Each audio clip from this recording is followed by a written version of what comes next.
Right. Welcome, everybody, to the NWO pre show. Oh yeah, it's the pre-show today. Yeah.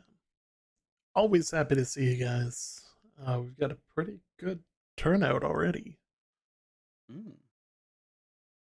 I just forgot to change my voice my thing from push to talk to voice activation. There we go. Um, so we have Should be better. an incredibly packed show. Yeah, there's a fair amount, but like then again, I've broken down a lot of stuff on the actual show notes, Um, so they probably seem a little bit larger than they actually are.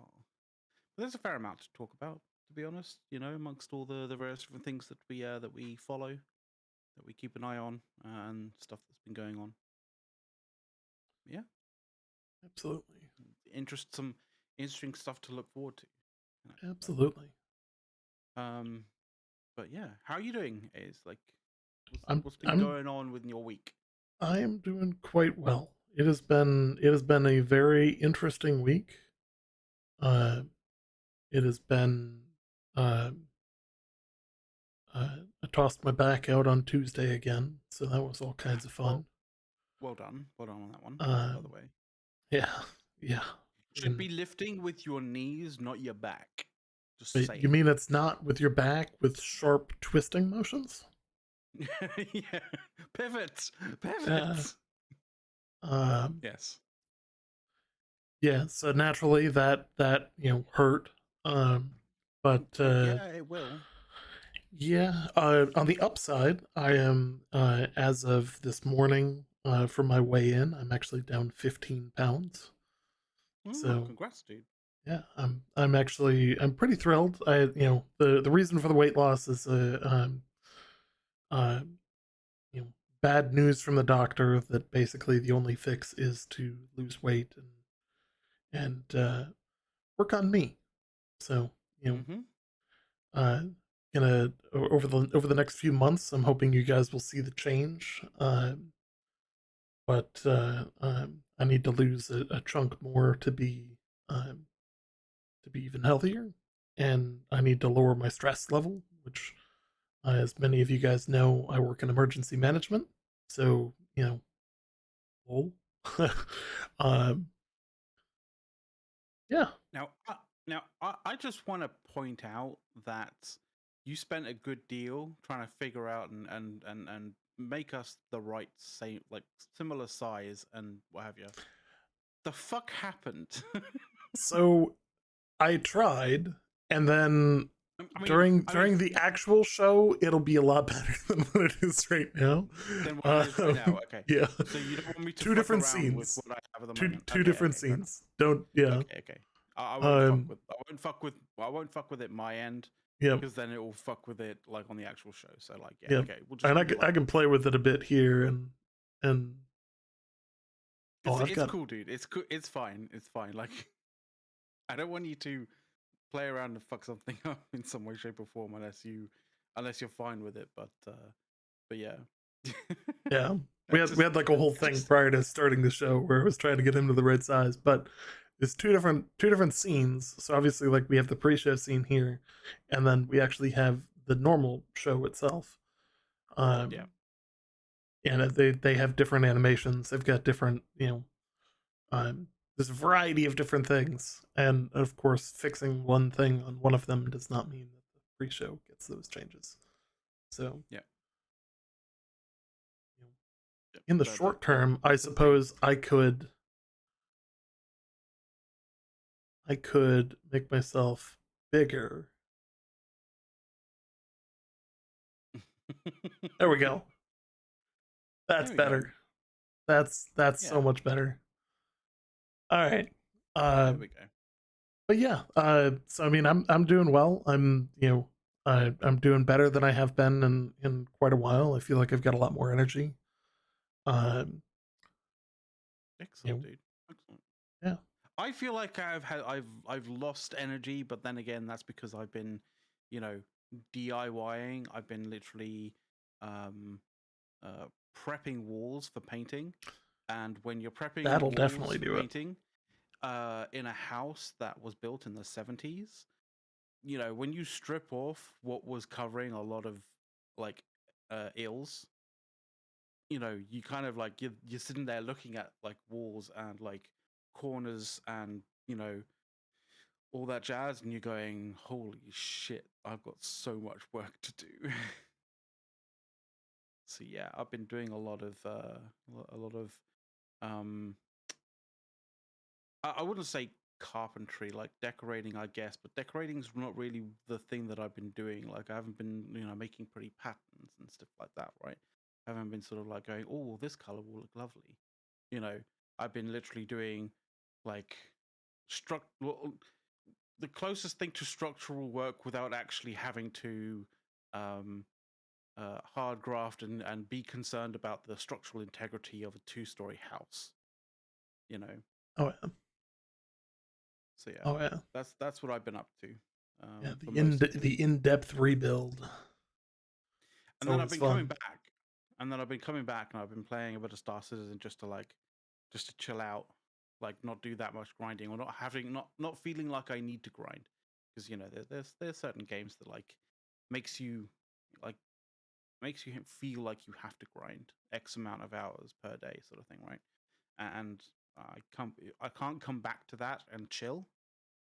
Like I have to just basically go, nah, fuck you, and then go and play something that doesn't actually force you to grind.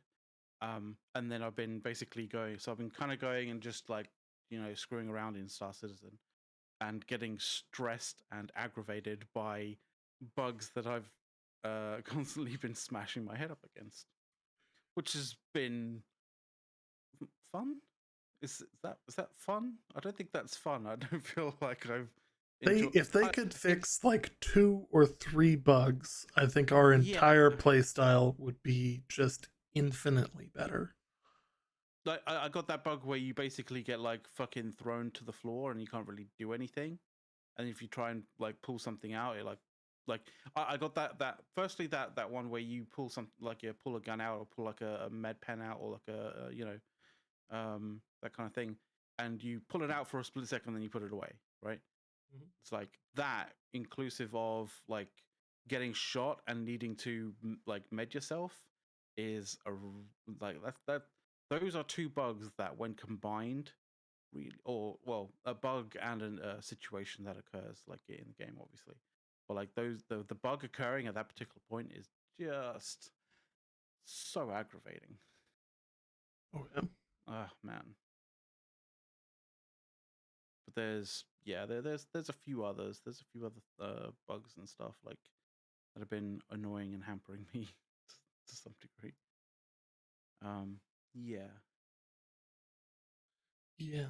I think if they fixed just a couple of them, it would be like this patch. Um, I'm going to take a different opinion than Salty Mike and a few others in the Star Citizen community, uh, where people have some of the long term content creators have been complaining that this particular patch um, is very buggy and all of that. Um, in and all honesty, the thing is, it's not in comparison to like 314, 315, where we were getting 30Ks every 20 minutes. Like, oh yeah. you know, Although I have not seen a single 30K. I have seen one, and it was weird because like it was a 30K that was basically crept up on us, but didn't really do a good job of actually hiding the fact that it was a 30K. It was kind of like that 30K that it was it was the Monty Python sort of holy grail, like running at the castle kind of Mm-hmm. 30K, where you see it coming a fucking mile off, right? And you Mm-hmm. go, oh, what's happening to the servers acting kind of really weird, and like things aren't really quite working. And you're there typing to people in global chat, just kind of going like, is this a 30K? Like, we having a 30K? And like, It doesn't we get a register good that you typed conversation anything. going on. No. Like, no, we're having conversations back and forth. So we're there conversing about the fact that like there's a 30K happening or about to happen. But like we're able to sort of converse about this for like 10 minutes as this 30K is like slowly approaching, and then suddenly, bam, like 30K's Yeah. on us, and it's just drops You us could out. just see the server memory corrupt over time. You know, Yeah, when more and more errors start happening and yeah. things start just not working. It's Uh, that point where you like you think that the quantum initialization bug is back again, and you're there going fucking initialize, come on, Jesus Christ. And then you realize, oh wait, no, it's not that it's not initializing, it's that I'm in the middle of a 30K and it's taking its fucking time to do it. yep. Yeah. Server's dead. It just hasn't told everybody yet. Yeah, Oh yeah. exactly. Oh yeah. Uh, you know, it definitely is, like, in my opinion, I think it's the most playable version of the game yet in terms of being able to play for longer play sessions. There are some bugs to it. There's bugs with everything. Um, Especially but with an alpha game, but like, um, at least you can at least unlike some unlike how some people would say, oh, the game isn't even out yet, like you can't even like download it and play it. Like, yeah, you can download and play it for sure, you definitely can. And when it comes to Fleet Week, anybody can download and play it, yes, you one know we are one and week out from Invictus Fleet Week. So like big time, that is something that needs, like, people need to take note of. That is a great opportunity to play the game for free. Try out all the try, ships, yeah, or you can most try of out the a bunch of ships. ships. And yeah, it's gonna be a great We'll time. Yeah, we'll definitely get to that, because like we've got a whole full segment of Star Citizen stuff coming up on the show. But like, yeah, should Yeah. be pretty good. Should be pretty nice. Yeah. Um, I don't want to talk too much about Star Citizen because we've got a whole section on that. I do want, in terms of things that are like, Star Citizen's a very pretty game, but I have a strong feeling that they're going to change the engine. Because, so one, they're Oh moving to yes. the Oh for sure. Vulkan, 12th Yeah. gen rendering engine. Um, but I have a strong feeling that they're going to move to Unreal 5. And You should. we want I to don't know. showcase a video here I mean, we definitely because saw. Yeah, this is insane. This is actually insane. If you guys haven't seen it, I'm sure you guys have seen it. But like, if you haven't seen it, it did surface this week, or kind of this week slash last week. This is in game. This is actually inside the engine. This isn't like, oh, I made an engine and then just took like took like real footage of a train station. Like, this is actually rendered inside Unreal Engine 5. yeah, and you'll see when they like flip the sun lighting um off Yeah, and turn it to night just like in a click. And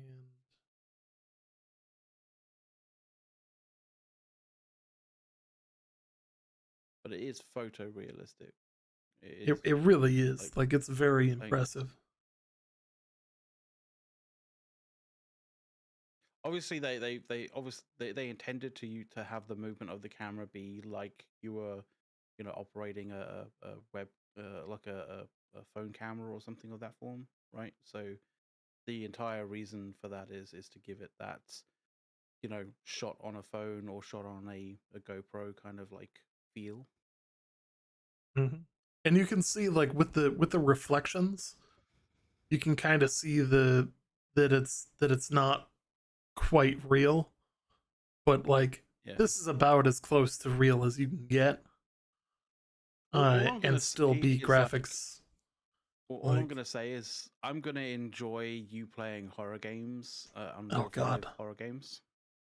oh god, Because this, I mean, it's gonna. Oh my! I just, I, I'm gonna get fucking scared. What, playing a horror game in Unreal 5? If this is what we're gonna be expecting, I mean, I know that eventually someone's gonna come out with a game that is a horror game that is like photorealistic, but like, obviously, you shouldn't expect all horror games on Unreal Engine 5 to be like this, because that would just be insane. Like, the amount of work that went into that is nuts. oh yeah. just the amount of like the super high res textures, like that would be too much to um Yeah. too much to do for a game. Like if people complain about uh, what is it, Modern Warfare being just 500 gigs, and I mean like if you play Modern Warfare's campaign, it is a beautiful game. Like Mm. it is Yeah. stunning. Like one of my favorite missions in the Call of Duty campaign is the it's kind of like a terrorist cell's house, and you're Oh using yeah. night Good. vision for parts of it, and then once you're inside you don't have to use night vision, but it's all very very very very high res, um and it It just it so it does have beautiful. that kind of Zero Dark 30 kind of feel to it, right? Yes, Yeah. yes. So I think that's the future, is that we're going to start getting these just stupid high res um levels of imagery. You look at like obviously Unreal 5 is just you know Not enabling going to keep that to up. be just infinitely better than it has any right to be. Um, but Yeah. in a prior show we also talked about like the new diamond crystal storage systems. And like Oh yeah. that's the kind of thing that, like, if you're going to be storing photorealistic environments um at that kind of fidelity for an entire 4 to 5 hour long campaign, then you're going to need that kind of storage. um Or you're definitely going to need somewhat close to that sort of storage, yeah, as it were. Yeah. like back in the day, like people were like, oh, you'll never need more than 256 you know megabyte in 256 megabit uh memory, and now we got people running almost a terabyte of memory in some computers. um Yeah. it's always going to go up. The more polygons you put onto something, uh I mean, what the we're at higher like 12. resolution, the more Yeah. it's going to be, the more data that it's going to take up. And it's just a matter of time. I'll call this, this isn't exactly like calling something difficult, but I'll call this now. There will be games in the next couple of years that are over a terabyte in size, Yeah. guaranteed. Yeah. I can see that from happening, or at least I can see that being, if you want to download the ultra res texture sort of version of the game, it's going to be over a terabyte of that form. Yeah, can definitely see that for sure. you know like it's going to be great. Mm. So I'm really excited about that. I'm actually like probably more excited than I should be. Because like my computer has plenty of storage. Because I've started to realize that the home server is the answer. Ah, Uh, yes. and storing things like documents on your computer is a bad idea. Um, because your computer is prone to failure. Your server is infinitely, or your NAS is significantly less prone to failure, especially if you have redundant drives and stuff like that. So instead of wasting my drive space on all of these files and all of these other things, it is uh, easier, faster, more efficient, and just overall better to set myself up in a position of having uh, you know either a gigabit connection or a 10 gigabit connection between myself and my server, and be able to access even large files uh, remotely. Almost. Yeah, yeah, from almost You anywhere. As long as you have the right, like, levels of access and the right kind of, like, you know um ability to get to gain that access, yeah, you could. know, and I mean this Well, this this extends to like I no longer store video files on my computer. I now offshore all of my video storage to my parents' house in oh, that's good. Atlanta. you know, like it works out great for me. I don't need to store them on my computer. He's got his Plex server, and I could store everything I want over there. Um, Yeah, that's nice to do those. you know, and like I see that as the future of like how things are going to work. Is that you're going to have a centralized data storage for your house, and then you're going to have, and we're basically going to go back to the uh, the server mainframe and console uh, Mm. type infrastructure where it's your computer will store what is vital to be stored, um, but isn't necessary to store everything. You're gonna have your operating system and you're gonna have your critical game files. Everything else can be streamed to your computer via a gigabit land connection, and you're good to go. Yeah, it's good. Or even if you want to be an absolute boss, like 10 gigabit. Hmm. Yeah, like I'm so I'm gonna say this. There's a potential that I could get a promotion here coming up. I've been looking. I've been like I love my current job, but there's always career advancement opportunities out there, and I'm looking into those. And one of them could bring me to a location that I could feasibly afford to build my own house. Um, Oh and yeah, because you showed me some of that stuff. Yeah. yeah, so like one of the things that I've been thinking about in that process is if I were to get that job at that location, I would probably build a house, but I'm looking into like instead of wiring it for gigabit internet, wiring it for 10 gig. Cost obviously cost more. Wiring it for fiber optic. Wiring it for like the super high end um, configuration, which is completely unnecessary to me at the Mm-hmm. moment. But you look into like um, let's say you're going to buy a house right now. What's one thing that you want in every room? Like some degree of interconnectivity.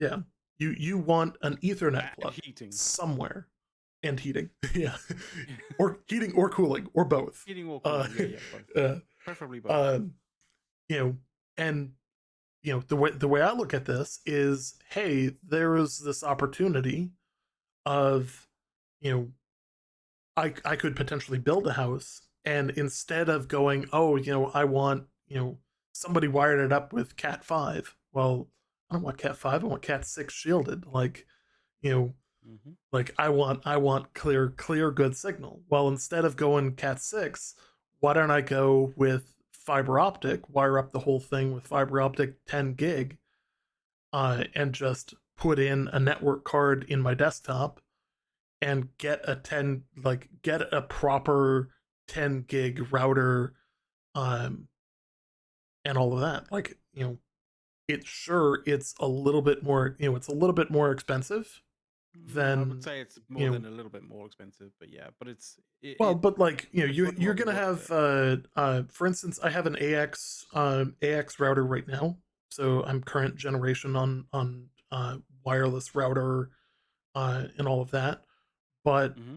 you know from there, it's really just from the input in, you're going to have at most a gig, because like we just don't have faster than that anywhere. And if I move back to the job would be potentially in Kansas City, if I move back to there, then I would totally go for um, the Google internet, where you get 1 gig, like gigabit internet. I love it. I have it here. Cost me a fucking fortune, but Um, Is it symmetrical gigabit or is it like no, sadly no? no. It's not. I Okay. only get like Oh. 200 upload.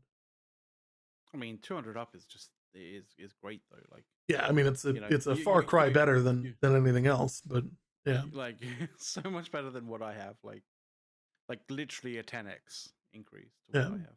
Um, but like I don't know. internal within the Yeah. network, you want to Yep. make sure that everything from the input from the ISP onward is 10 gig capable.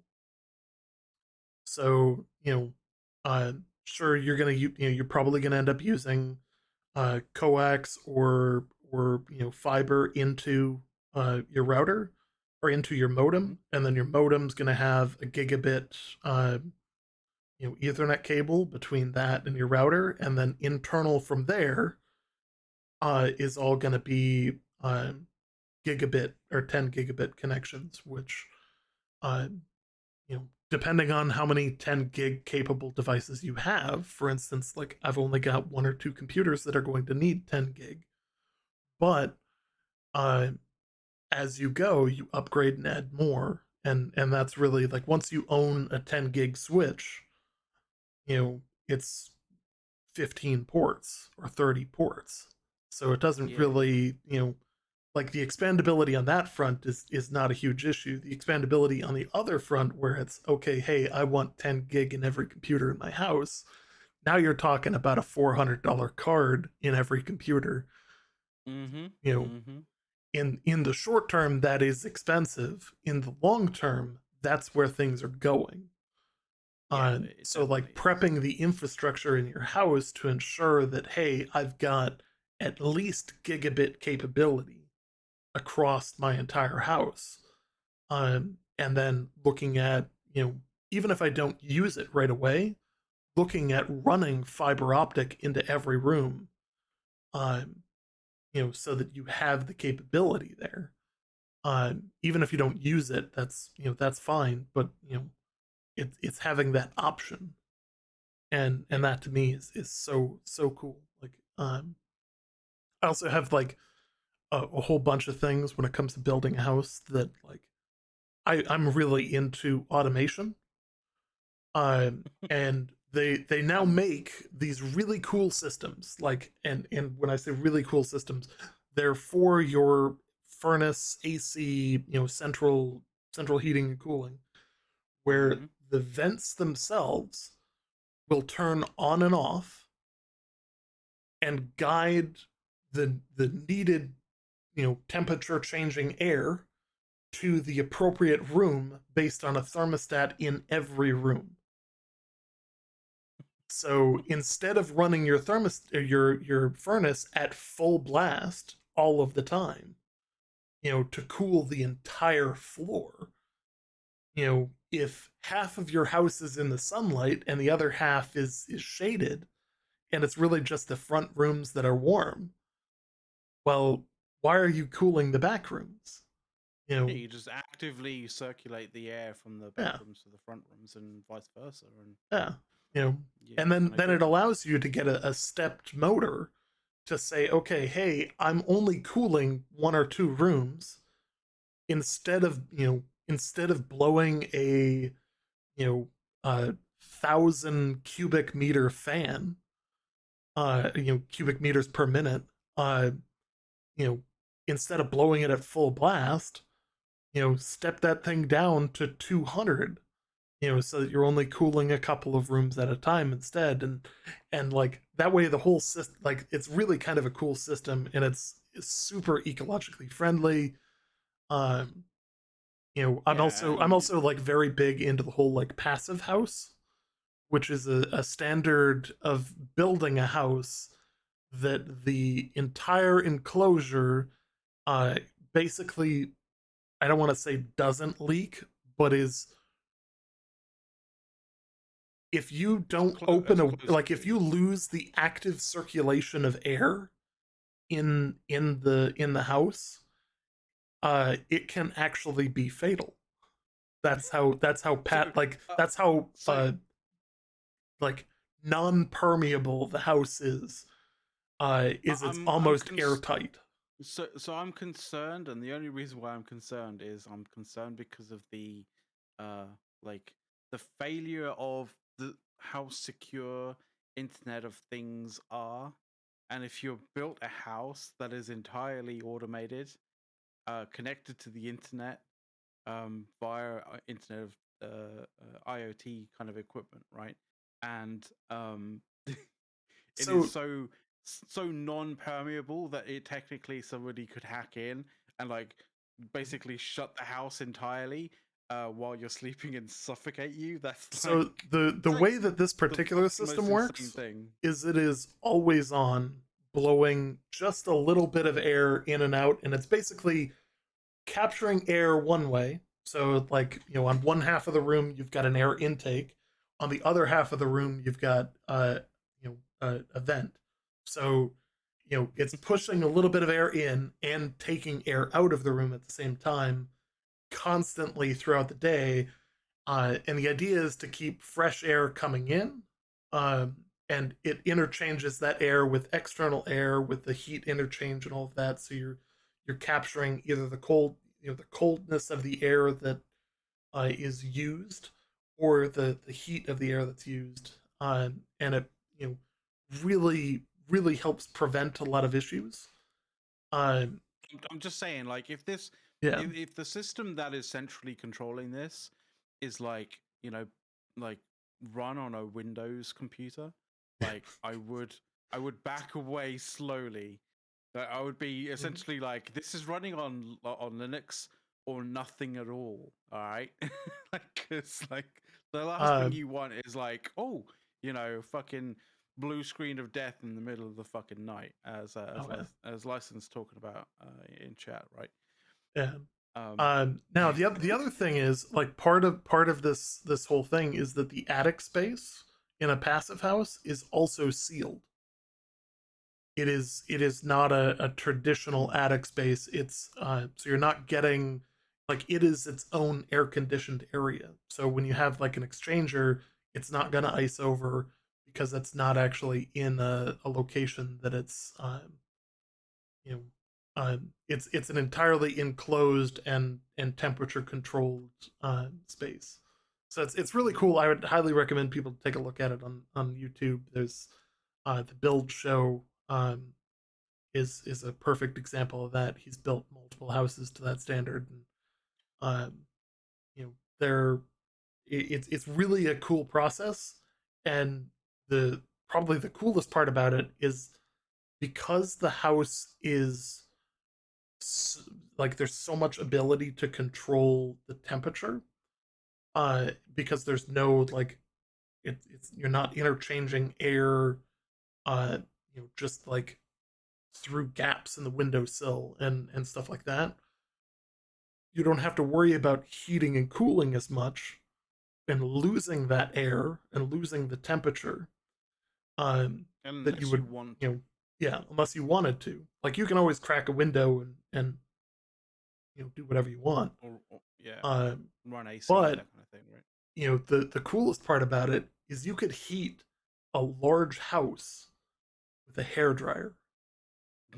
That's nuts.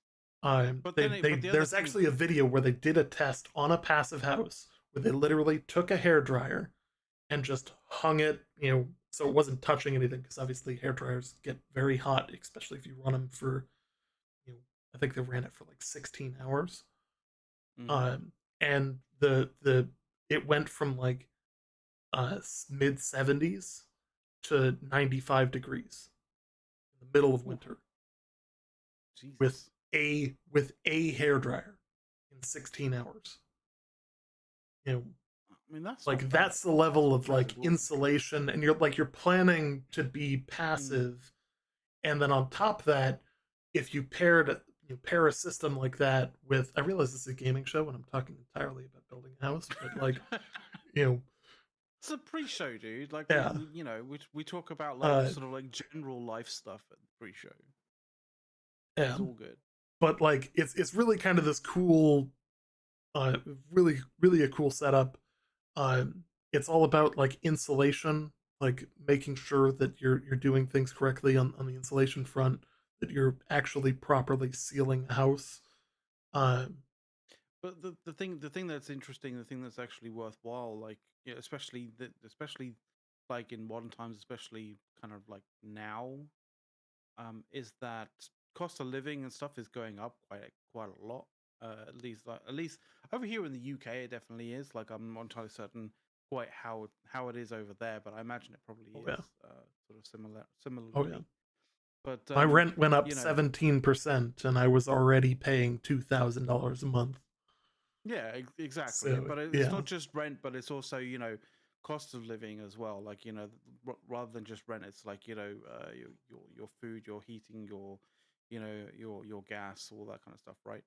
oh yeah, Um, and if you could at least like reduce the amount of like money that you are just essentially wasting by excess heat or excess like cooling in your house, just by having a degree of like a house that is very efficiently built and very efficiently put together, so that as you say, you could heat it with a hairdryer in the middle of winter, or essentially cool it in the so almost in the same kind of manner, right?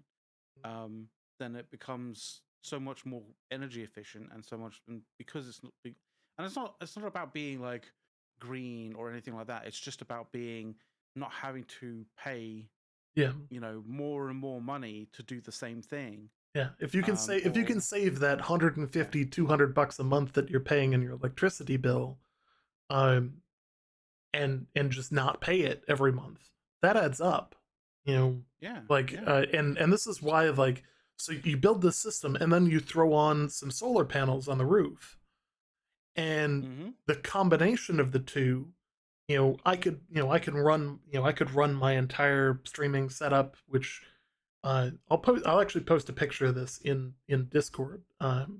There's in some of the channels have seen my new computer setup. I've reorganized some stuff. Um, you know, It's a bit ridiculous, but it's fine. it is pretty crazy. I have a lot of screens, a lot of screens. Um, like I would be able to run all of that and be completely neutral on power. Um, times where I'm consuming more, I might be pulling from the grid a little, but times when I'm not consuming at all because of a super energy efficient house, all of a sudden I'm sending power back into the grid, and I'm banking money. Um, I don't know. I kind of feel like if you're not using your computer, you're probably going to be watching something on your fuck off huge ass TV that is like that has the power of the sun in terms of light, like so lumens. so I'm So I'm the definition of keeping up with the Joneses. Um, like I say this sitting in front of a $300 microphone, with a our $200 microphone with a $300 mixing amp with you know uh, a stream deck, three screens across plus an additional two screens above me, an 82-inch TV in one room, and because that's not enough, I also have a 65 in the bedroom. uh you know like, it is what it is. uh yes, we totally play Lost Ark too. hmm Yeah, yeah, yeah. I've been having a lot of fun with Lost Ark, and we've got a whole section of tonight's show is on Lost Ark, so it's gonna be real good. It's gonna be real good. We're gonna be Um, bouncing around categories on Twitch yes, today as well. yes, we are going to. I apologize ahead of time for anybody who has the follow notifications. I think you get a new notification every time I change categories. Um, That's but all right. I'm sure they're fine. Like yeah. Um, I barely take any notice to my notifications on Twitch, so it's oh fine. yeah. There's a huge update coming tomorrow for Lost Ark. Huge update. The monthly update is coming tomorrow, which means new class, shitloads of new content. Um, Mm-hmm. Unfortunately, it's not coming with a power pass. I'm not thrilled about that aspect of it, but I'll wait the 8 hours to I'm just I mean I don't really care one way or the other, but I'm just saying that like if every single time it comes with a power pass, then the power pass kind of just feels meh. true. You don't So feel the you other don't thing is, feel the I do need to run the original like pre-level 50 content again anyways because I need the Makoko seeds. Yeah. Like I made it through some of it, not nearly all of it. But now that I've got a lot more of the songs to open things up and that for the secret places, Mm-hmm. um, Mm-hmm. yeah. Yeah, so you can check those secret places out and potentially find all the Makoko seeds around there and all the little hidden areas and all the kind of like hidden places off the map. So you gotta try Because you gotta yeah. try the other content. Like if you focus only on the dailies and that, like the game gets boring pretty quick. You gotta venture out and do the islands, uh, and the co-op quests for sailing and like I just go Makoko seed hunting. Like you know, Uh, strangely enough, there is actually a topic in the New World kind of section where I'm gonna talk about grinding, excessive grinding, whether that's worthwhile, whether that's not, that kind of thing. There's like a section there which I think A's doesn't quite realize is going to be fairly big, but it's going to be fairly big. oh yeah, But yeah, like that's to come in the actual show when we are talking about like a New World and that kind of stuff. But yeah, Lost Ark and grinding, like I mean, they were made, you know, for one another essentially. I mean, it's a Korean yes, MMO. What to expect, right? yes. There should be an expectation. I personally think that there is a problem with the way they calculate probabilities because it took me 6 attempts on a like 70% roll to get a piece of equipment. Like it was like one level, and it was like, come on, like you know, throw me a friggin' See, bone here. I have a theory when you were talking about that the however they're presenting the statistics on like the percentages, whether it's actually like a full 0 to 100% percentage, or whether it's like a point 0.1 probability or whatever. I kind of feel like however they're presenting it, there's like they're missing they're putting the decimal place in the wrong area. Like, if you try this thing like 6 times and you only got it like on the sixth sort of attempt, but it's like a 70% chance to get it. Like, I feel that that is incorrect because you've kind of said that there's been Yeah, several instances where you've tried to do this and the percentages have been yeah, quite high, and you've always been like, it's been like almost as if the percentage is like 10 times lower than what it was, right? yep, If this was like 6% or 7%, like that would kind of make sense, you doing it 6 times to some degree and actually getting a little bit of luck in that regard to getting it the sixth time, right? yeah. Um, So I mean, yeah. there is some like there is some elements of it that are like just a pain in the ass. Like there's no other way to put it when it comes to Lost Ark. There are parts of it that are just a royal pain in the ass. Um, but like I've solved this by having, I think I'm up to 7 ults. I was gonna Um, say grit and determination, just like yeah. a sheer stubbornness that is like it's not Mhm. gonna fucking beat you in some way, shape, or Yep. form. So I mean, like I literally just got, so I've got two that are now in tier 3. I've got four that are in tier 2, and then I've got a gun lancer that I'm honestly considering deleting because it's just like I'm gonna there's somebody out there who's not gonna be my friend after this, but like I just can't stand that class. It's just fucking useless. Like I deals no. I have tried everything and it deals fuck all damage. I think it's just like it's an acquired taste thing. I'm sure there's some people who like it, but like I mean, they Oh, and are very its special dodge is individuals. jumping backwards. It's the only class that jumps backwards with the dodge. It's so freaking annoying. Especially when all the other classes are set to like jump forwards, and so Yeah, you kind of like you're almost you're almost doing this like out of artillerist instinct is that so like a much jump fun. is to jumping forward, right?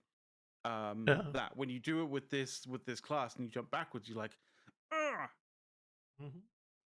So Yeah, my main is a paladin. Uh, that's the first one I got to tier 3. Uh, my main is the character name is Gallivant, which I'm super stoked to get the title. In case anybody has seen the musical show that was on, I think it was NBC, Gallivant, fucking phenomenal. If you haven't, take a moment and YouTube that. Trust me, it's worth it. Uh, okay. I'm gonna need to YouTube that as well. it's Remind it's me at the end of the show. it's so good. Like, I'm so the little known thing about me is I really enjoy musicals. So like, Hey, weirdo. I used to work stage crew throughout high school, through college, and all that. I used to do set building and all that kind of stuff. Uh, you know, mostly because like, who doesn't like working with power tools and all of that on somebody else's dime? Like, you know, Right, exactly. yeah. Um, Hmm. so much fun. But like, I also love going to the shows. Like, I'll be the first one to say I fucking love Broadway. Like, if I could go to and from New York much more often than I am, fuck yeah, I'd totally do it. Yeah, Gallivant. Yep. So that's my main's name, and then all of my alts have some form of the word A's for Commander A's in there. So like I've got a sorceress that's Frost A's. Um, um, then I've got I mean, if you Azed haven't you is my if you haven't artillerist. used if you haven't used Azure yet, well, I mean, I guess That one's taken. AZU, so AZE. Oh, okay, fair enough. Yep. Oh, that sucks. Tried it. Yeah, it's now that there's so many characters out there, it's actually really difficult to find an unused name. So now I'm just randomly placing A's within some other word. Um, you Yeah, know, that's probably your best bet. yeah. Um, and especially like when you get to the point where you're at like 7, and like tomorrow I'll be adding a destroyer, and I might be deleting the gun lancer in order to add a berserker and a destroyer. Um, and I have the goal to get at least one of them all the way through to 50. Um, Okay. through the knowledge transfer. So Yeah, like, yeah. um, I've got the gold for that, and then I have the honing materials already from all of the islands and all of that preset, ready to go to get whichever one hits 50 first. Uh, it'll hit tier 2 in the same day. Like, I am not fucking around when it comes to that. Like, I have so many excess to. So another thing before, like, and I don't have this in the show notes, so I'm going to talk about it now. They are having internal discussions about bound to roster versus bind to character when it comes to bound resources for honing, because like there's nothing more painful than you know I've got 5,000 tier 1 guardian shards for uh on a T3 character, and it's like I don't want to throw them out just in case they make the right choice and everything gets flipped over and it goes, oh hey, now I can finally have this thing. uh you know that would be just like I can see binding it to the roster. Binding it to the individual character is just painful because you have the resource, you just can't access it, and Yeah. everything else you can access everywhere. like your first playthrough is actually like your first playthrough to get to 50 is a lot more painful than it should be because you like in your second playthrough you've already got probably close to 1,000,000 silver. So like you can just at every merchant buy advanced gear for your level just Mm. because. You Yeah, know, yeah. um and I mean I think I've got somewhere over like 13 million silver right now. Like, Mhm. and I know I'm gonna burn through it because the early levels of 13 are all burning silver instead of gold, and Mm. then unfortunately right now I'm at a point where I need gold for fucking everything, and I Yeah. can't make enough Mm. of it.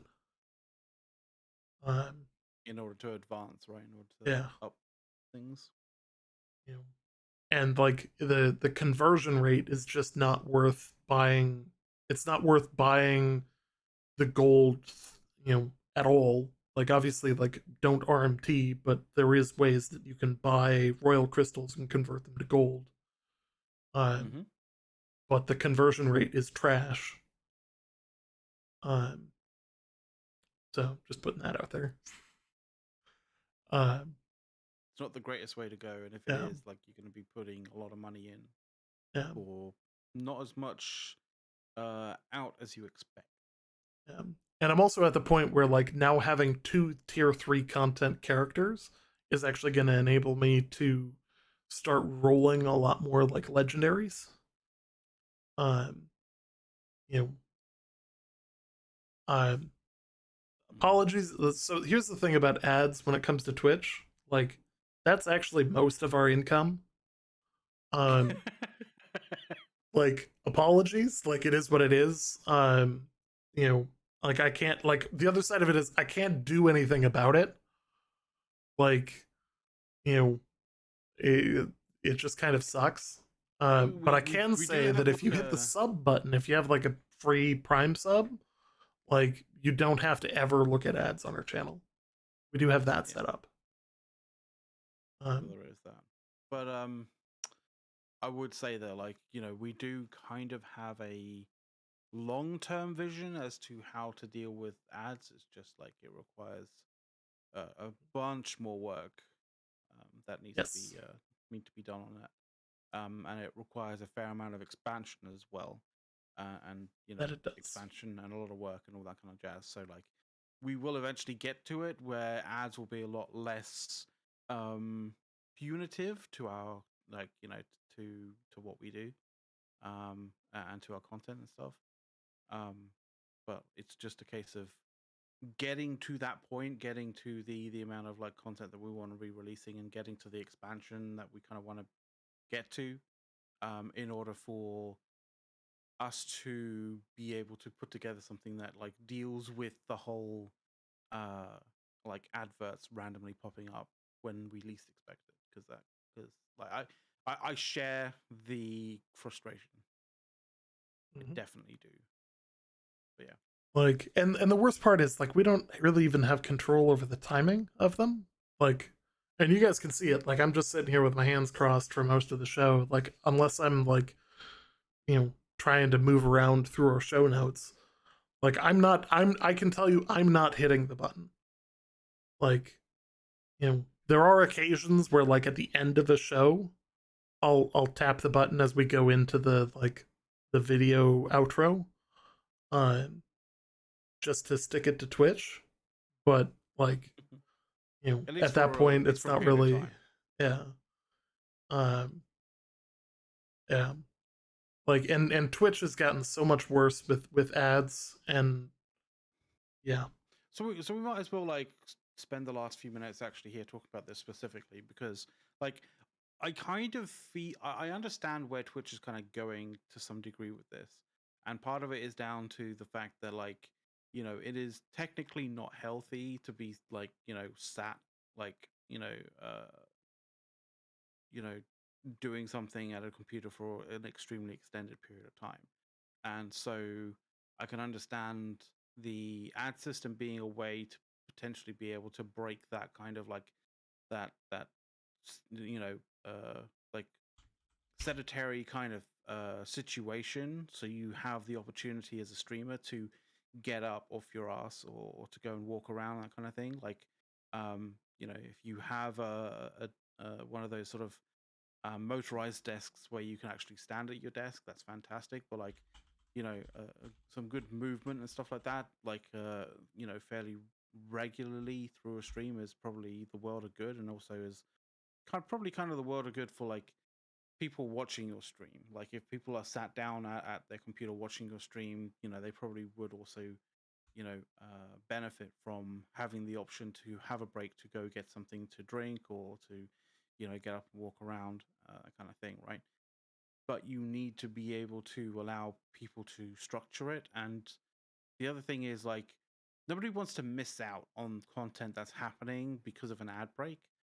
So having something to play um, during an ad break, so that it is not like people don't feel like they're missing content, but maybe you could put content up there that is, say, advertising your content on different platforms, or advertising different areas of content that maybe people miss or maybe people have missed from previous shows and all that kind of thing.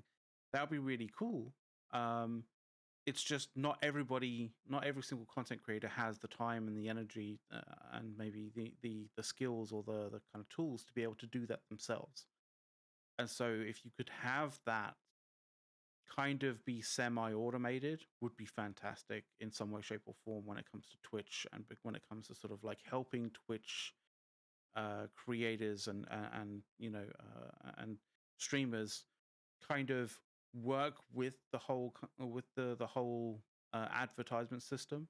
Because right now, like, it feels like Twitch is trying to do one thing, streamers are trying to do another thing, and like they're not meeting, sort of agreeably. They're just like they're smashing together, right? Like they're basically butting heads, and that I see as a big issue when it comes to Twitch. So I feel like that's their major issue when it comes to sort of like trying to get adverts to work on Twitch, but not really having streamers realize what they're trying to do. But also, you have to kind of meet streamers halfway. Not all streamers have like a full kind of production crew, kind of like dealing with their sort of like their past broadcasts, and putting it together into like a really awesome kind of like 60-second or like 2-minute kind of like ad space that they can drop as and when they need to. um Having something like that would be fantastic. Like, and there's a degree of automation and a degree of like AI and artificial learning that, like, I think Amazon and Twitch could potentially sort of leverage on this. We already have things like clips, right? People making clips all the fucking time on Twitch. Like, how like, why can you not sort of like play a few of those clips with a specific intro or that kind of thing, that the streamer kind of like agrees to, or sort of selects, right? And there you are. You got something that a streamer can play in when adverts happen, and they can go and do their thing for 2 minutes, come back, and like nobody feels like they've actually missed content that's live. So we That's we don't have it on that's my difference. Spotify. We've been we've considered that we would like to put it onto Spotify. We'd like to put it on to, Yeah, like, just syndicate it out to all the different podcast locations. You know, the challenge is that there's a lot of stuff that needs to get cut uh, in order to make it work. Because like if yeah. we leave it as the raw audio file, there's a lot of the what do you think? I mean, kind of, that kind of stuff that you know all needs to get cut out. We both really love our own our verbal crutches, to be Yes, completely honest. yes, And we have many of I them. myself especially, I think when I listened back to how I present myself, I look at it and I just despair. So And I try not to. and we have actually looked uh, into some programs that would make this a lot easier. Like there are, I think it's Descript, uh, enables you okay. to download. Basically, it translates into text your entire show, just the audio file, and then you Oh, can that's nice. cut bits, and it'll automatically cut all of the verbal pauses and all of that out. Um, so like Okay, there's okay, I believe it's a paid to use. Yeah, they use it at TIS now too. okay. That's one way That's we a could new do it. thing. Um, That's a new thing. That's a new thing at TIS. Well, at least a new thing since since I left anyway. But yeah, um, yeah. I mean that sounds like a fantastic system. um, like that would be a good way to get us, get us most of the way there. Um, like the other side of this is like having a YouTube presence that's more than just reposting what we have. Mm-hmm. Um, the map that's behind me, this one right here, is actually the New World map. Uh, The oldie back worldy because new there's world map. um, um the It's not the the image file for that map is actually on our Discord. yeah. It's not. So just so you know, that's not the map that you get from the like steelbook, right? Um, Like the map this that you one get is from a steelbook is tiny, custom. Yeah, custom print. yeah. It was released early on as like a page on their social, and then they gave the file out, and it was a high res file, and I was like, that would be really cool to get printed out and hang up on the wall. And yeah, yeah. So I've got, and it's nice because it's basically the same style as like Lord of the Rings maps are. So it looks like it's, kind of hand drawn. Things aren't necessarily perfectly to scale. Um, but it really is a nice map. But if you want the Yeah. file, it's on the Discord. Feel free to grab it from there, and um, yeah, and check out the other stuff that we have in the Discord. Like I'm gonna take a moment Mm-hmm. here. I realize that we're 2 minutes over, and we're gonna start the show very shortly. But I'm gonna take a moment. If you guys haven't seen our Discord recently, please check in. Add roles as necessary. There are two different types of roles. There are roles that get you access to the different game's contents. So, for instance, if you're interested in New World, it'll open up New World channels. If you're interested in Lost Ark, it'll open up Lost Ark channels. Same with Star Citizen.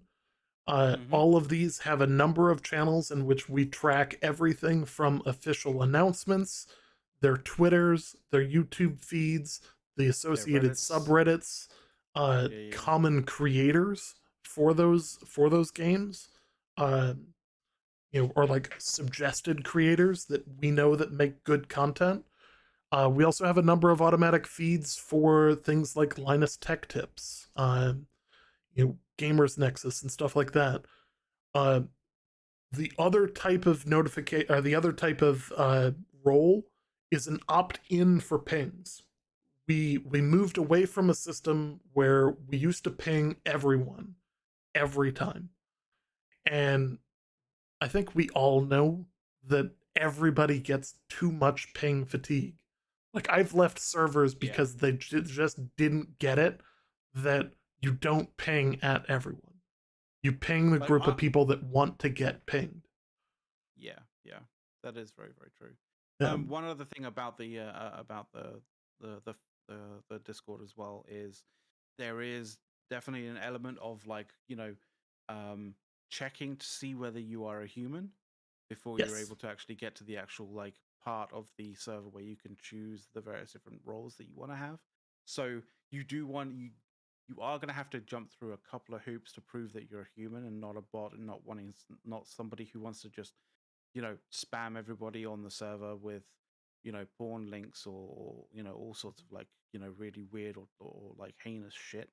So um all we ask is that you kind of go through those sort of processes and potentially I don't know whether we request that people have two-factor authentication, stuff like that, but like if you don't have I two-factor think we authentication, changed that one. think we But changed that one back. yeah, but even so, if you don't have two-factor authentication on Discord, like you really should, you really need to do that. But like either way, just just remember that like you're going to need to go through a couple of like checks to actually get to the um you know am I human checks to get to the actual roles uh sort of um message Um, where you I can don't I introduce don't yourself. know that this is still set up. I don't know if this is still set up the where it requires um what the moderation setting is. If it requires a phone, like occasionally you'll run into a Discord where it will require a phone number, validation. The Mm, server doesn't, like, we don't get those numbers. You're validating with Discord, the company, that's a associated mobile phone number. yeah, Um, we you know, we don't touch that yeah. data in any way, shape, or form. I don't know if that's still set up that way on our end. Trying to find the actual thing for it, and for the life of me, I can't find it. Uh, That's all right, dude. That's okay. yeah. Am I pretty Uh, quiet? I should be pretty quiet, but like, okay. when we switch into the normal show, it'll probably level out. Okay, okay, Um, all right. okay. So with that, let me Mm-hmm. let's kick it to our intro video. We're running a little bit behind, and this is going to be quite the show. There was a lot of content to cover across a bunch of different games. So I'm Mm-hmm. excited to have you guys with us, and we'll see you on the other side of the intro video.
Welcome everybody to the NWO show. Um, we are excited to have you guys here. I just received a notification that is critical for me to respond to. Um, so apologies if I seem distracted. Apparently, I'm in the process of being hacked by a Russian. Um, Yay! so yeah, uh, like literally just got the reply, or just got the thing from Microsoft about unusual sign-on activity from Moscow. So as okay, if your Wednesday couldn't get any better. yeah. Um, God damn it. so of course, welcome everybody. Like, we're excited to have you guys here. Let me fix McLeod's levels. Mm-hmm. Um,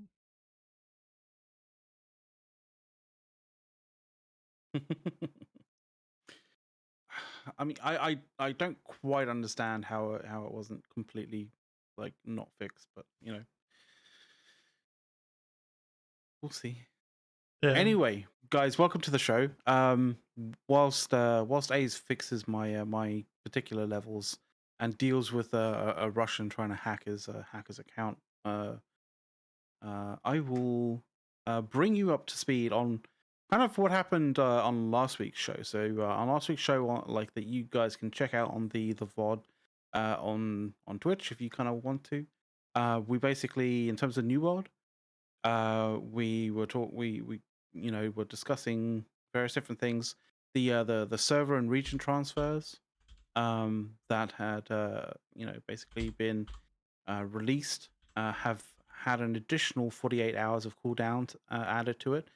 Initially, I think it had like a 24-hour cooldown, so now it's at 72 hours of cooldown. Like, so once you start a server or region transfer, you won't be able to uh, to do and basically sort of to start another one in before 72 hours have elapsed. Essentially, this was essentially done to curb an issue of people like hopping across different servers from high pops to low pops in order to basically capitalize on the disparities of resources and how much they cost comparatively between different servers.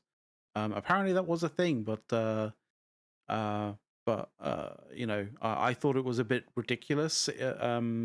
I guess a lot of people had like a bunch of server transfers sort of stacked up. I know that there was sort of 3 server transfers that AGS gave everybody, through the course of the last sort of like 7 or 8 months. So I think maybe people were utilizing those free server transfers to go and capitalize on the amount of gold that you could potentially use or potentially like get from moving materials to and from various different places. So there was that. The 1.4.4 update was pushed live with a large amount of character names freed up for new players, which was kind of nice.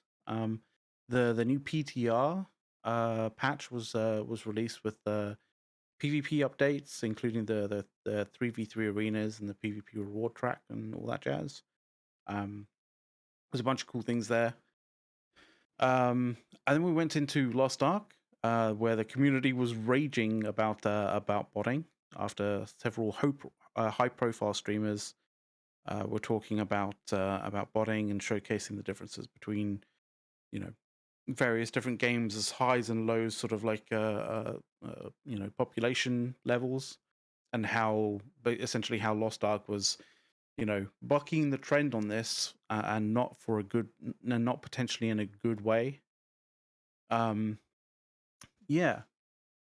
And Smilegate and AGS kind of ended up banning the use of VPNs and virtual machines to play Lost Ark, in a sense to try and curb the issue of botting inside of Lost Ark.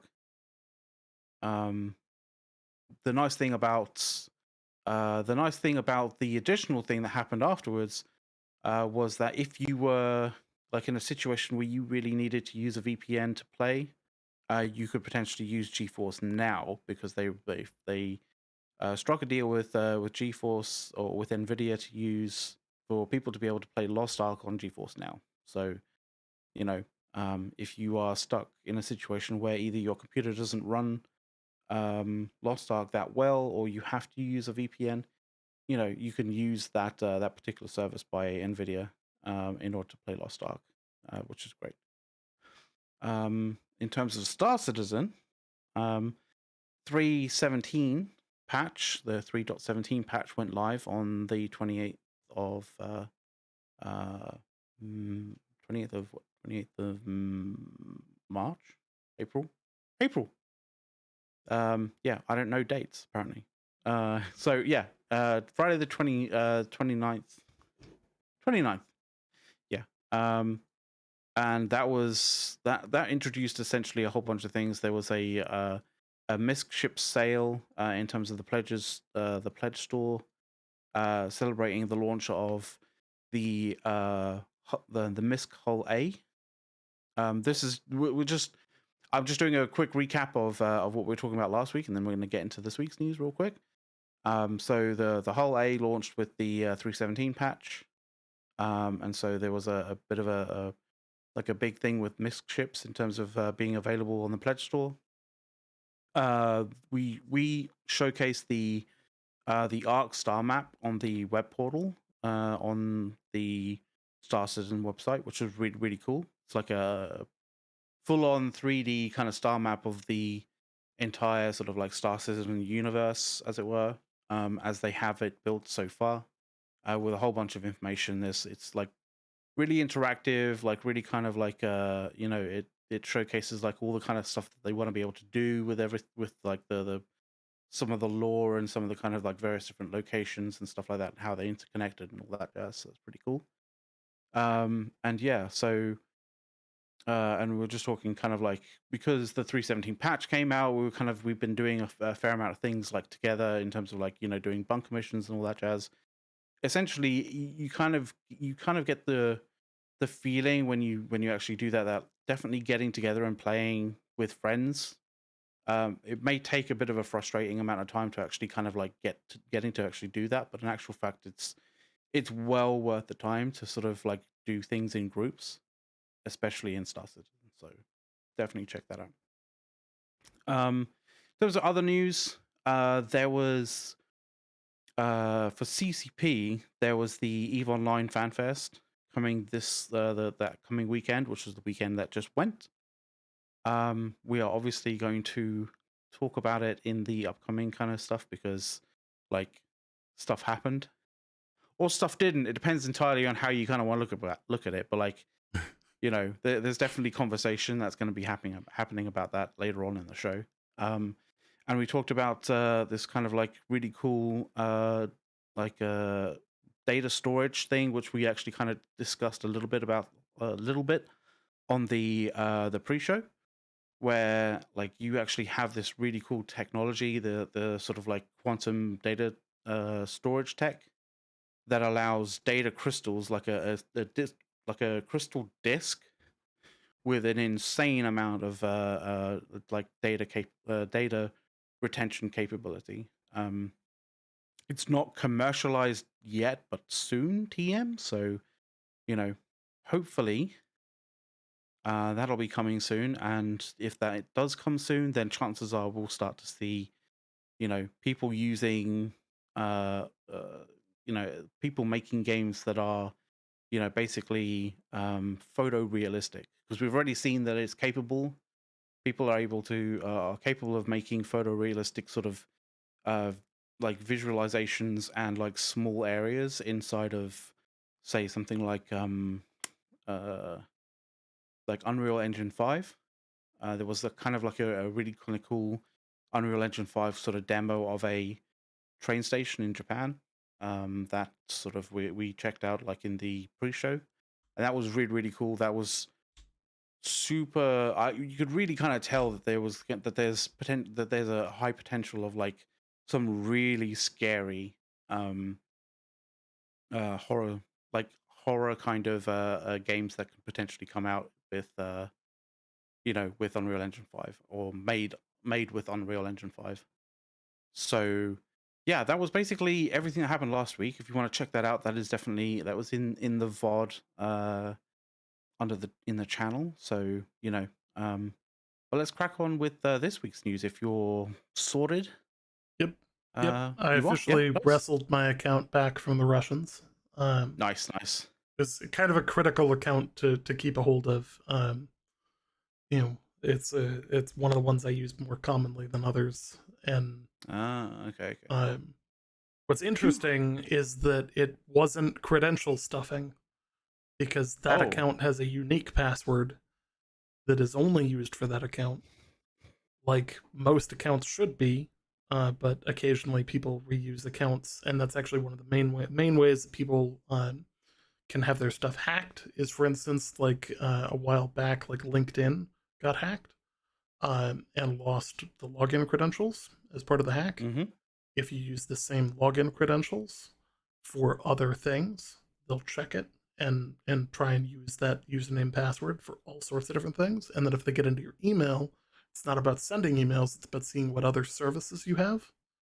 Yeah. And What are the things you're subscribed to, or that um, you have, that you've been, you know, subscribed to, um, or have a user name for, and then they start mhm. credential stuffing those sites as well. So now, that said, always make sure that you have two-factor authentication that is not text-based. Like, you don't want it to be texting you, because that is actually shown to be actually a little bit flawed. Now you have to Okay, have a you state actor going after you to get that one, like, you know, Like the second I saw Well, Russia, I to a was a little bit degree, concerned. yeah.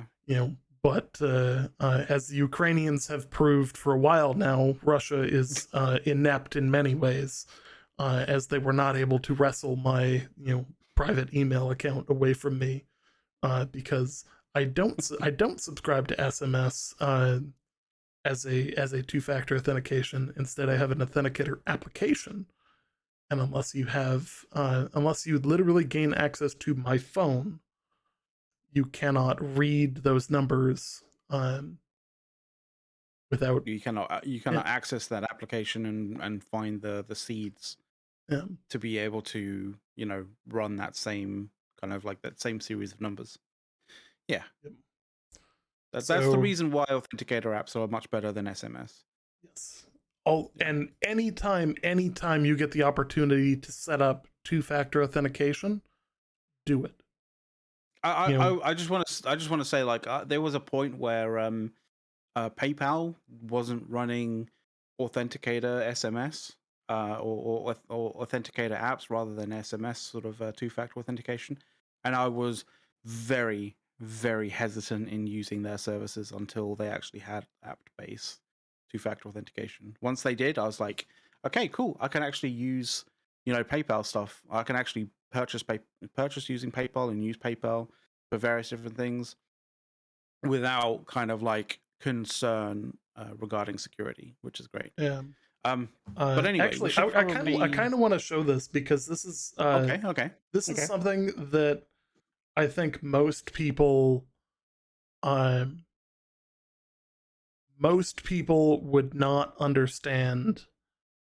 Um, I'm going to cover a portion of my page, um, so that you can't necessarily see anything of value. Um, Last thing you want is the Russian that's trying to hack you actually watching the stream. but I think people will find this to be a little bit on the interesting side, in terms of um, in terms of how many attempts happen on your account in a relatively short amount of time. Um, so I'm gonna quick show my screen, um, making sure that I'm not sharing anything I'm not supposed to here.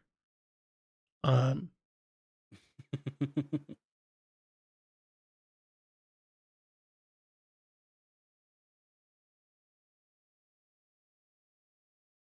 so you can see 4 hours ago U.S., Morocco 5 hours ago, 8 hours ago U.S., 10 hours ago Nigeria, yesterday U.S., Uzbekistan, Poland, Japan, Morocco, Australia, and the UK. Jesus. All of those are attempts within this month to access my account via credential stuffing. Because all they need is the email address, and then they hope that your account is there, and that uses the same thing. Um, Yeah. Swing and a miss. You gotta have one. You gotta have the right password. Two, you've got to have you've got to have the authenticator code if it's a new piece of Mm-hmm. equipment. So Oh yeah. I feel like most people don't look at that kind of stuff, or like they just see that, oh, uh, they might auto forward those kind of emails to their junk box. Don't auto forward that like that. It's not junk. Like, you know legitimately do take the time to ensure that your accounts are secure, um because it's actually quite important. Yeah. Yeah. So that's my little bit about info security, for the day. um it's worth knowing, because if you have those kinds of attempts out there, that means that some kind of password has been leaked. Your username and password likely have been leaked from another site. um so just putting that out there. that said, let's get Hmm. into the show here. Yeah. Um, so So, New World. New World, right off the What's break. what's happening in New World? Well, for one, there is new Prime gaming loot. Yes. So if you guys don't know about this, obviously take a look in your Prime gaming loot, and you'll scroll down and you will see the Holy Vanguard skin that you can pick up. Mhm. Or you can obviously check out that link that A's put in the chat for you. So check that out. Definitely get that. Obviously, it's going to be coming with. I think it comes with 5,000 5,000 marks as well. Um, it does. Holy Vanguard Yeah. skin and 5,000 marks. Mm-hmm. So I would another show you. I 5,000 would marks show the to redeem your. page, but that also has my email address on it. Yeah, they kind of like they do screw yourself, like they do screw you over as a content creator, like when it comes to sort of showcasing that particular screen. It's like it has like a bunch of, rather sensitive personal kind of data and like personal information right there. Oh, yeah. But yeah, like definitely check that out. Like grab it while it's still there. 5,000 marks may not buy like much, but like the amount of drops that have been happening is quite a lot. You should have a fair amount of marks at this particular point in time to be able to purchase a decent set of premium looking skins for free at this particular point in time. Oh, yeah. But yeah, definitely check that out. Um, So I do want to showcase. So for this next mm-hmm, topic, and this actually leans directly into the most recent comment in chat. There, I'm kind of worried that mm-hmm. New World can close in the future because they're losing people every month, even more and more. I don't disagree that they are losing people. I think that Yeah. they've done a lot to kind of stem the bleeding. See, However, let's start yeah. with this innocuous quote that um, seems to be setting a direction. And recently, and we've I gotta be very careful about how I say this. Um, this quote right here, New World, and this is from September 22nd, so this is a while back now. New This World is will be yeah. playable only on the PC for the foreseeable future. So When this is asked well about when it's going to worded. be out on the Xbox. This is worded very carefully. Like, let's just put it Yes. this way. Like, there are 100 different ways of how you can answer this question, right? When will it be on Xbox, right? You Mhm. can say, I'm sorry, it's not coming to Xbox. Like this game is only going to be available on PC, right? You don't need to add for the foreseeable future. You Yes. don't need to say will be playable only on PC. Yes. Now, Like, here's where so. things take a change. Mhm. And so for those that don't know, uh, we actually, McLeod and I normally skim through the hiring positions for New World on occasion because they showcase more than they lead on. This Yeah. article, and I'll post the article in the chat here because this is actually kind of important. There is Mhm. not an official announcement. There is not an official announcement, but this leans into a technical account manager position that has been posted onto Amazon's jobs website, specific to work with Amazon Games in the San Diego studio, which the San Diego studio is responsible for currently two products, Lost Ark and New World. So, Yeah. looking into this, Amazon Games is seeking a highly talented and motivated technical account manager to join our live operations team in Sunday, San Diego, to help bring our titles to our partner platforms, i.e., PlayStation, Xbox, Nintendo, Epic, and Steam. That right there. Now, for those of you that have played Lost Ark, you're very rapidly counting buttons, and you're going to realize that there are not enough buttons on a controller to play Lost Ark. No. You have to Yeah, be extremely creative to be able yeah. to utilize, There's going to be all of quite the a various few different key things. combinations to do what you need to do. Yes. Um, Yes. Now, the reality here is what this probably means is that they're going to be porting New World to to consoles. Uh, they have The not interesting confirmed thing, this, yeah. and they are when asked for comment, no comment was given. Um, they are not commenting on it at this time. Exactly. So The interesting thing about this, yeah, though, as well, is we have showcased a few examples as well, where you can actually, a few examples. One example from the community, showcasing how you can set up a controller to be able to play New World with, like, on a controller, like, pretty mhm, effectively. In actual fact, I've utilized a program called ReWASD, which essentially is a sort of a premium, paid for kind of program that allows you to um, essentially remap game controls onto any kind of controller.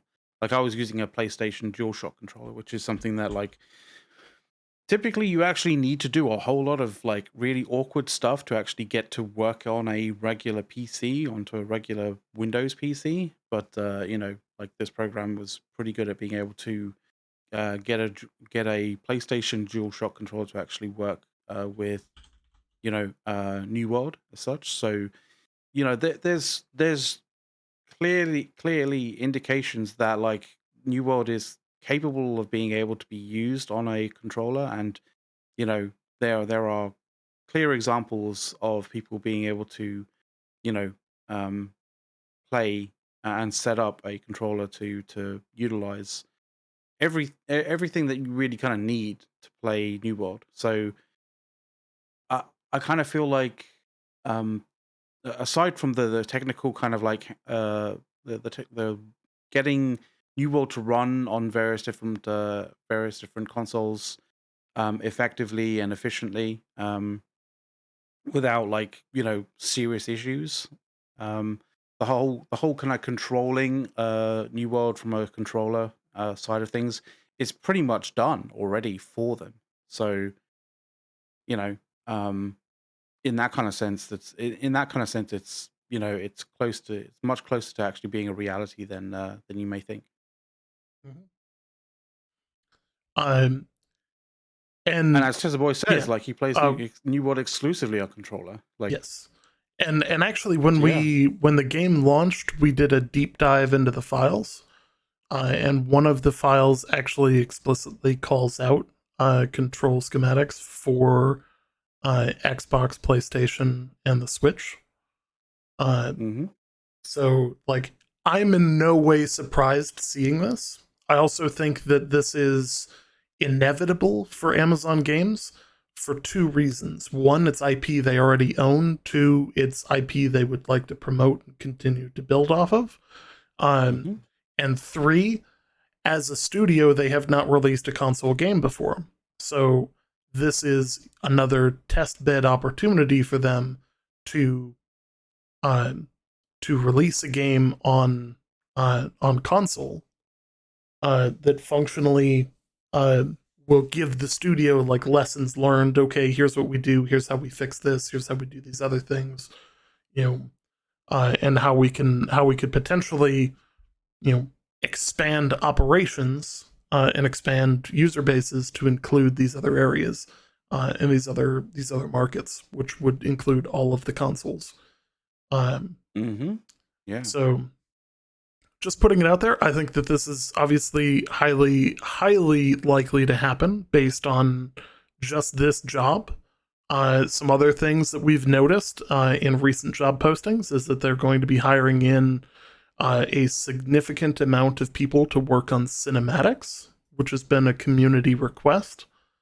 Um, You Yeah, know, getting a bit more like cinematography in New World is actually going to be really useful. Like, I think a lot of people who have played the latest expedition kind of really sees like the difference in the like the sort of like the ramp up in terms of quality, in terms of the sort of cinematography, um compared to previous examples, and also, you know, some of the questing that is available, like that basically have no cinematography whatsoever. Like, at least to some degree, we have a degree, degree of narration kind of put into it, and sort of that sort of thing. But like, when you look at like sort of a title like Lost Ark, the degree of cinematography there is like like massive. It's like a huge amount of cinematography in comparison to New World. New World kind of almost feels dead in that regard. So, mhm.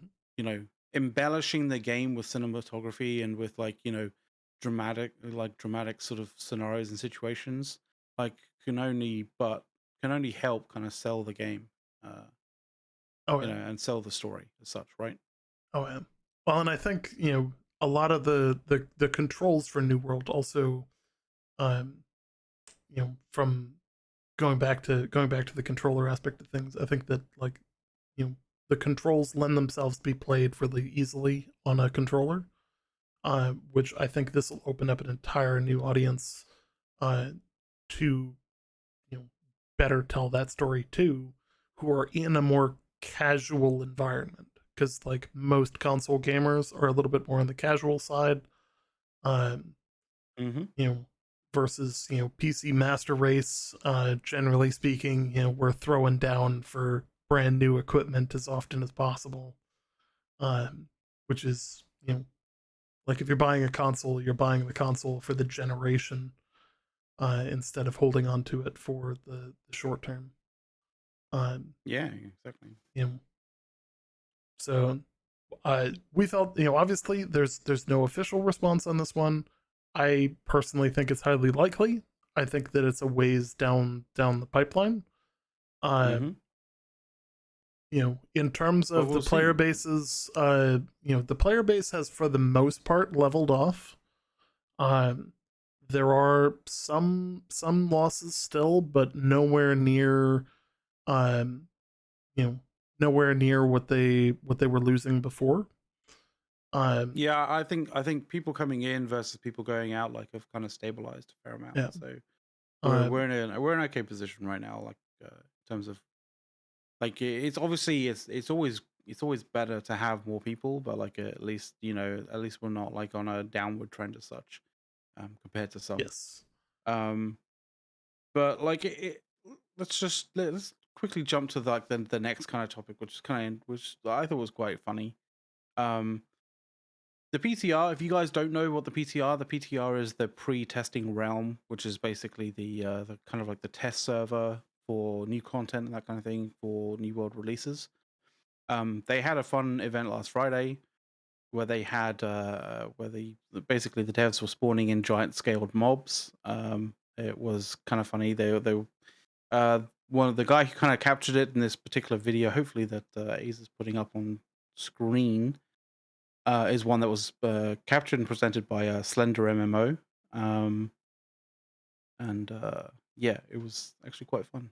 It's quite interesting, like looking at That's it. quite the rabbit. I just That's quite the rabbit. Like, I didn't. I would say it didn't drop the chest, so uh, you don't have to feel like aggravated by that, A's. Yeah. Um, Um, yeah. so it's nice to see them more often on the test server doing stuff with people.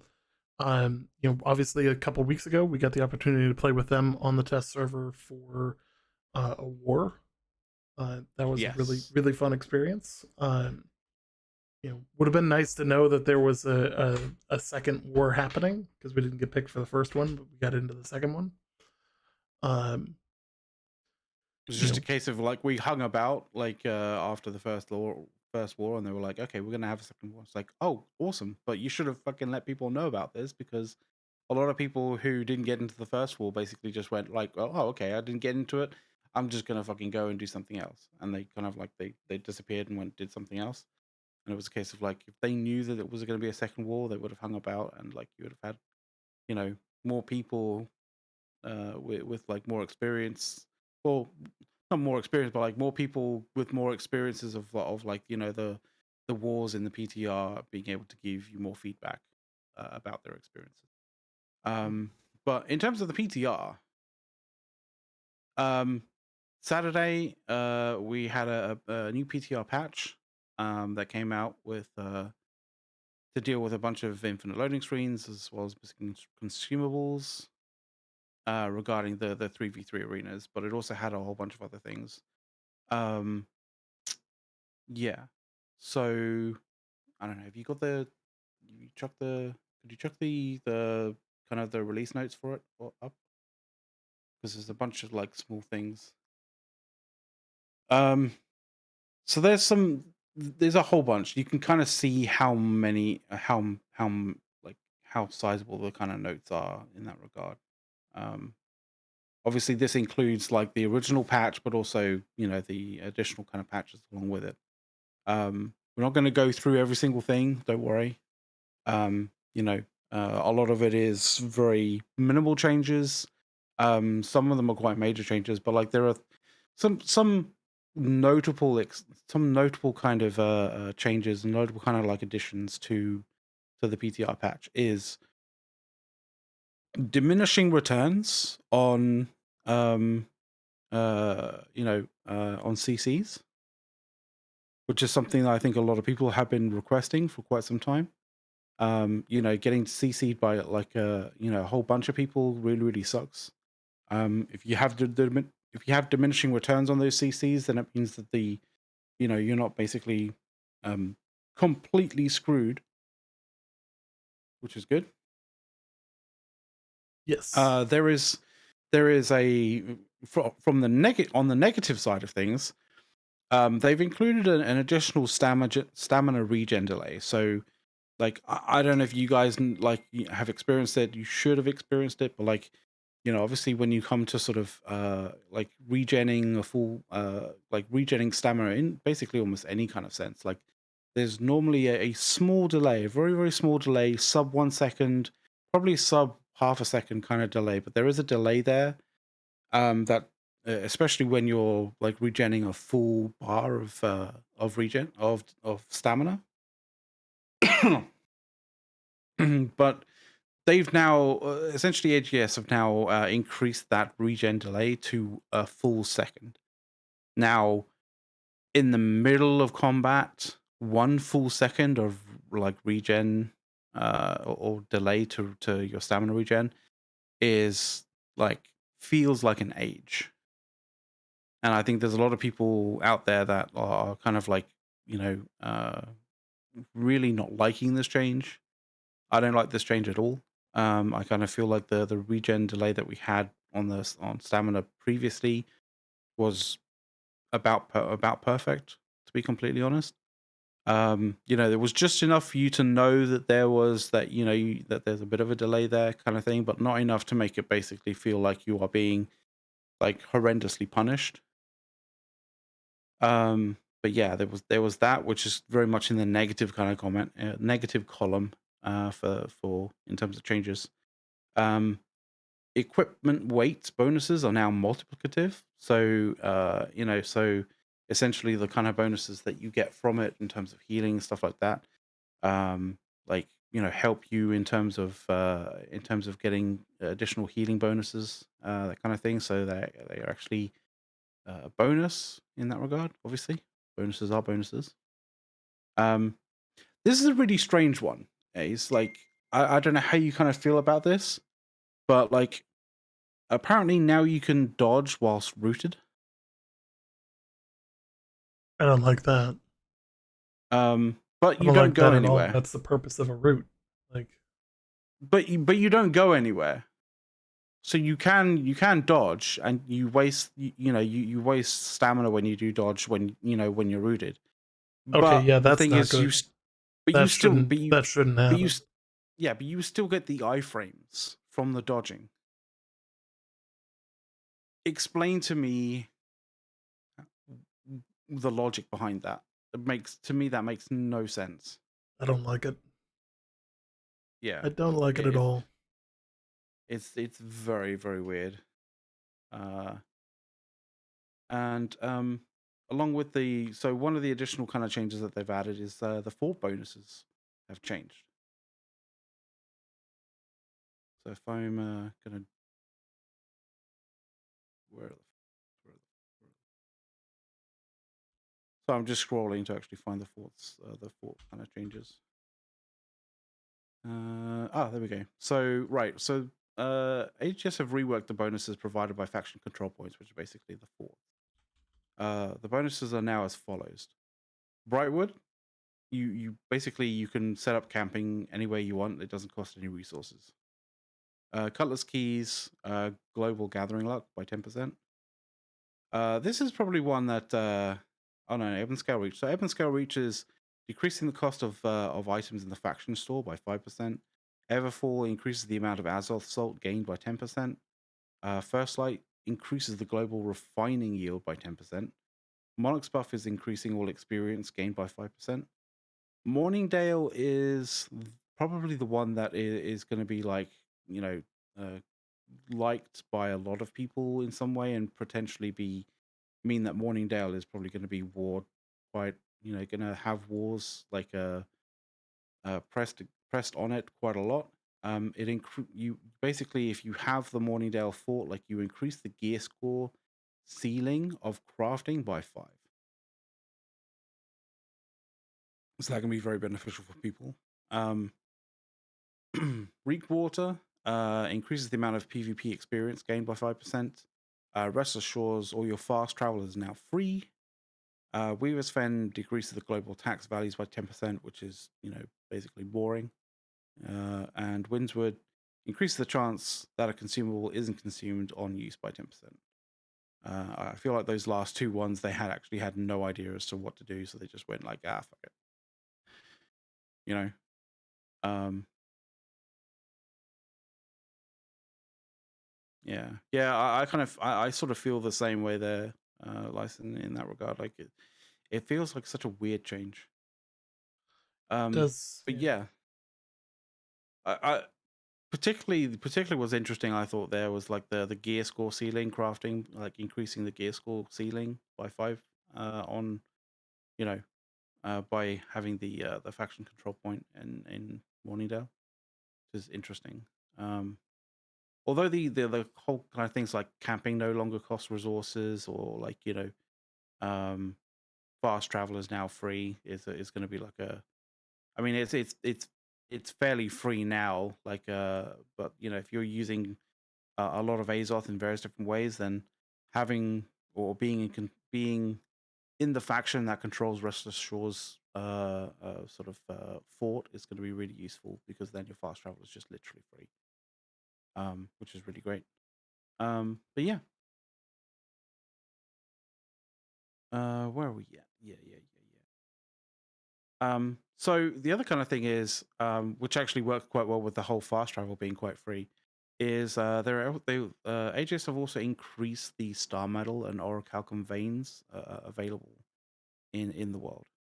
by a They've lot. noticed that there is, yeah, by a fair amount. They've noticed that there is quite a small amount of like runs that people do in order to actually get orichalcum and star metal, and that essentially, when you have one or two or potentially three people kind of doing those runs, essentially you've been like, people are locked out of getting any kind of orichalcum or any kind of star metal, and that essentially, like, um, screws people over, because it's not a case of like in order to actually do it you have to be flagged for PvP, so you can't like get like pushed out of out of an area forcefully.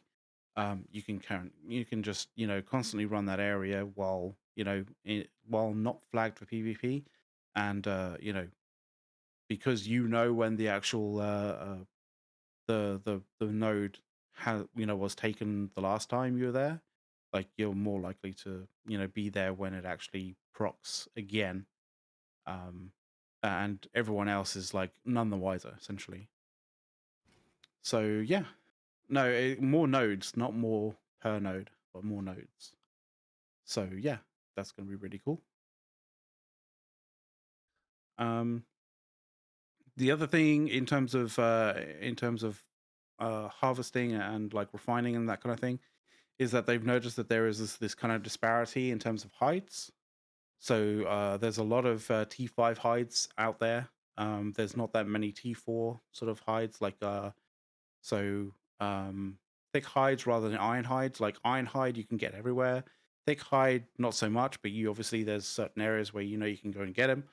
It's just like it's being overfarmed by in a lot of servers. That's being like overfarmed by crazy. And so they've changed it. So they've changed various different things. So that basically a lot of the areas that were ironhide now are doing sort of like thick hide essentially.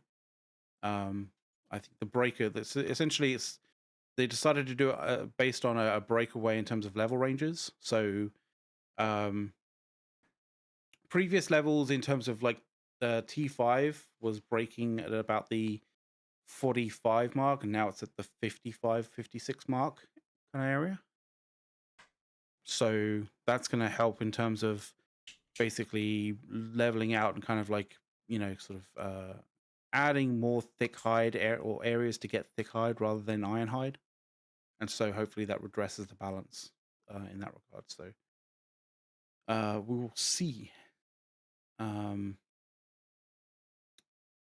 So this is a big one, right? This next one, A's, is a big one, right? Yes, the PvP reward track is introducing PvP only perks to gear. Uh, this is an award. This is an awkward one because it further specializes gear, yet we still have no iteration to the inventory to sort or and consolidate gear sets. So Yes. this is going to be a really interesting one. Um, like I can I don't know how I feel about this. I can see where they're going with this. Like it's only been like what, like 7-8 months that the game has been released, and people are already getting into sort of like what they consider to be best in slot gear for certain things, right? And when it comes to sort of a game like New World, where it's they're clearly sort of making situations and scenarios where you have to grind for certain Oh, gear, apparently right? there's a 2 minute ad apparently playing. Ah, you see those Twitch, ads I again, swear man. to God, what the? I'm sorry, How, guys. like at least meet us halfway, Twitch, like when it comes to ads, right? Like at What I least what I can tell at you least set guys, something up. what I can tell you What's up? guys is if you hit the sub button, uh, you never have to see ads on our channel again. We did set that Yeah. up. We unfortunately don't have control over the ads on our channel, or the frequency and all of that. At least not that I know of. Um, It's very limited. It is very, very limited. And if you don't kind of like, if you're not like actively knowing like how long time has elapsed since like ads have occurred previously, like they can just like randomly just like proc ads onto your onto your channel for in the most inconvenient inopportune kind of moment. But yes, hopefully we have ads cleared. Right. all right, So should the be perk cleared. stuff. The perk Yes. stuff. Right. So what we have, what's going on with the perk stuff is with the PvP reward track, with the 3v3 arenas kind of stuff, right? The reward track is basically going to be giving you in terms of like in terms of like rewards, when you actually spend the PvP salt or whatever it is, right? The Azoth salt.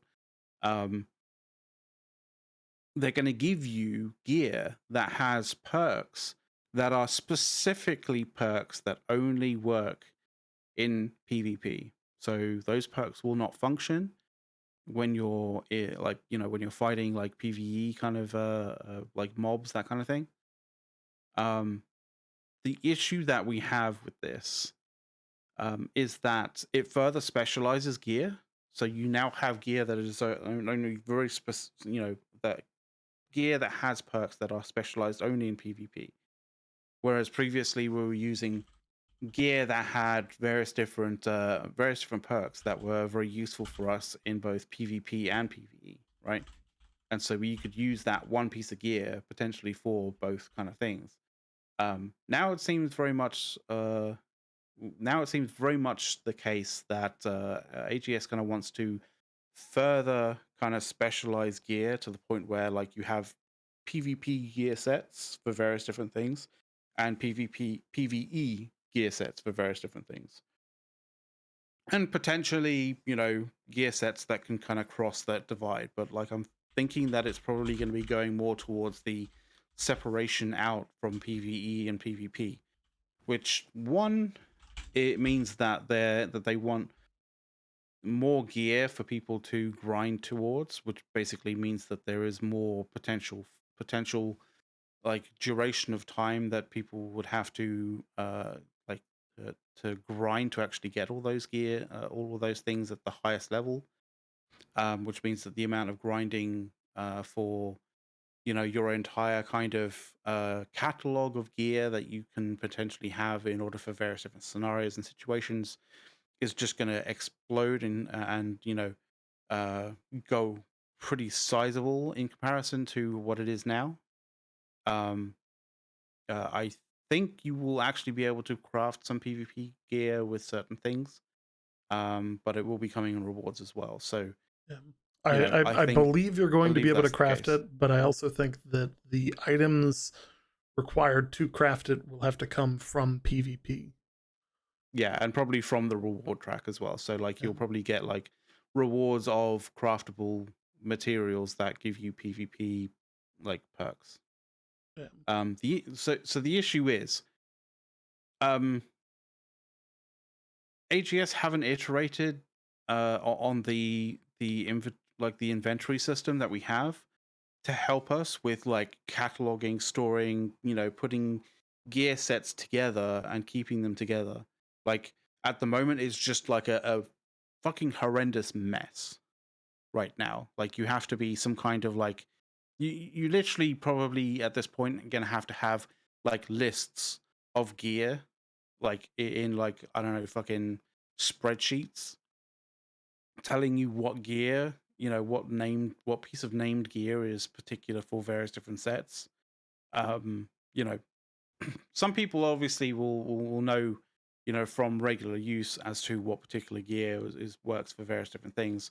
But like at some point people are going to get to the point where they're going to have so many different pieces of sets for gear and various different gears like sets of gear that they're just going to get so lost in it that they're going to have some kind of third party list of something that like tells them what piece of gear goes with what other piece of gear to make a certain gear set for certain scenarios and situations. At that point, like AGS, you have failed us as as players, as customers, in terms of the inventory system, because you should be kind of helping us in this regard to actually help organize this stuff. Like Um, we've even kind of given suggestions, like the community has even given you guys suggestions as to how to do it with mannequins inside of houses where we can actually, put gear on those mannequins and they end up becoming like essentially the wardrobe thing that you can go into your house and swap your gear like to the gear on the mannequin for various different things. Like that would be a fantastic thing to do, but like you guys need to get this together. yeah. Or like at least being able to like tag individual items with a custom text line so that you can go and say, or like Something. numbers, like something to enable you to showcase, okay, all of these are one set, all of these are one set, so that you're not sitting there going, where is this, where is this other thing, like it's very challenging to sort your Yeah. inventory for gear. And I'm This not isn't saying the that only like, game that has inventory problems that we're going to talk about tonight, so you yeah. know And I, it's I'm not not a unique problem to New World, but yeah, I'm not yeah, I'm not saying that like I'm not thankful to the sort of changes that they've done to the inventory system where they've been able to allow us to sort of move gear from various different kind of settlements for free, basically with like, no kind of cooldown or anything like that. Like that's great. But it's a case of like, if you are going to be expanding the amount of gear sets that we are going to be needing to be grinding for, then you're going to at least have to meet us halfway in terms of actually being able to organize this gear in a way that is like at least slightly manageable without us going out of our fucking minds about this. And the other kind of thing is about this is from a more of a kind of like a sort of a broad kind of like broad focus kind of game sense, like you know uh making these gear sets be very, this is PvP gear, this is PvE gear kind of like stuff like this. It does kind of break from this ideology that AGS has with the game, where you have people who do PvP and PvE, but we want them to be like combined. We want them to be a synergy between each other, right? And it's kind of like, well, I mean, how does that kind of look when you're creating gear that like previously you could use for PvP and PvE, but now you're kind of creating gear that is literally just specifically works only in PvP, and most likely are going to be creating gear that works only for PvE as well. Like, but we just haven't seen that bit yet. Doesn't make that much sense from a broad kind of brushstroke kind of perspective, especially when you're looking at the kind of like the idea and the philosophy behind the game, and the philosophy behind like having PvPs and PvEs in the same sort of space and in the same servers. So yeah, it feels like a bit of a mess in that regard. Hopefully they'll be able to iron it out. Like hopefully there's a lot of things missing that like they just haven't told us about, that kind of like knits this thing a little bit more together, um, in something that feels a little bit more holistic, a little bit more kind of like structured, a little bit more thought out. Um, but who knows? We'll have to wait and see. But like at this point in time, I'm confused as to the kind of like PvP only kind of perks on these gear. Like I get having PvP kind of, I get having gear that is more focused towards PvP, but like you can kind of look to the players and what gear they are using more predominantly in PvP as to what perks you would potentially want to put on that PvP gear. Like you have the data for it, you have the capacity to to take that data and analyze it in an intelligent way, to be able to figure out the most used perks in gear, or in gear that is utilized against players. Mhm. So why don't you just check that out and put those perks on the gear that you get from the PvP reward track, rather than creating these PvP only perks. It's ridiculous. But yeah, that's my Yeah, rant. That's my New World I rant. yeah, I think it's it's trying to change the meta. It's trying to it's trying to make it so that if you want to be best in slot for PvE, there's a set of gear for that. If you want to be best in slot for PvP, there is a set of gear for that. If you want to be best in slot for both, you're doing it wrong. like and then at the same time, with the mutations and stuff like that for the high end PvE, there's going to be a variety of different gear as well for that. So like I think their intent is to just continually try and shake up the meta. I am a little bit concerned on the PvP side that there is already a pretty substantial difference in between a fresh level 60 with low expertise and a 625 gear score full legendary setup character. Like, you know, Yeah, it's yeah. Like it's already not so, exactly a fair fight.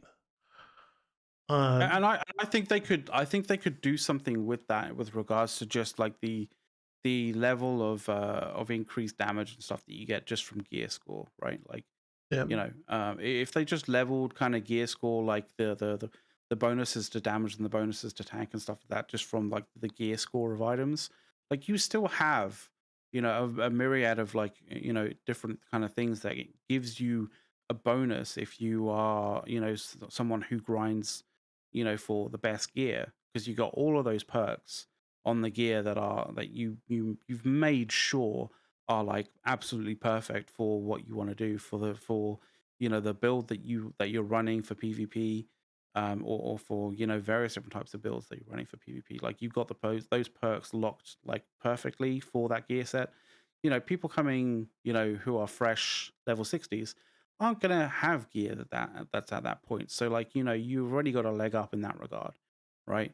Plus the fact that like you've been playing like a whole lot more. The way that you run this. The fluidity of utilizing all of your abilities, chaining those abilities together. The various different kind of ways that you sort of approach scenarios with your abilities and with the various different kind of the way that like your perks run with your abilities as well, and all that kind of jazz, like the synergy and all of that kind of stuff.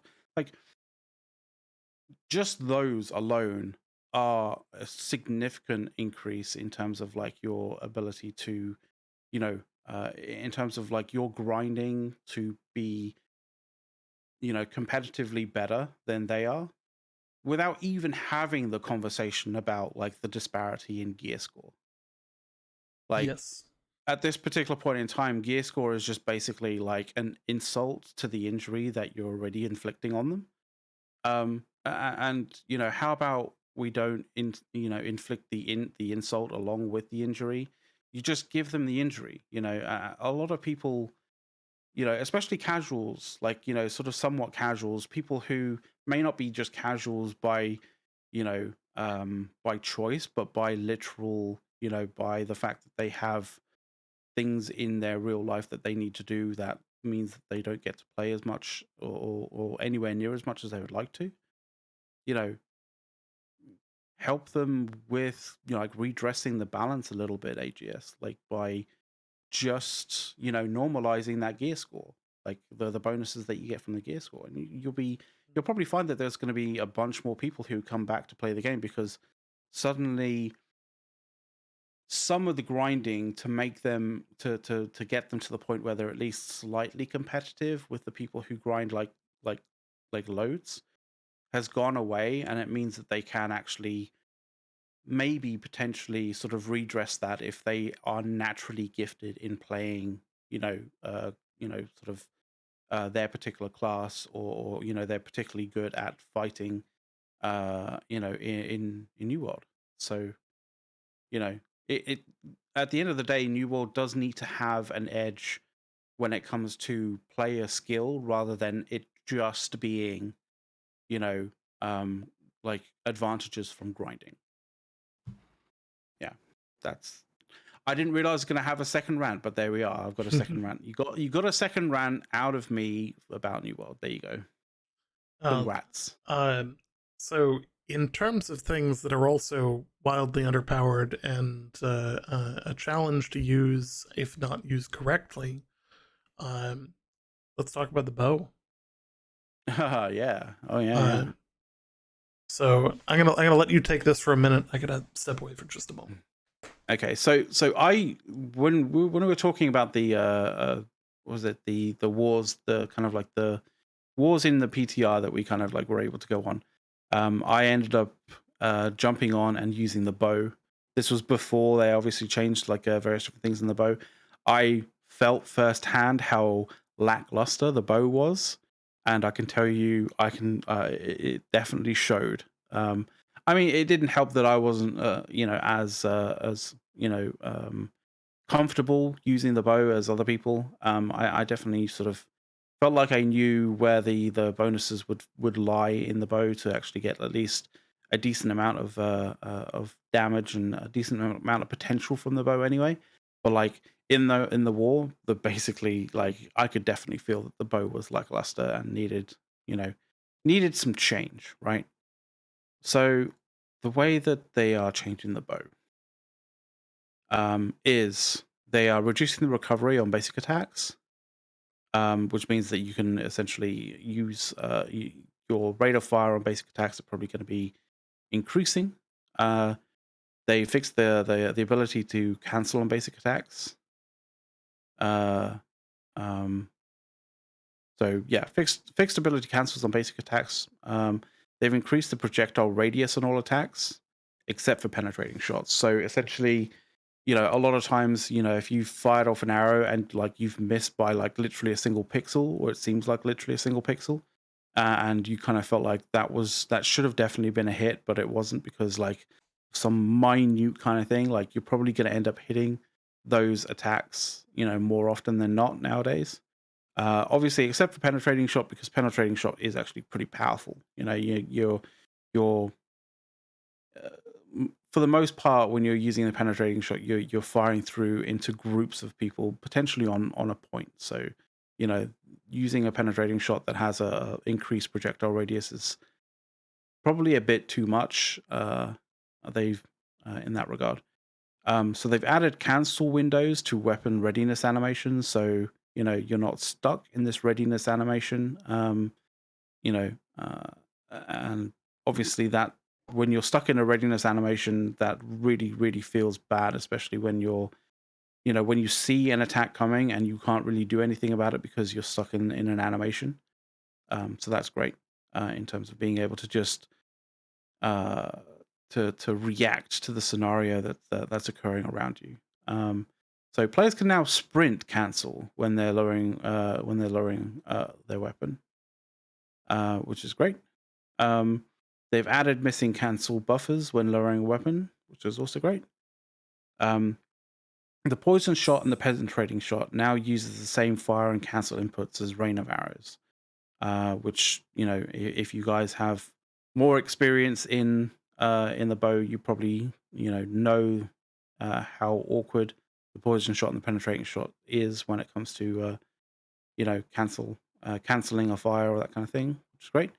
They've reduced the hip fire, startup and recovery, and increased the movement speed while hip firing by a considerable amount, actually. So, you'll be more agile and on your feet, even if you're in the middle of, uh, especially while you're hip firing. Although,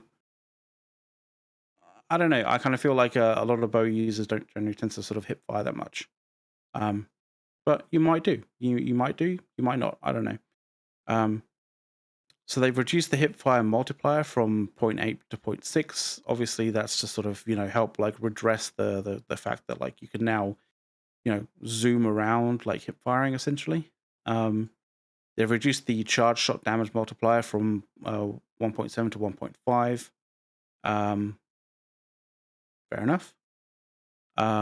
They've also reduced the charge time and the recovery for charge shots. So I think that's one of those things that like works hand in hand. They've kind of like they've buffed with one hand, they've nerfed with the other hand, just to sort of make it a little bit more, usable, but like sort of making sure that it isn't just that little bit too powerful, as it were. Because obviously, if they've reduced the charge time and the recovery for it, you can fire those charge shots a lot more. Um, depending on obviously what perks you have in order to reduce the actual sort of like the cooldown time for that particular ability. And so they've also and the last thing that they've done is obviously they've reduced the power of the bows uh, aim true passive from 30% to 10%. And that's kind of like that's what they've done with the bow. And from what I've seen in terms of feedback, a lot of people are liking that feedback. They kind of feel like it's put the bow into a more agile sort of area, into an area that kind of like feels a lot better, and feels that people are not sort of hitting walls where it comes to sort of dealing with being agile and having to sort of like, especially with the cancel, like the animation cancels and that kind of stuff. Like people have been able to feel a little bit more agile, a little bit more capable of being able um, to get out of dodge as such, in various different scenarios and situations. And in actual fact, I think in that regard, there's been a lot of bow users that have been appearing on the 3v3 PvP arenas. That So light, agile builds have been seeming to be sort of pretty effective on the 3v3 arena, so that's good. And you back? You good? Yes, yep, I'm back. In terms of carrying on? Okay, cool. Yep. Um, So, in addition to the changes on the PTR, obviously those changes eventually get vetted to the point where they're released, and 1.4.5 launched on Tuesday. mm-hmm. And that brought us a number of like pretty much required changes. For instance, fixing the Yeah. hotkey healing assignment drift, where like if somebody was out of range, all of a sudden they would be reordered, and like if they were the third one on the list, all of a sudden the fourth one would become the third one for no reason. Like it was chaos. Like this has been just holistically better. They've basically removed the chaos from that. It now works as it's supposed to. Um, the And people region like it. transfer cooldown timers will be more Yeah. accurate and visible now. They were in the past showing some interesting numbers. It's always interesting because like some of the times like people would say, oh, like the timer's over and it's not letting me, and then some people would be like, for some reason it gave me a timer that's like 5 days and it ended in one. What the timer was counting down, we don't know anymore, but Yeah. now But it's at correct least, apparently. yeah, at least it's fixed now. Hopefully, fingers crossed. um, uh, Um, and there have been some nerfs and fixes to the Great Axe, including the insatiable Gravwell perk. the one that was basically procking on people twice, essentially. Yes. Yeah, that one. So it's no longer going to proc twice. Instead, it's only going to proc the one time as intended. They're reducing the weapon damage from the secondary burst, um, from 125 or 125% to 100%. And they've reduced block stamina damage from the secondary burst from 150% to 70% of a player's base stamina damage. Um, Which I think is going to lastly, help with yeah, people I think feeling that that's it's a bit ridiculous. yeah. It's much less punishing. Um, they've also reduced the lifesteal amount based on gear score from an initial range of 20% to 50%, uh, down to a range between 15% and 35%.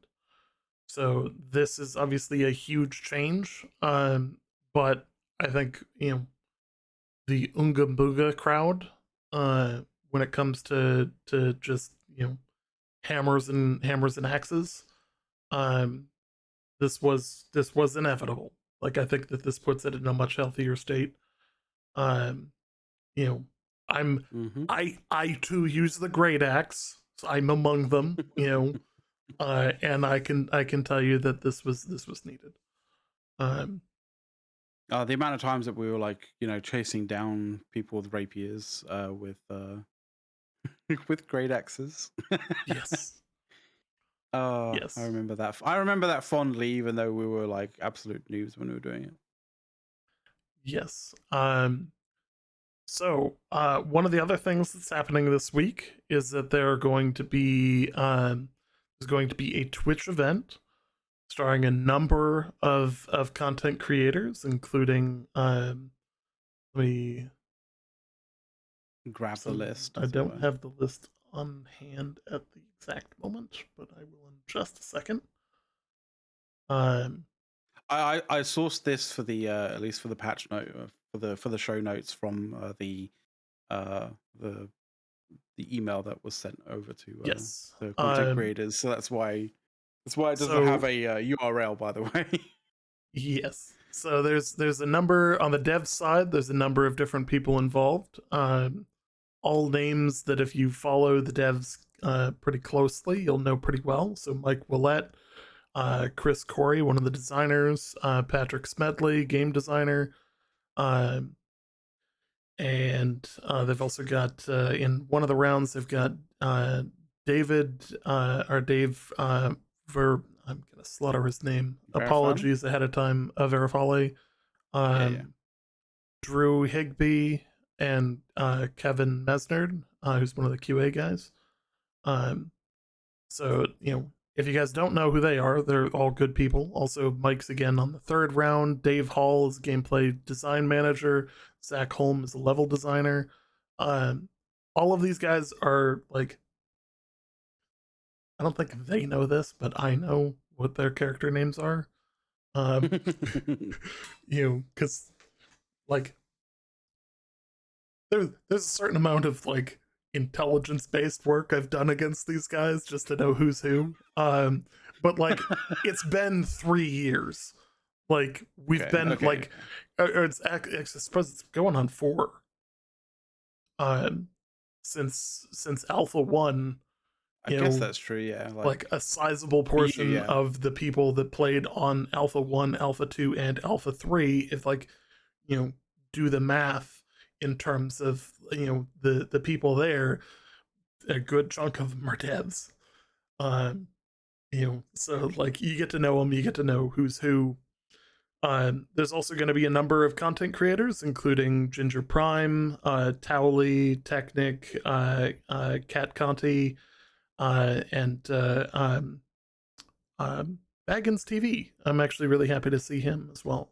Yeah, Um, I saw Baggins there and I was like, oh, yeah, awesome. Because, like, a, you know, a fellow NWDB.info content sort of partner as well, which is yep. great. So I think it's going to be an interesting thing. I do want to say the big thing for you guys is that not only is there the Twitch content to watch in terms of content creators and devs duking it out, but there's also going to be a supply chest Twitch drop, um, For which each of these, like, 3 different rounds as well. yes, um, you can collect a total of 3 supply chests per one event. Um, Note that that once the drop collection window has ended, your progress will not carry over to the next Twitch drop. Each supply chest will have the same contents listed below. Charge more Nice. confidently into the arena with the following: 2 vials containing 1,000 Azoth salt. Azoth salt is a new PvP currency that allows for you to purchase PvP exclusive rewards. Mm-hmm. 3 random pieces of exclusive PvP gear with higher rarities and PvP centric perks. 5 We health talked about potions. that. Uh, Yeah. 10 stat boosting foods. Uh, they're apparently going to be pretty good foods. 2 honing stones. Mhm. 2 gemstone dusts. And 2 oak flesh bombs. So basically, everything you need to be competitive in PvP, in terms of, Especially you know, especially in uh, those arenas. yes. So, And this is the kind of the important part as well, because, like, this is an event that is essentially celebrating and, like, putting into sharp focus the PvP arenas. yes. And so what this does is this kind of signifies that, like, PvP arenas, like the PvP patch that's on the PTR at the moment, I believe is going to have to be going live before this event starts, right, on May 12th, I would assume so. If right? they're gonna be giving out the stuff as drops, I would assume that the drops are gonna be instant and are relatively close to instant. So like I think we can pretty much assume that we're gonna be getting the patch notes. Hint, hint, drop it now, maybe. AGS. I mean, it is the 12th, right? It's the 12th today. Like, well, I mean, it's not the 12th for you over there in, like, in the US, but, like, over here in the UK, it is 24 minutes past 1 in the morning on Thursday, the 12th of May. So unless they're going to be postponing this to a different, a different date in May, and obviously sort of like, shifting those dates around, like we're going to have we're going to go with that there is potentially going to be a either early morning or sort of like mid-afternoon patch in some way, shape, or form. Moving over the PTR kind of patch to live essentially. Unless they're postponing, in which case they're going to have to postpone the actual the events as well, and obviously the Twitch drops as well. So that is our prediction, and I imagine Ace is probably looking over the like the Twitter feed and all that kind of stuff to see if they've actually done anything. It doesn't look like it. No? Oh, okay. They might just be running it on the test server and just banking them on the first one here, maybe, or they might spike it on us tomorrow. We'll Well, I find out. just I don't see how, like, if you get the chest, because you get the chest, right, and so once you get the chest, then clearly you can can pick it up in game, or you can open it in game. And if the game doesn't have Azoth Salt in it because it hasn't been patched to the point where like it has Azoth Salt, how can you gain 2 vials containing Azoth Salt if it's not in the game yet? Like Yeah, this is where, like, from a logical standpoint, if you're getting it as a drop, then you're getting it redeemed into your inventory in game. And if those vials are there when you open the chest, which they should be because that's what the chests contain, then those vials contain Azoth Salt. And if you can't get those Azoth Salt because it doesn't actually exist in the game because the patch doesn't have the salt, like it isn't the patch from the PTR, then the whole thing breaks. So as far as I'm concerned, it can't be, something that occurs only on the PTR server. So I don't know. Like we'll see. Maybe I'm thinking more likely that if they're not going to be dropping the patch for the live servers tonight or at some point within the next 12 to 24 hours, then they're going to have to be postponing the events. yeah, Because they have already posted out on Twitter that the dev versus creator full schedule event is May 12th at 11 a.m., which is the first one. 11 a.m. Pacific time, by the way. So it's going to have to it's happen going to be soon. interesting. I'm curious how this is going to work tomorrow. But so obviously when it comes to New World, we've got tons to talk about at the end of the show. We also hang out in our Discord. So after the show, feel free to catch us there if you want to chat. We're just two friendly dudes. There has been an impression that we're developers. We are not developers. So like if people have that impression, it is by design that we are the New World Order show. However, it is not. We are not actually Employees. affiliated with Amazon Games. We just build a lot of content towards New World. There's no point in me appealing to AGS if I am employed by AGS. Like, yes. That makes no sense whatsoever. Yes. So yeah, we're just content creators. We enjoy MMOs. We like talking about MMOs. We like comparing MMOs. And New World is one of those MMOs that we enjoy playing and enjoy talking about. Simple as, right? Absolutely. And obviously, like, we were not chosen to participate in this 3v3 tournament scene with the devs. So, you guys can read into that whatever you want. I know every time it comes up, I do. Hint, New World. Our business email is easy to find, commanderrays@gmail.com. Feel free to reach out Mm-hmm. to me anytime. You also have me in several different locations, including your discords, plural. Feel free. Yeah, yeah. Uh, Anyway, we should probably move over to Lost Ark and like Absolutely. you So know let's start and talking about Lost Ark. This switch. is going to be We wanna a pretty big week for Lost Ark, actually. do we want to be switching over the category to Lost Ark as well? Like if that's Yes. entirely Thank you for the possible. reminder.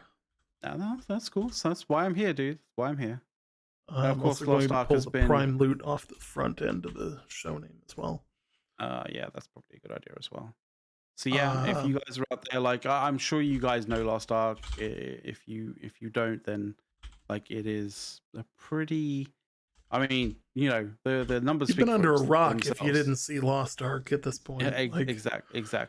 um, It's been going pretty damn well in terms of numbers. Like yeah, like oh and yeah. we're up for I believe a pretty significant content like patch sometime soon, right? Yes, But tomorrow, I'll actually. I'll leave that I'll leave that to you because Yes. you are the aficionado when it comes to Lost Ark, especially. So I have been playing a solid amount of Lost Ark. Mhm. For those that have not seen Lost Ark, it plays a lot like Diablo, only if you added a bunch of MMO components and guilds and massive raids that are not in Diablo and a whole bunch of other things. Um, it is a very in-depth game with a shitload of content. And just to make things more fun, the May content release is here already. And it is not small. So the Destined for Destruction May update is now being released. This will include the first Legion raid, Volten, in both normal and hard modes. Legion raids are the 8 to 16 person raids that are really what like the end game of Lost Ark really is about. It is a truly in-depth dungeon with just epic amounts of I'd love to just chaos. Like it's It's just chaotic. It's yeah, chaotic. Yeah, uh, but there is an absolute ton and a half complex mechanics, clear of mechanics. Yeah. objectives, failure conditions for failing to meet those objectives that include party wipes, and all of that. Like simply put, this is one of the reasons to go play Lost Ark. This Are is are this these is the big stuff. are It these the is end ones that game, so it takes only a while to get there. But yeah, are these the ones that only come around like your opportunity to sort of do them only come around like once a week or something? um, Are these those I ones specifically? believe that these are weekly, if I remember right. Yeah. Um, Okay. it'll be my first time doing Legion raids, so like I'm very much looking forward to this. So they're also adding in the Descaluda Guardian raid. So a new Guardian raid's been added on to the end. It is a highly complex one. There are a number of mechanics in it that are abnormal, as with everything when it comes to the Guardian raids. They get more and more complex as you get to higher levels. In the early levels, it's basically just learning to dodge, learning to identify when mechanics are happening, and then it slowly introduces you to, you know, throw the right, kill an extra mob that drops a number of things, throw the correct thing at the guardian to proceed to the next level. Throw the wrong thing, it might party wipe everybody. uh you know all kinds of fun stuff like that. In the true late game, there are a lot of mechanics that can not only party wipe but just straight up cause all kinds of chaos. So the Yeah. Guardian raids are a lot of fun, especially when you get to tier 3. So make sure to check that out. Um, they are adding a new destroyer class to the warrior classes. So the subclass for destroyer is being added. Um, as a If paladin a main, I'm very happy with the warrior class and the options that it has. So like it'd be I mean, nice to see the destroyer, and I'm gonna be booting up an ult for that tomorrow. yeah, Um, if you felt like, having a fuck off massive sword wasn't enough and you needed to have a class with a fuck off massive hammer, welcome mhm. to the destroyer class. Yes, You know. it is going to be all kinds of fun. Um, I'm straight up looking forward to it. That's my plan for tomorrow. And probably into this weekend. I'm actually going to be instead. I'm going to be pushing a berserker through to level 50 via knowledge transfer, but I don't have the gold to do both. Um, so I'm going to be moving my I'm gonna be adding up a destroyer as well. I've got all of the resources necessary to very rapidly, once I get them 250, I can get them straight into tier 2 because I've piled up all of the stuff for um from all my islands. So I've got just a Ah, shitload yes, of tier yes. 1 resources ready to go. So that Um might be actually quite useful to talk about because, like, I think a lot of people kind of get a little bit disheartened or sort of like feel like the content is very samey when they're getting, in the sort of same sort of area that Angry Fist in chat has kind of got to, like the sort of 1300s, 1400s kind of area. Um, mhm. So if you made is it it? to the 1370 range, the new Legion raids are gonna be the reason to reinstall and keep playing. Like that should be a lot of fun. Um, yeah, Yeah, totally worth it.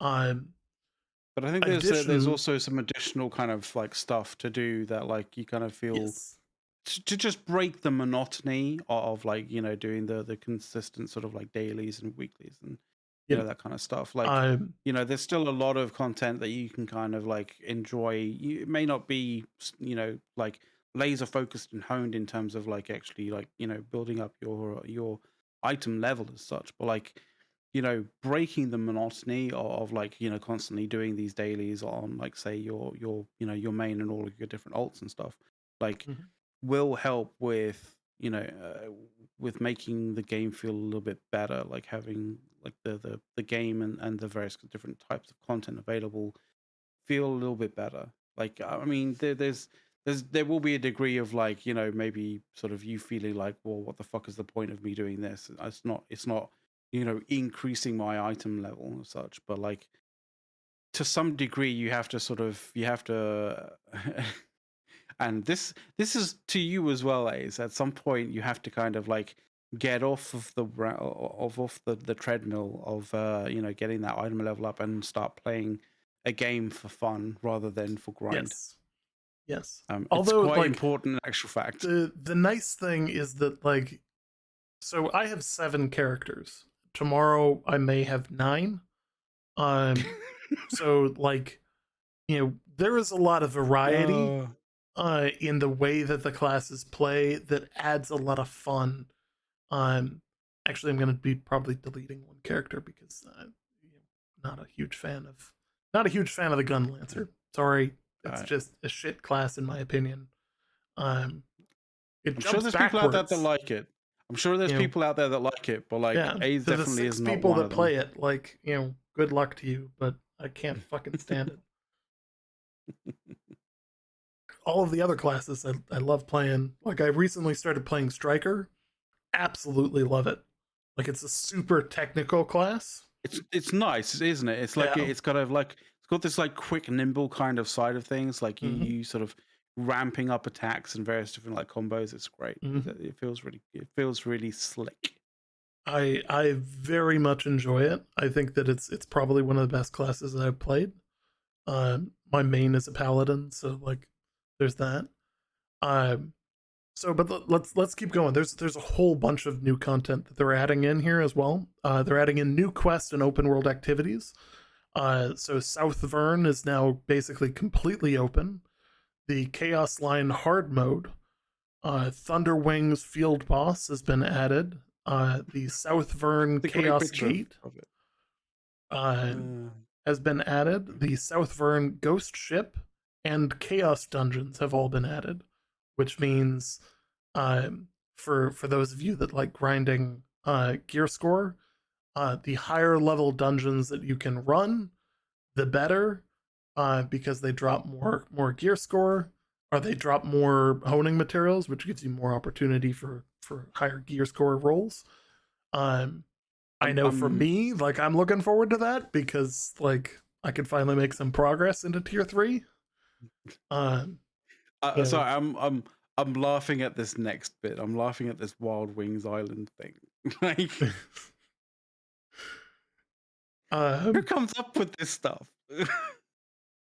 Or if they, or wherever they do come up with this stuff, it clearly is a fucking wild time, you know, whatever yes, brainstorm meeting as it is, because yes, it's clearly sort of like, you know, they clearly have some stuff to really, you know, to amp up the kind of crazy when they're coming up with this stuff, because like, yes. what the fuck?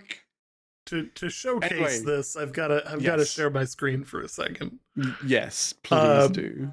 so that's quite the rooster right there. So the Wild Wings Island has been He's a added. rooster of illusion. Yeah, Arcasia is a vast land filled with a myriad of menacing and sometimes, well, less menacing threats. Uh, seeking revenge for eating their friends and family, crispy golden chicklings are planning to raid the island. I swear, like it's like Revenge on the Colonel. Like, good God. Oh, what the hell? This is the next line is just as bad, just if not better. Players turn into a chicken or beer to battle the chicken monster for event coins. Oh God. Oh God. This is literally a what is the this is literally like a Zach Brown band song turned into a game. Like this is literally chicken fried. Like so the quicker you defeat waves of enemies, the quicker more chicklings appear, and the more coins you can earn. Wild Wings Island is a new event island where players can participate in co-op quests or join solo to help suppress this unique uprising. And unique is definitely the term for this. I like Jesus here's Christ. the thing. Like I appreciate this because like Uh, sometimes you just need a little bit of ridiculousness in your life. And this getting is definitely transforming into a beer bottle and beating the shit out of a boatload of chickens just sounds like a lot of fun. I don't know why, but it sounds like a lot of fun. And hey, if the relentless grinding, you need a break from the relentless grinding, you know, in terms of item level, like this may just be the ticket. Absolutely. Absolutely. Oh wow. Additionally, for those that are more in the, in the like PvP aspect of things, they're officially adding in island sieges, a PvP guild activity that allows you to battle other guilds in PvP combat. Your ranking is determined on how many Nice. points you earn from capturing objectives and defeating enemy players. Earn rewards and perks like gems, accessory, ability stones, and more. Simply put, worth doing. Uh, Mm-hmm. Raid matches. Enter a base with your guild and challenge the powerful Samil Devourer. Once summoned, you'll have a limited time to cooperate with your guild and quickly destroy the Samil Devourer. The faster you kill, the more you move up in the guild rankings. So basically, It's got nuke that rankings. thing Nice. down as fast as possible. Use all your awakenings right away. Mm-hmm. uh, from there, they're adding in a new set of clothing. I'm going to showcase this because Very very modern clothing. If you're, you know, if you'd only just like, you know, been going through um you know, Lost it's very Ark. much the These college clothings pack. might be very, yeah, it is very much college pack for sure. Yeah, Yeah. I'm not gonna This lie, may I'm look digging the odd. sweater, like the cardigan. I too was in Uh, college at one point, was the president of my fraternity when I graduated, and I missed the cardigan life. So you might see my character with the jean or the what looks like sweatpants and a cardigan. You know, I'm digging it. And then you got the solid mm-hmm. Chad on the left hand side there. Yeah, You know, clearly. so that I think that's going to be a fun set for skins. It's nice to see them kind of branching away from the high Absurd. fantasy skins and adding some more um, just fun ones. Um, I think everybody's kind of looking forward to see what happens with the skins. The more skins, the better. Lost Ark is, of course, very customizable when it comes to these kind of things, and the more that are out there, the better, and just in general, it's a good thing. Um, Mm-hmm. There's a bunch of quality of life updates as well, which is pretty cool. yes. Um, So they're adding front and some s- back attack indicators. This is for guardians, or guardian raids, and other major bosses. Oftentimes in some of the larger fights with a lot of things going on, you can almost completely obscure the Guardian to the point where you have no idea what direction it's facing, let alone like if you're in the line of fire. So what this is going to enable you to do is to have customizable colored front and back things that rotate while it if it changes direction, the things rotate with it, so you can always yeah. tell which way it's facing. It's a very combat focused thing, so that you know what's going on. And I think it's actually really important. Um, No, that is very important, especially in yeah, a game that like is so heavy in terms of like the sort of like on screen kind of effects and all and everything that's going on. Like yeah, like being able to know like the direction that that the boss is kind of like looking, especially with regards to specific attacks and that kind of stuff. Like yeah, it's kind of like a critical piece of information that like you definitely need to know. And so communicating that to players is actually going to be is very useful, especially from a quality of life sort of standpoint. So yeah, absolutely, solid absolutely, solid date in that regard. absolutely. So additionally, they're changing the menu on the main pages to allow you to, while you're looking at your characters, see which of those characters have completed what dailies and what weeklies. You can pick the unique weeklies to go, okay, hey, here's the ones that I want to know if they've completed or not. That way, you're not sitting there wasting the opportunity to potentially gain some gold by, oh, hey, because like I've got 7 characters. If I have to do 6 weeklies on each of them, uh, and I forget to do them on one of them, or I forget to do a couple of them on one of them, I would like something to remind me, hey, you still have weeklies on this, because Yeah, that's a lot of gold being left on the table. Um, and of course, like for dailies, running chaos dungeons, have you completed your Una's tasks? Have like those kind of things are really important to be able to see, especially when you have a lot of characters. Like I have 7, and by the end of tomorrow, I'm likely gonna have 9. So like, you know, that's a lot of dailies to keep track of, and I don't it have a definitely spreadsheet is. for this. So It definitely is. uh, It's getting from towards the realms of it, right? And this yeah, is like an example of like but this is an example of like a developer actually sort of noting that the sort of like the amount of keeping tabs on what needs on like various different things, like the yes, a growing plethora of things um is required by their players, and them stepping in and basically going, okay, like we will help you with this, we will do something, we will create something in the game that helps you track this stuff, that helps you organize your time, organize your stuff. And it's something that I think hint, hint, AGS kind of need to do as well. Just saying. Yes. Just I wanted to point that out because that's a classic example of, how this should work. Welcome to the show. Um, Yeah, welcome, dude. it's always good to see for like, so we get I don't know that anybody else can see this, but we can see it. First time chatters, we do actually see that it's the first time people chat. So like it's always great to see you guys join the channel and join the conversation.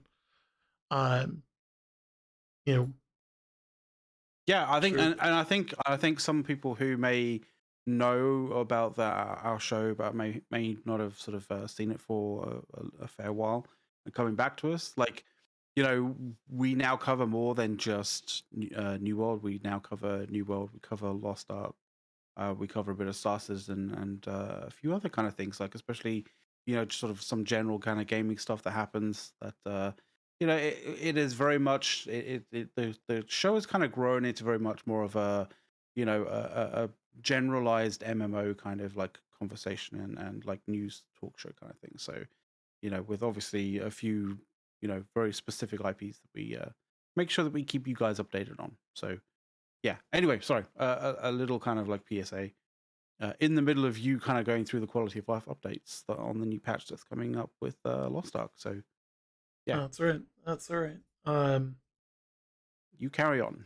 I'm also trying to understand why this is being my awkward. armory thing is for some reason not not what? It's not showing. Is it not updating or not showing? Not showing character. That's interesting and unique, and more than a little concerning, maybe.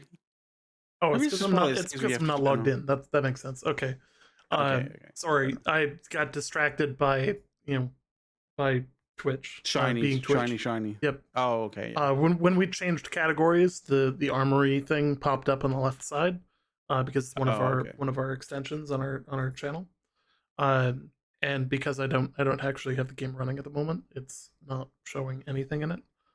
Okay. All right, fair enough. It would be nice to have Lost Ark running in the background so that I could showcase my 1300 plus character and all of his fun gear. And look at all the grinding I've done, guys. Yeah. So there's also going to be a ton of quality of life updates here. Yes. And when I say a ton, like there's a ton of UI updates. They've improved the party finder, party invites. They've updated loot dismantling, which like I think everybody fucking hates the loot dismantling because like I dismantle almost everything all of the time. And like I've set the auto dismantle. It'd be nice to be able to set that like for multiple characters but yeah. Anyways, yeah. I'm looking forward to that update. There's some convenience features for the market and auction house that they're not being specific about. But I'm sure they'll be in a much more detailed patch notes later. And they're adding some new fun features, like being able to randomly summon favorited mounts. Basically have a button that pick any mount that's one of my favorites. Push button and random mount. Like it's not the same amount. It's not the same amount every time, but like if you favorited a bunch of them, like it'll kind of choose randomly between whichever. So yeah, I think I've got like 16 mounts, so I might just favorite them all just to have some fun with it. Fair enough. So then, of course, beyond that, they're adding in some new hairstyles to be added with the customization for the characters, just kind of generally to have some fun with it. Their character creator is actually really cool. Like I've had a lot of fun with it. Naturally, I've got 7 characters, so like I've had a few runs through it myself. It'd be nice to have a few more options, but yeah. You haven't got to the point where you just randomize, just whatever. I'll pick that one. Yeah, that's fine. Like people might think that, but like I kind of feel like I've got some pretty good ones to that point. I feel like at some point you get to that point where you're just like, I really don't care. Just like randomize. Yeah, fair enough. I'll pick that one. I'm about to the point where I'm about ready to face roll my keyboard for character names, because anything that that resembles a ridiculous. word seems to have been taken. So it's gotten quite bad. Yeah.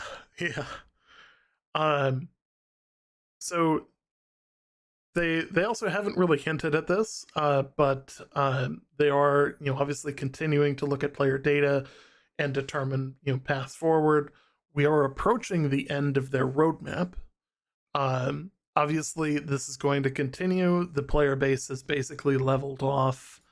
In the 450 to 500,000. Well, actually, my bad. Between 450 and almost 600,000 concurrent users. So, obviously, this is a hit. Obviously, there was a shitload of grind. So, like, people are playing long play sessions. It's a good time.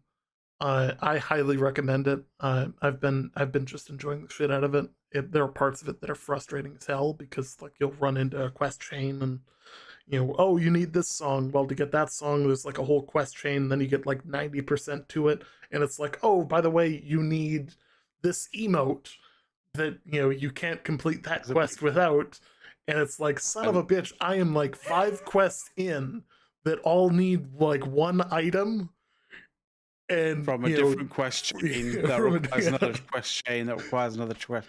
It's quest chainception essentially at this particular point in time, right? Oh yeah. Yeah. So it's fun. I've been having fun with all the like kind of variety of content. You're gonna try that chicken event. I'll tell you that right now. 2 days away from getting my Astray, which is which is like the fastest ship in the game. So I'm really looking forward to that.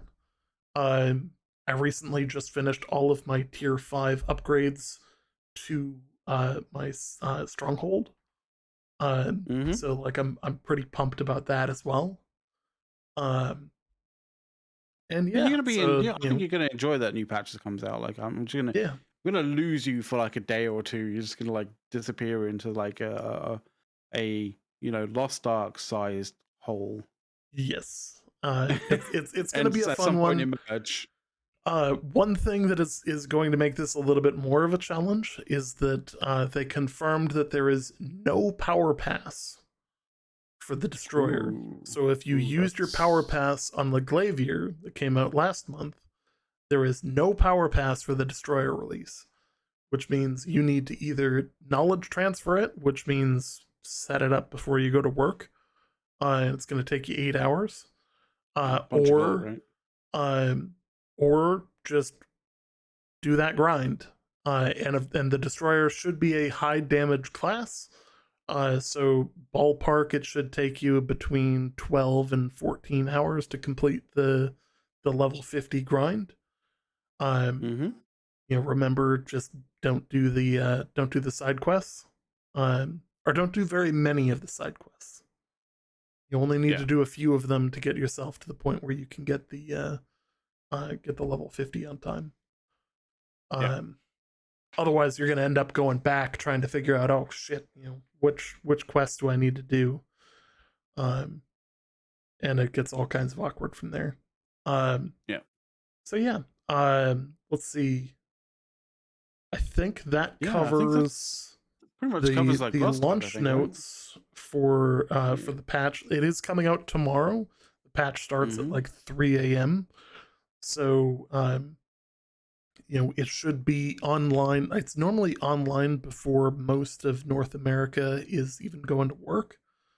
I normally get the ping around like 7 in the morning on the East Coast. So if your plan is to do the knowledge transfer and to have it by the time you get home from work, you'll probably be able to log in before work and do that, or like now's a good time to set up TeamViewer. So that you can do it remotely.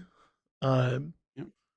you know, I but mean, I yeah, mean, uh, I joke, but I have actually used TeamViewer to run and change things in Eve Online as such. But like via my phone. So yeah, I can't talk in that regard. Like I've used TeamViewer to deal with games before, like remotely. So yeah, it's a thing, and people utilize it for that. So makes sense. Anyway, we should probably uh, throw the category over to Star Citizen, I guess, right? We've got a bunch of Star Citizen stuff to deal with. yes, Yeah. yes. Let's once again change the category. Which is going to be interesting because the thing that I also found was quite nice about about Twitch VODs is also when we're changing category, it also creates chapters for the VOD as well. So if you kind of Absolutely, want to check out the Star Citizen one, you can kind of literally just click the chapter for it and go straight there.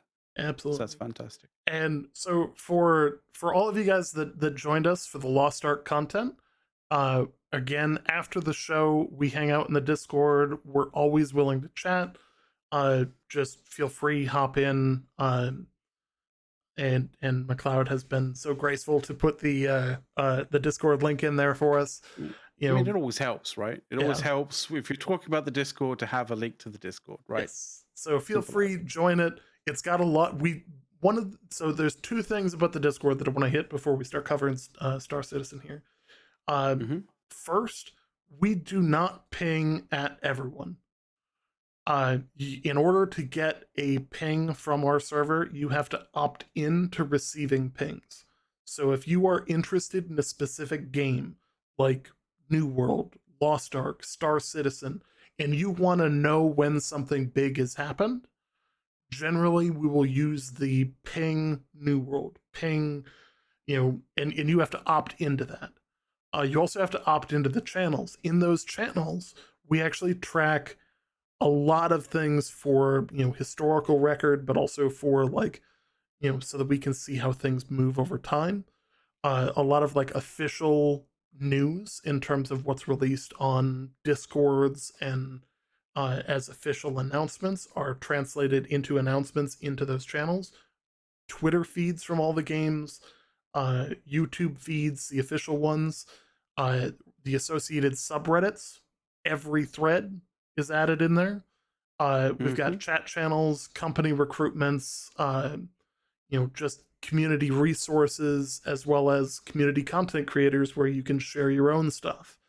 Um, Yeah. you Yeah. know, Please feel free to go in there and use those as a way to keep up to date on these games. We've done this in a way that automates things as much as physically possible, so that you are going to be one of the first people to see that content has been released. For if you're interested, this can help you in a number of ways. If you're like me and you're on Reddit all of the time, as one of the moderators for r New World Game, you know, I can tell you this is how I get most of my Reddit karma. Is I have an automated thing that tells me, hey, there is a new post for New World. Click, copy, boom, boom, set up, post, done. You know, just Cheeky saying, bastard. just saying. If for no other Yeah. reason, there's another one for you. Otherwise, it really is a good way to keep up to date on things. We do have a number of voice channels. If you see us in there, feel free to come chat. Again, we're just two dudes. We love chatting about gaming. We are not developers. We are not associated with Amazon Games. We have had a sponsored stream from them in the past, but Yeah. we Many people are have. we are our Yeah. own content creators. So please feel free to join us in those channels after the show. Uh, But as we do, we're gonna move right into our next major well, topic. just real quickly, because like once to allow you to sort of like get some some resources set up and stuff. One of the other like things that I do need to kind of like make sure that people know. with regards to the Discord is that we do have a series of small hoops that we do request you guys to jump through in order to prove that you are a human being and not a bot and not somebody who wants to throw really really like terrible links to people just to rile them or to screw with their day, that kind of thing. So there are a few kind of like authentication things that you kind of need to go through just to make sure that you are a human being. um Once you've gone through those, you will see the channel that has the messages where you can click the various different icons to get the roles that you want to get.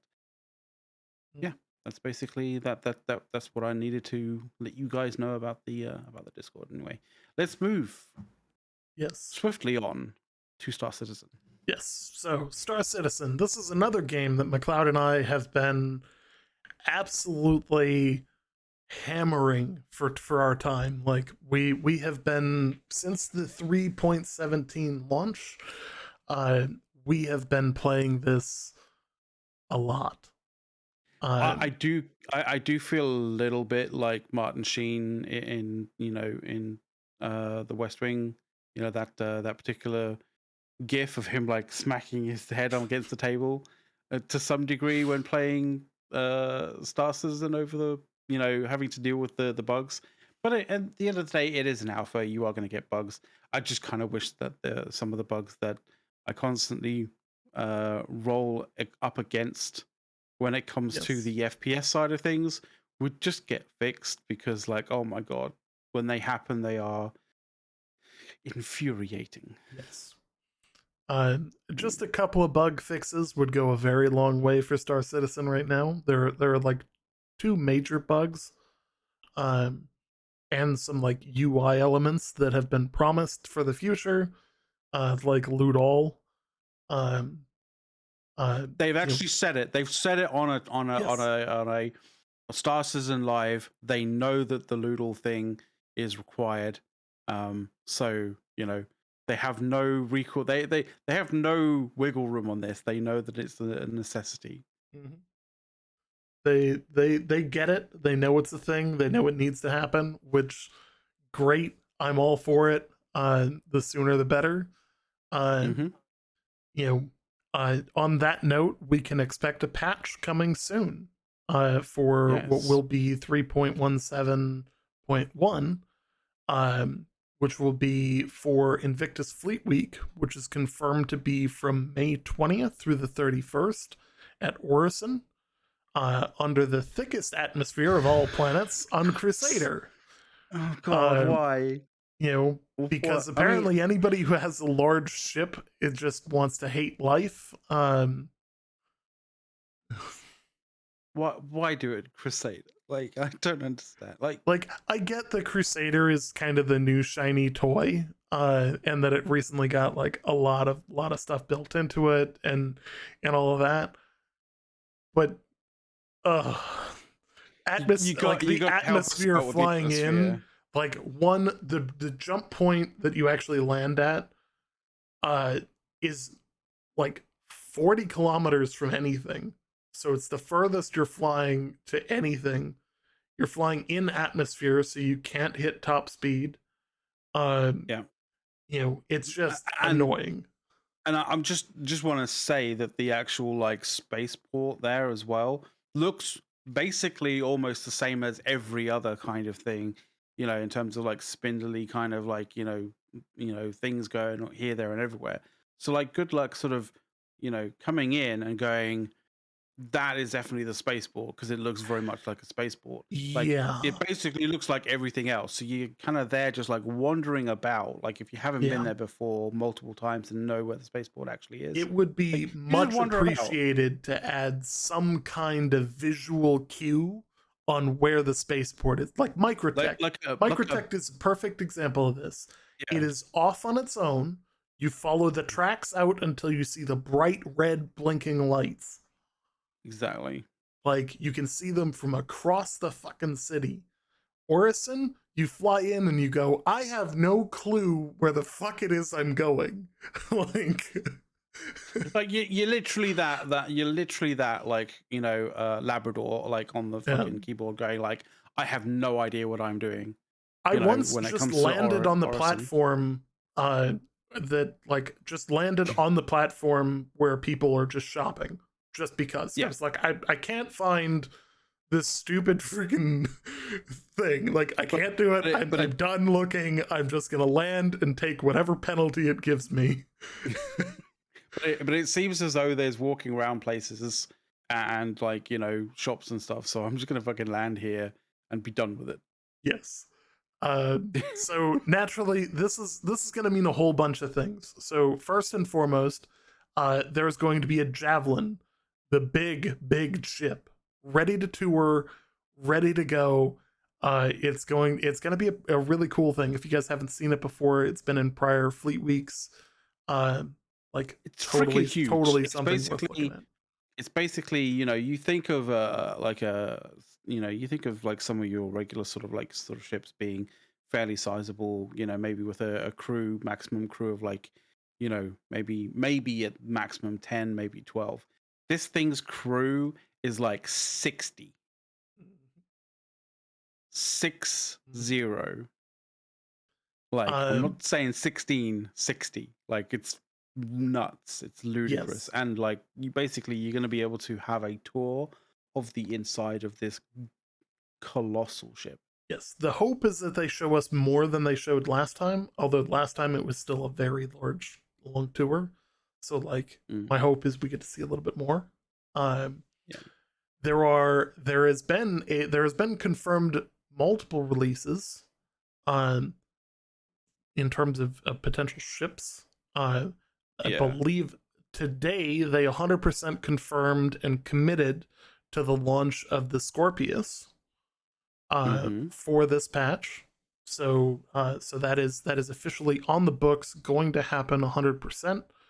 That should be a pretty fun ship. It's got a turret that kind of moves around it, and it's really kind of a cool one. It's a heavy fighter. It's a heavy Uh, fighter. Yeah, like the kind of interesting, like insane thing is like it has 4 size 4s on the turret, right? So you've got some pretty sizable damage on there. Like when you're kind of looking at comparable kind of things, like think of like say the Hurricane for example, right? So 4 size 4s on the turrets.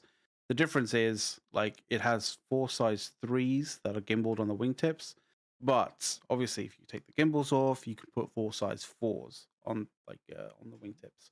The only issue is because they're wingtips, if you damage one or lose a wing, you lose a gun, right? So you yes. take you take your chances with that regard. But it is a Yep. cool looking ship. It's fucking It amazing. is. It is Like a very cool looking ship.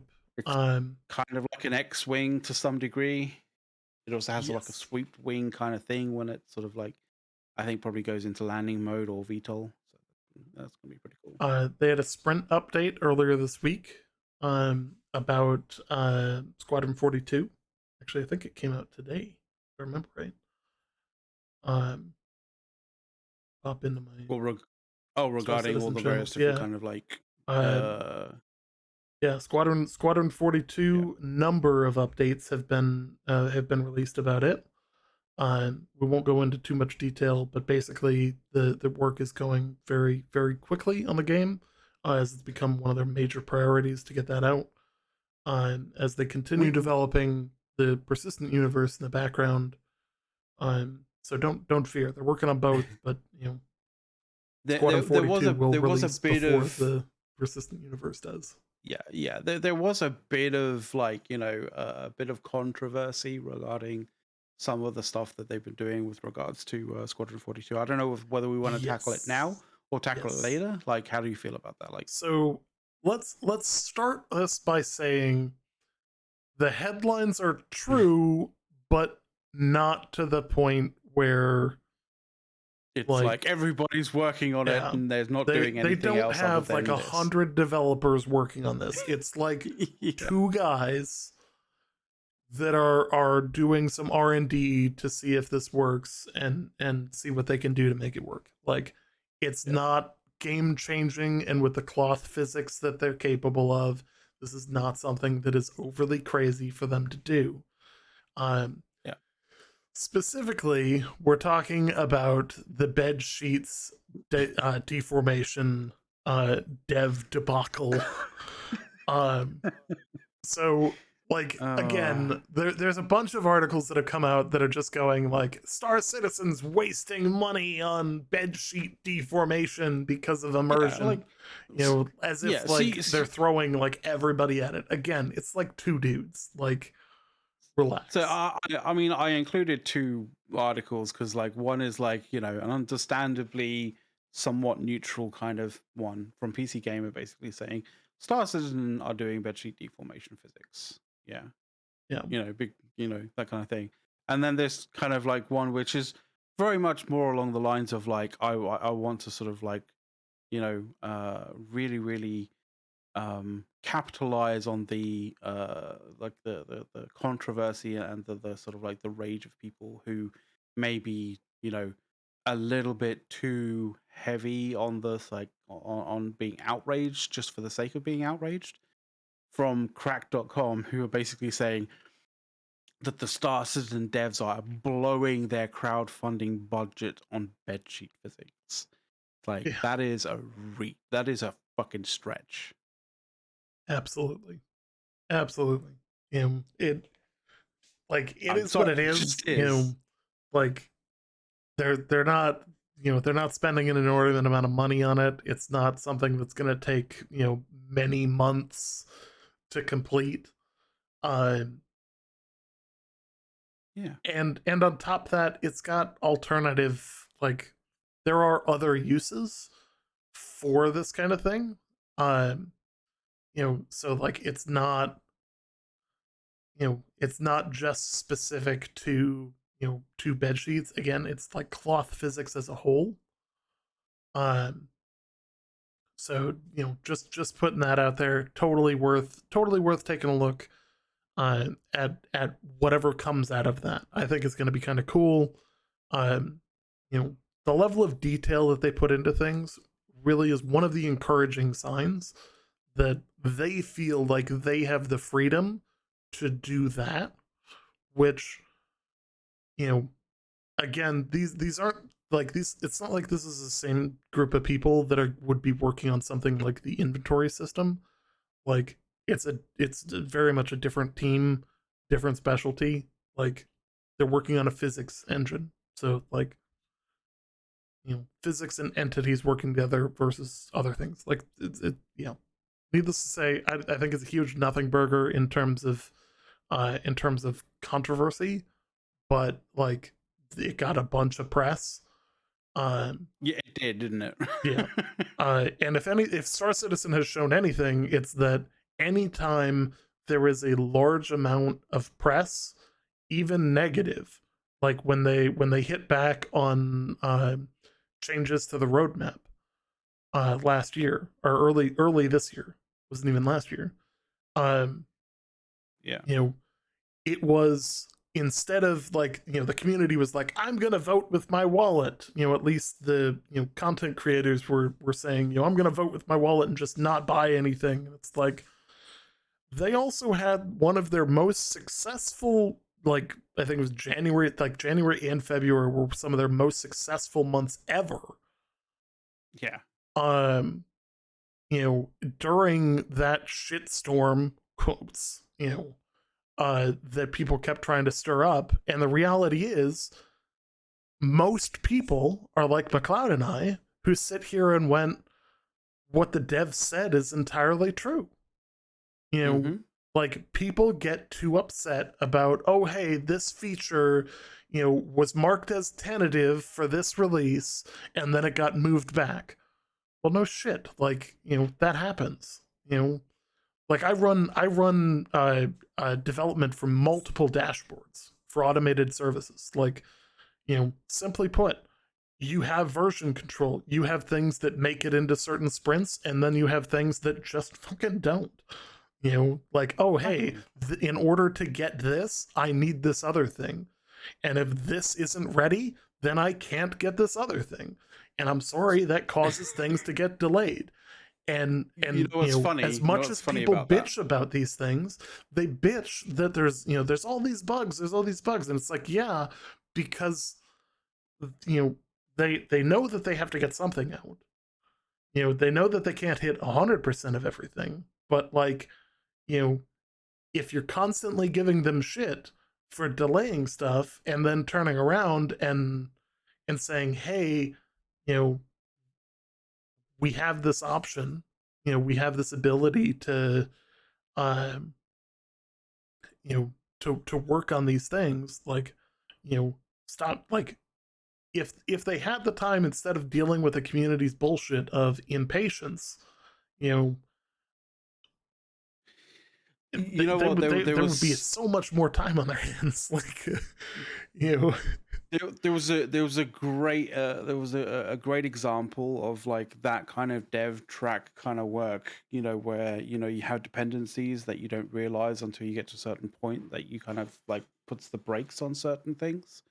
Like when we're talking about Lost Ark, and you were talking about going through like quest, like going through like a bunch of different quests, and then finding out that you needed a particular item that has a complete different quest line in yeah, order to actually get. And so you have to go and do that quest line, and then you get to a certain part of that quest line, and you realize that mm-hmm. that requires a dependency that has a different quest line that you have to go and do. Yeah, That's kind this of module sometimes is like, ready to go minus 5 minutes of work that can only be done when this module is complete.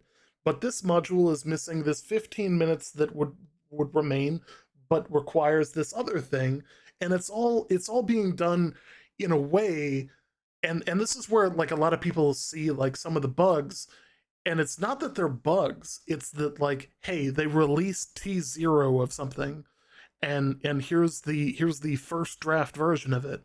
Like, obviously, loot all, for example, should be in the game. No shit, everybody thinks it should be in the game, but yeah. that's actually a sizable challenge. Like, that is not a simple thing to do. And I know people are like, yeah, but it's in every game ever made. Yeah, again, not as simple as it's made out to be. Like, you know, there are a lot of So dependencies there. You have to have the inventory system in a correct way to make that work. You have to have the correct volumes on things attached to them. You have to have, how they actually interact, what they fit in, what they, like, there's a whole bunch of stuff that has to work there. In terms of yeah, stacking equipment, there are a lot yeah. of things that stacking equipment actually is not as easy as people would make it out to believe, especially when it comes to Star Citizen. Every clip of ammo is considered its own unique item. And if I How do you stack remove items if they're all a unique? bullet, if I fire one bullet, it remembers that that clip is missing one bullet. How do I do a stack all Uh, on a stack of ammo then? Then there's a whole bunch of interdependencies there. And with the cargo refactor coming, there's a lot of old system shit that's propping up some of the new stuff, but is waiting for some of the newer modules that might not be working perfectly with these systems. So, like, I can understand why certain bugs still exist. yeah, People need to yeah. understand that, like, there is new work being done to replace some of these old things, that it is Oh, there is a not lot. worth the effort for them to go and fix some of these bugs versus some of So these bugs. Definite, like, I'm not saying that every bug in the game is, not worth touching. I'm saying that, hey, there are bugs that aren't worth the dev time to fix. There are bugs in the game right now, like the one where you pull out a weapon or a multi tool and it instantly holsters it again. That one so is annoying as fuck, and I that's been around for a while. I just want to say you're talking about like things that like refactoring and like putting together like new tech to replace the old tech that they may have that's propping up certain things, right? Like I saw this on one of the ongoing sprints, like one of the part two of the ongoing sprints, right? Because it's interesting because they actually showcase how many devs are in various different things, and I was like, they're going like, well, which one is the one that technically would be the, would be the sort of like bedsheet physics one, right? So I was kind of looking around to see if I could find it and what have you, but I noticed that the amount of active devs in certain things are like very interesting in terms of looking at this. And so technical debt is basically what you were talking about previously when it comes to sort of like, stuff that is old that, is propping up certain things that they're refactoring and basically refreshing in order to actually make sure that like, it works, with the level of Mm-hmm. with the level of access and with the like the way that it should, right? The Mm-hmm. amount of devs at the moment that are basically dealing with technical debt as well as fixing bugs in Star Citizen is 126. Mm-hmm. Now And that's more devs than that makes sense. certain full that's more devs than some actual companies making entire games. That's just That's fixing almost more, bugs and that is technical debt. almost more devs than the entire EVE Online staff at Yeah, CCP Games. We'll get close. into that shit show later, but like, you know, uh, that, and here's the thing: like, people don't understand what technical debt is.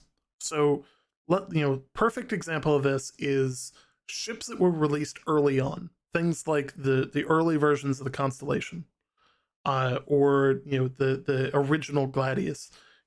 Occasionally you start adding in new things. So the newest example of this is refueling. Well, Yeah. by adding in refueling, that means that every ship needs to have a fueling port added to it. Yeah, So and if if it didn't that wasn't exist when yeah, the ship exactly. was released, it had to be added in order for that feature to make it to release, which meant, when we're talking about, one thing leading to another, in order to release ship to ship refueling, they had to go back and make sure that every single ship had the ability and the actual fucking nozzle to connect and receive fuel. That is a large amount of work. You know, And if you're CIG, then it's not just a case of like, oh, there's a spare bit of like, spare bit of hull that isn't really doing anything. We'll just chuck it there. Like they end up, looking at this and kind of going like, okay, well, if the refueling nozzle is there, then how is the fuel getting from there to the tanks and this kind of thing? And do we have to like build up this whole kind of like, and new is kind of that going to networking cause a and stuff like problem that with into any it? other features that we're looking at adding? Exactly. If we Exactly. add this, if we add the fuel line here, and we go later on to add ship to ship docking, and we decide to add a docking collar there, uh, oh shit, How, now we've got to move this line. Where do we put it? We don't know. Like, when all of a sudden it's like, okay, this no longer fits within the design. Like, how the hell do we route this? Does it need to be moved and again? And you're trying to prevent technical debt later on if you need to make additional changes based on what you see coming down the pipeline for later. and you may think that like tech like the start like ship interiors as in like between the bulkhead and the actual interior where you're walking around doesn't really need to you don't need to worry about. Like we're gonna cover something that showcases that actually you should worry about it, and it's something that Star Citizen is worrying about because like there is mechanics Mm-hmm. coming down the pipe that actually does surface all of those details essentially. Mm-hmm. The And so physic the getting this stuff like, right is let's very dive important. straight into it here, because like this is Yeah. actually like a Okay. really, Okay. like, this is a really good topic. Not just physicalized inventory and physicalized cargo, where it's like, okay, hey, I've got cargo boxes that I can move around, but physicalized modules on your ship. Where are Mm-hmm. your fuel tanks? If I take your shields down, and my objective, in the later game, my objective is not to blow up your ship, because I want the stuff that's on your ship, or better yet, Yeah. I Yeah. want your ship. You know, Yeah. if I can disable your ship and the only thing I need to do, like, is pop a railgun through the bridge of your C2 because you're not wearing a flight suit, and it depressurizes your main cabin, and you die because of that, I now have a C2 because you weren't wearing a flight suit with a helmet. You know, like, and I don't need to worry about anything else. But at the same time, if I fire that, break your shields and fire it through your fuel tank, guess what? There's going to be a different reaction that happens. That's the that's And the there's kind of probably going to thing, and be aiming is going to become really important when it comes to ship combat, and the piracy related to it, the PvP related to it, but also the salvaging of what's remaining there. You could potentially shoot the engines off a ship without destroying the fuel lines. You could Mhm. potentially completely cripple a shield emitter and prevent it from ever restoring the shields, making it possible to board the ship.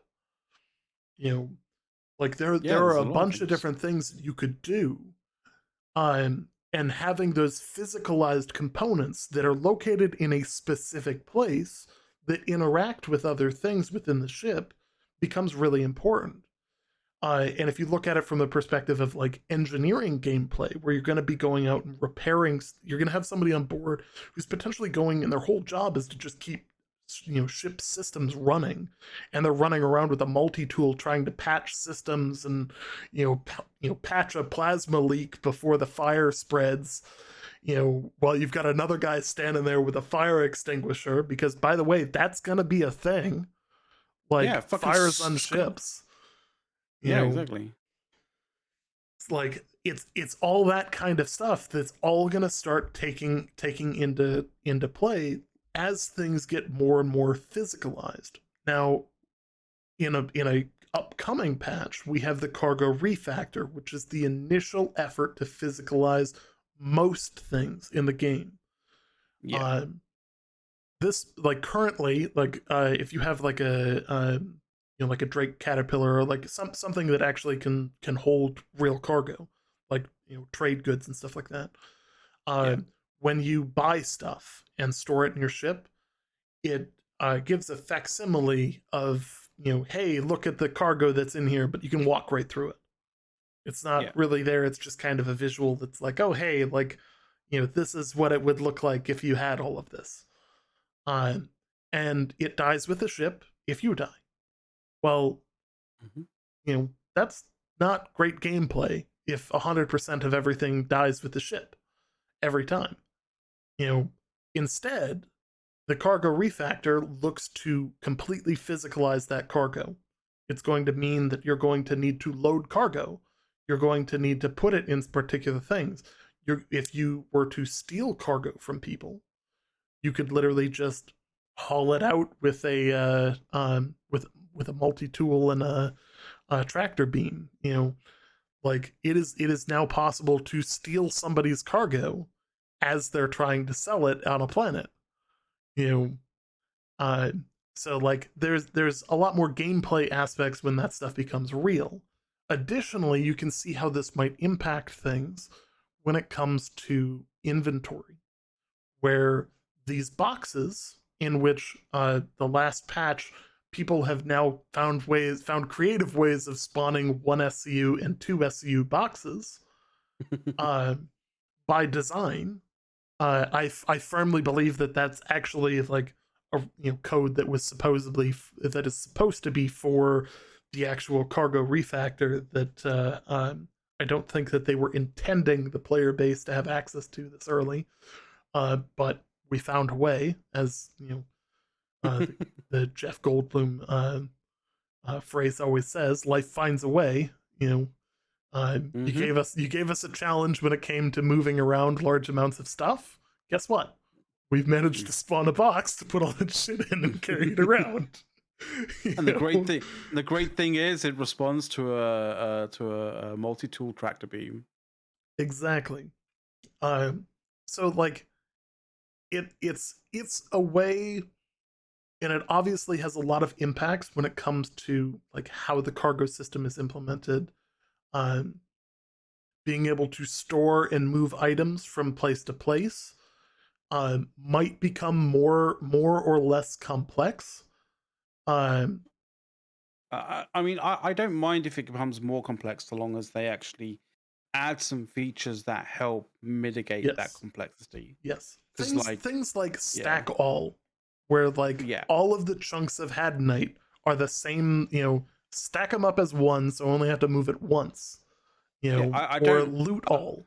Now you can see how those might be difficult because they haven't fully implemented the cargo refactor, which if you're creating a bunch of different box types that may have limitations on them of what can go in there, loot all and that might not work under every circumstance to be able to loot all from one thing to put into another. So you have to finish writing the code for what does loot all actually mean within these considerations, which is and why how and things might not be in T0 that they obviously intend on adding later on. exactly. you know and I know most people are sitting here and they're like, yeah, but it would be such a great quality of life thing to have. No one is disputing that.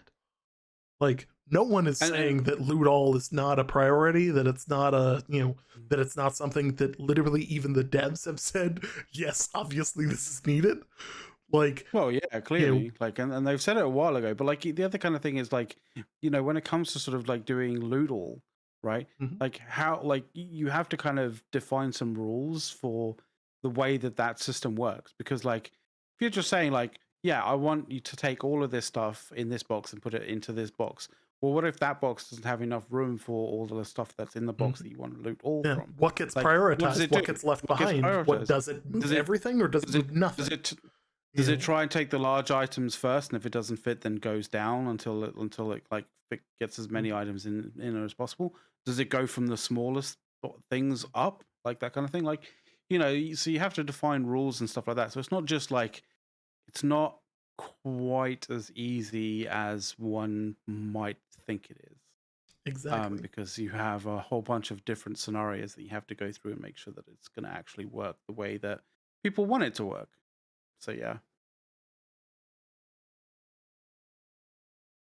Apparently there's a Um, war in Everfall. Good luck. yeah. Fucking good luck, dude. Yeah. Everfall is a difficult one to do. I always say that like Everfall is never won. Everfall is always lost. But yeah, good luck, um dude. Um, yeah. but yes, uh on to because we kind of jumped around a little bit in terms of the notes and stuff. oh my god, yeah. Um, yeah, just a little bit. But obviously because Star Citizen is very open development, like you have so many different things. Like there was I think some things that we could probably gloss over quite a little bit is like there was a cool like kind of look into a lesser known side of game development, basically the internal tools development when inside of Cloud Imperium games. Mhm. It is also something that like basically every single game development studio has. But essentially, when you're developing a game, you kind of find scenarios that that this whole like various different situations could be sped up and done better if we had a custom tool that could do certain things. Mhm. And so essentially, you have developers developing tools in house for the developers to make the game either better, faster, or sort of with more open endedness in Mhm. various different ways. So Yeah. essentially, it's Well, a it allows them to stress test, so like a yeah, that too. perfect example, and I use this in the video. The perfect example of this is server meshing. So being able to spawn in a ton of AI, or like not AI necessarily, but um, call them headless clients, basically, where they're virtual machines that are connecting. So they're acting as though they're a player, doing things Yeah, that would be similar to what players do, like spawning a shitload of ships and flying them from beacon to beacon around the server cluster, forcing them to make those jumps in between server nodes. Uh, exactly. Yeah, you know, Scaling that from, hey, let's get 15, 20 devs online and test this every time, instead of wasting 15 people's times, let's get 200 of these VMs to spool up instantly and see what happens. see if it starts Yeah. throwing errors, and then let's throw some people in to see if there's any like wonkiness, and you only need a couple of people to see, hey, this is actually working. This is, assets are streaming in and out, or they're not. And then you start looking at the code to say, okay, what's happening that assets aren't loading, or what is loading and what's not loading. Like a ship warps in and all you can see is what's in the cargo and you don't actually see the Yeah. ship model. Well, okay, what happened there? Or a ship warps in but doesn't have some of the things that are supposed to be attached to it. Or a client is reporting that it's somewhere but you don't see it, and Mm-hmm. you're there and it's not there. Like it's meant to catch a lot of those easier things that instead of spending a bunch of people's times, you can now have one person stress testing this and looking for problems on their own, allowing them to allowing these other 14 people in the scenario to go work on other things and potentially fix some of the bugs that are driving us fucking crazy. you know Yeah. Yeah. like that to me is really cool. Like it's these little tools that enable development to happen faster and more like optimized, that are actually really kind of neat to have. And like I know some people ask the question of like, I don't really care about what the developers, how the developers get to the end. Like some of us do. Some of us think it's really fucking cool. Like I honestly think that one of the coolest systems that they have is the Quanta system. Like Uh, you I know, mean, in general, yeah, and I do completely agree with you there, especially like on that's the an quantity hour system. long Like, dev blog that was it actually is. really enjoyable to watch. Like Yeah, yeah. Like, and the thing is, the thing that like makes Star System a bit like unique as well when it comes to sort of like games and just games that are being developed at the moment is, yeah, okay, it's taking quite a while, but the really cool thing is like if you really want to sort of see like how how this kind of process happens in terms of game development, like you can look at it in the most in probably some of the highest detail without actually being employed by CIG, and like it's the level of detail that like that they allow people access to be able to see how the process how they're progressing.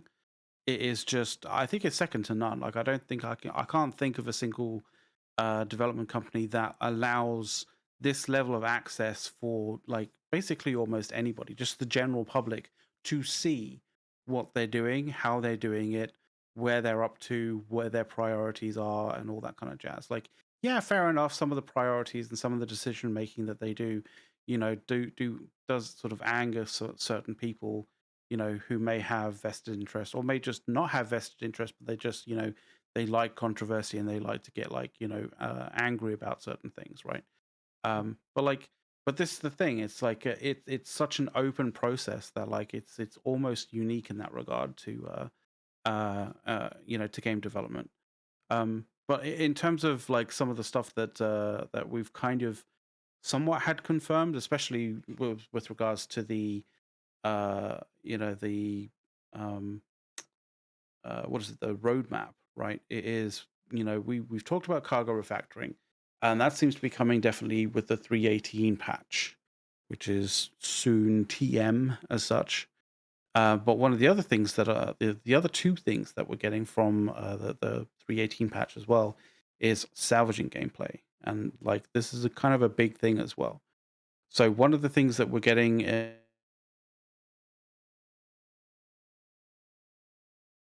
think we just lost McLeod. I think we just lost McLeod. So one of the things that we're going to be getting is the Drake Vulture, which has had its own storied history because it does appear to be a near copy of the Venture from Eve Online, which already existed prior to that. Um, you know, it's a dedicated salvage ship. And we don't believe that the actual like full on salvage gameplay is going to be in 318. Uh, but parts of it will be. The hand tool and the hand tool for salvaging will be in. So that'll be fun to see. They've been talking about a lot on the Star Citizen um, videos that have been coming out. So like be watching those. Like those are actually really kind of cool.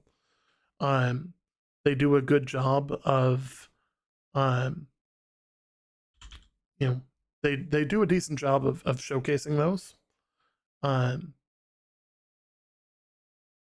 we have officially lost McLeod. Um, I've fixed it and I have a stand-in for him. Um, you know, um, so that is actually going to be a really big thing moving forward is salvage, because when a ship dies, it's going to be a whole change of things, change of how things work, why they work. Of course, like what's left when a ship dies. When with the cargo refactor, if a ship dies, is it gonna kill all of the cargo? No longer anymore. You might drop some of it. You might drop bits of the carcass of the ship will be salvageable. Um, those are all kind of cool things that are going to be coming to the game soon.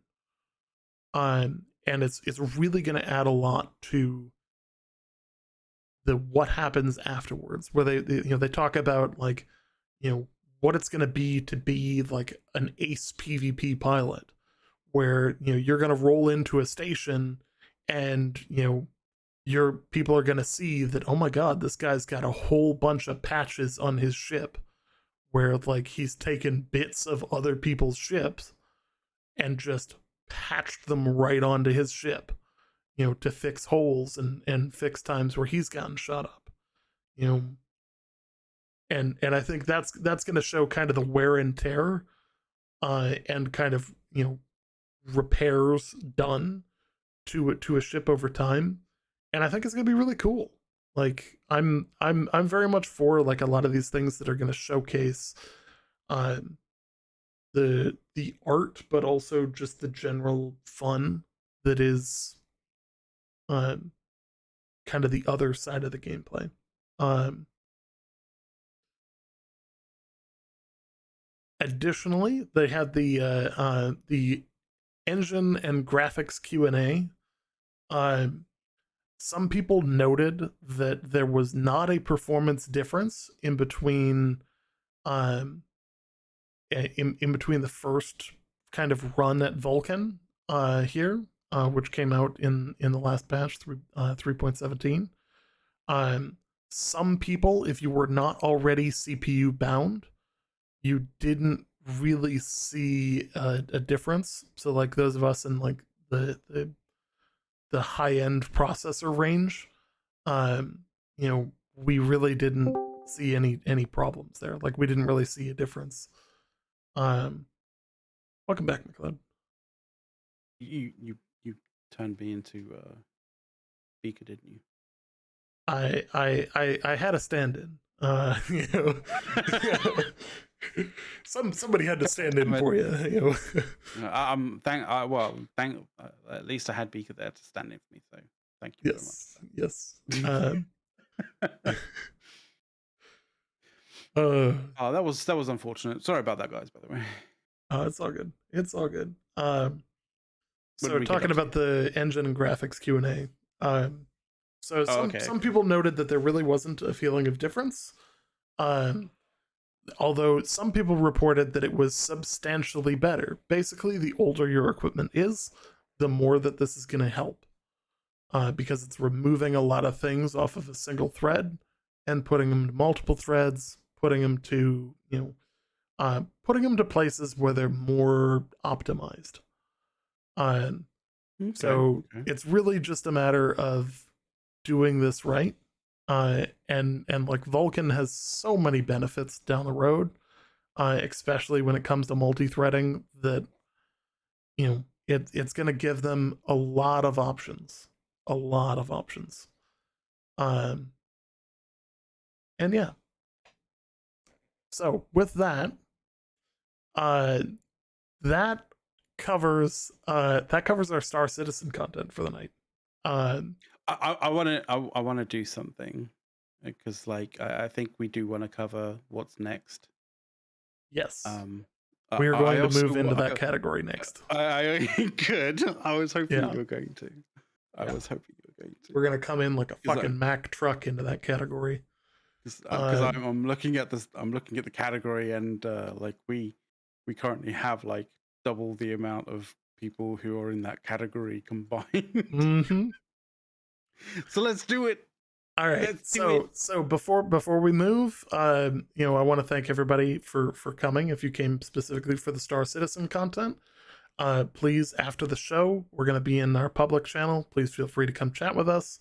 Our Discord be linked in chat.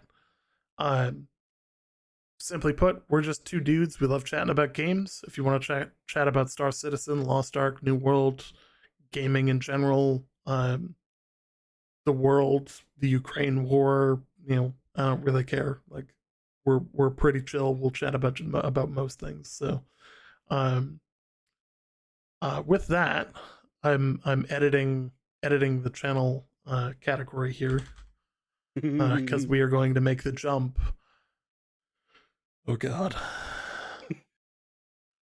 It's happening. Oh It's no. happening. It's not just it's happening, it's happened. Oh We are shit. now in the category theoretically for I'm Eve sure. I'm Online. sure. Sure, it needs time to propagate, but like we'll get Yeah, there. bringing in double the viewership that Eve Online is Mm-hmm. used to. Um, Mm-hmm. and I would love to say that we have many positive things to say about Eve Online. However, this probably isn't going to be the best. Uh, This may not come over as yeah, positive in certain things, but if you guys did not know, who aren't joining us from the Eve Online category, but are here from the previous categories, Eve Online had basically their sort of like their sort of equivalent convention kind of thing that they have, or that they generally would have every year, what they call the Eve Fan Fest, something that I haven't had for like about 3 years, 2 to 3 years or so. But essentially, last weekend they had their sort of their Eve convention, their Eve Fan Fest at Reykjavik. Essentially, the way to hype up people and for people to get like really kind of um really to kind of give their say as well to sort of a lot of the upcoming kind of content and all that kind of stuff that CCP is working on or have been working on, that they want to showcase to the public in sort of like one big fanfare kind of like event, as it were, right? I'm sure everybody gets the idea of like gaming conventions or a specific like a specific developer convention for their particular game and their particular IPs and franchises. This is essentially the same. This is essentially that for Eve Online. Um, and so the unfortunate thing about this is, 2 days of essentially, various different seminars, various different sort of keynotes and all that kind of stuff. And what the majority of people kind of came out with this was, not much was actually, nothing concrete was actually said yes. about the game, and there wasn't really Other any than on the concrete. art side, the art team Yeah, is clearly well funded over at CCP.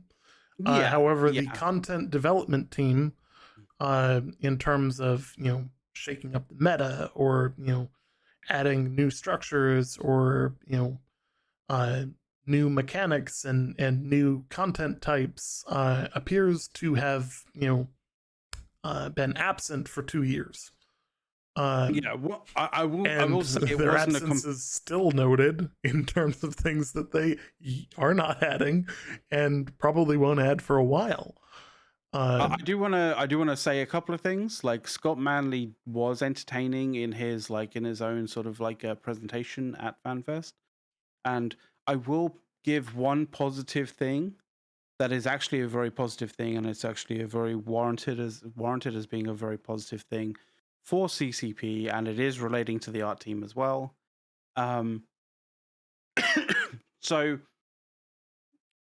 if you've followed how the development of, like, say, in a lot of the art and animation kind of stuff happens in other development studios, specifically, say, for example, for Blizzard, right? Especially, with like some of their more recent sort of expansions and additions and that kind of thing.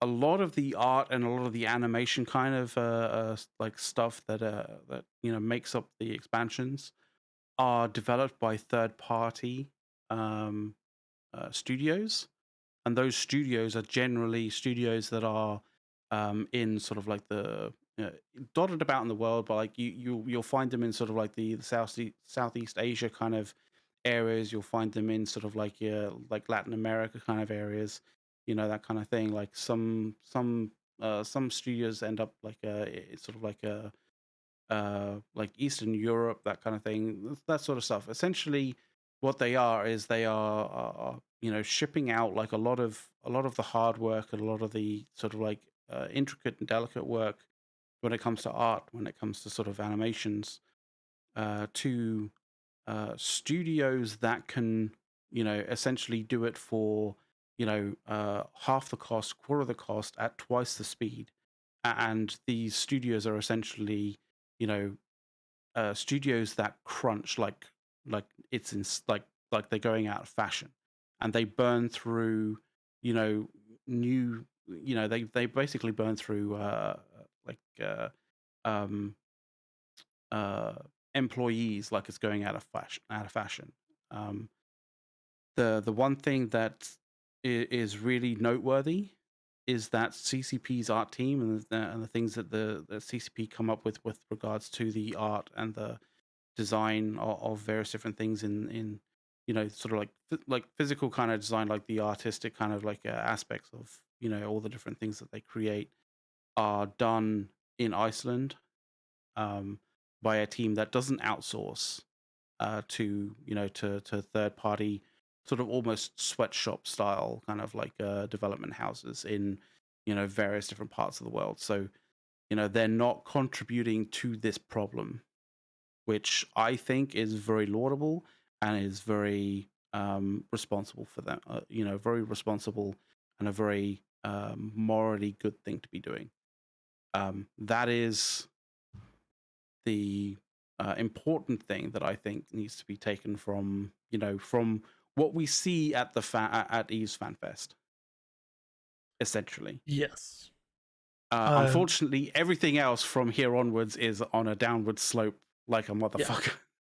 So they are finally bringing decals, insignias, logos for corps and alliances, an additional flair and kind of a heraldry system to ships, um, which is something. So to preface this is something that the player base has asked for repeatedly. However, the player base has openly said that this is how we would prefer you to monetize the game. Please do it in a way that monetizes the game so that we don't have to pay you things like an additional subscription fee. Where Yes. they just boosted their subscription cost by 33%, arguing that we haven't done it in 10 years. They haven't showcased the content, nor are they showcasing the content in the future, really, from based on what happened in Iceland for FanFest. They aren't really planning to use that 33% more on anything. Yeah, and they're also forcing it on everybody as well. Yeah. Like, So this kind of hit people the wrong way from the start. They're also doing some smart things. One smart thing here is they're finally bringing a Spanish localization to EVE Online. This is for some after reason after how they long? added Yeah. Japanese. because apparently reading a chart of what languages uh, uh, are uh, are uh, mostly spoken on this planet is too hard. Like sort by most. Like, come on, I mean, guys. they added Korean as well after they Yeah, added Japanese. So they added Korean because obviously, I think they kind of felt forced that they had to add Korean because they were being bought yeah, out they got bought by Pearl by Abyss. That was Pearl Abyss. So that was kind of yeah, like that was sort of saving face as such. yeah. Like I don't know, That's lip penance service for to the deal, PA. you know. Yeah. Um, Even which so, okay, you know, Port great. like You know, Spanish. Jesus Christ. they Why isn't it taking this long? And the other thing is, it's not as though they were coming out saying like Spanish localization is being launched this weekend. yeah, You know, no, it's it's not even that. It's a coming Spanish soon. localization. It's coming soon in September. Like we're going to introduce it to some degree in September, and it should be completed by, and I quote, winter, whatever Yes, that means. yes. Because that winter could mean anything. Like they didn't specifically say winter in Iceland. They didn't Mhm. specifically say winter in the northern hemisphere. They could mean winter in the southern hemisphere, which means that it's not even going to be in 2022. Yeah, Like next it was summer just for us, I winter. guess. You know, maybe Could like just be. It could. They just said you winter. know, or it Like could be like most of their other promises and just never fucking happen. You know, uh, that could also potentially happen. I don't know. They uh, could pull the Spanish so thing, going like, "Oh, we don't have, we don't, we can't allocate the dev time specifically yeah, to it yet." I don't yeah. know. Now, one of the problems, and we talked a little bit about technical debt, um, when it comes to Star Citizen, Eve Online is the definition of technical debt. It's an ancient game, Oh, it and has for so some much reason technical has debt. many different UIs because no one was working on technical debt. They just added a new menu and didn't care that it didn't fit with all of the other menus. Uh, so this has led to an effort to finally modernize the UI yet again, and get the remaining bits of the UI up to the same standard as some of the newer bits. Which finally, thank you. That's a good. I appreciate that change. That shouldn't be that much work. As somebody who works with dashboards and user interfaces on a day to day basis, um, so you're gonna have this take what a few weeks, like again, not seeing the dev time here. Um, you know, from here, the thing that people thought was going to be, oh hey, they finally have some content to announce, is they finally promised that they are going to start looking at revamping factional warfare after so many years. Now, Yeah, yeah. They're here's the still at thing. the. I think most people assumed that this fan fest was going to be pretty lackluster because for the last 5 years, CCP has put most of their money into developing new versions of the new player experience, which I think most people are at the point of, for the love of fuck, put effort into something else. Like, yes, you can iterate Exactly. the shit out of it, and yes, the most recent version is probably the best version of it, but anything is gonna be when you put 5 years of fucking dev effort into it. Like, go Yeah. work on anything else. There are systems in this game that are held together with fucking baling wire and duct tape. Maybe you should go fix those before this, shiny bit brings you, careening into the fucking dumpster. To some degree, just coming to sort of like an agreeable kind of midpoint here. Like they are to some degree when they're looking at factional warfare, that they are kind of looking at like the moments after, or the kind of like the time after, the new player experience as such. Like they're in the process of helping to modernize and sort of like create the take the uh, like the missioning systems and that kind of thing that essentially the new player experience kind of dumps you into, to a point where it's actually going to feel a lot less like jarring from from the this new sort of like like much more slick new player experience, and then dumps you into something that's literally And I don't. One of the most I'm antiquated systems in the game. yeah, it is literally like going back in time by an absolute decade. Like when you jump back into this, or even more, like maybe even Um, 15 years. Like Now, keeping it's in mind pretty that when they bad. promised this potential change, it was the system that they're developing for this four faction warfare could have these other things that could help with these missions. Not Yeah, are but going there's to. It no, because the could. thing is they're in exploratory phase at the moment when it comes to sort of all the various different things that they potentially may Yeah. want to do with faction warfare. They've proposed a bunch of things.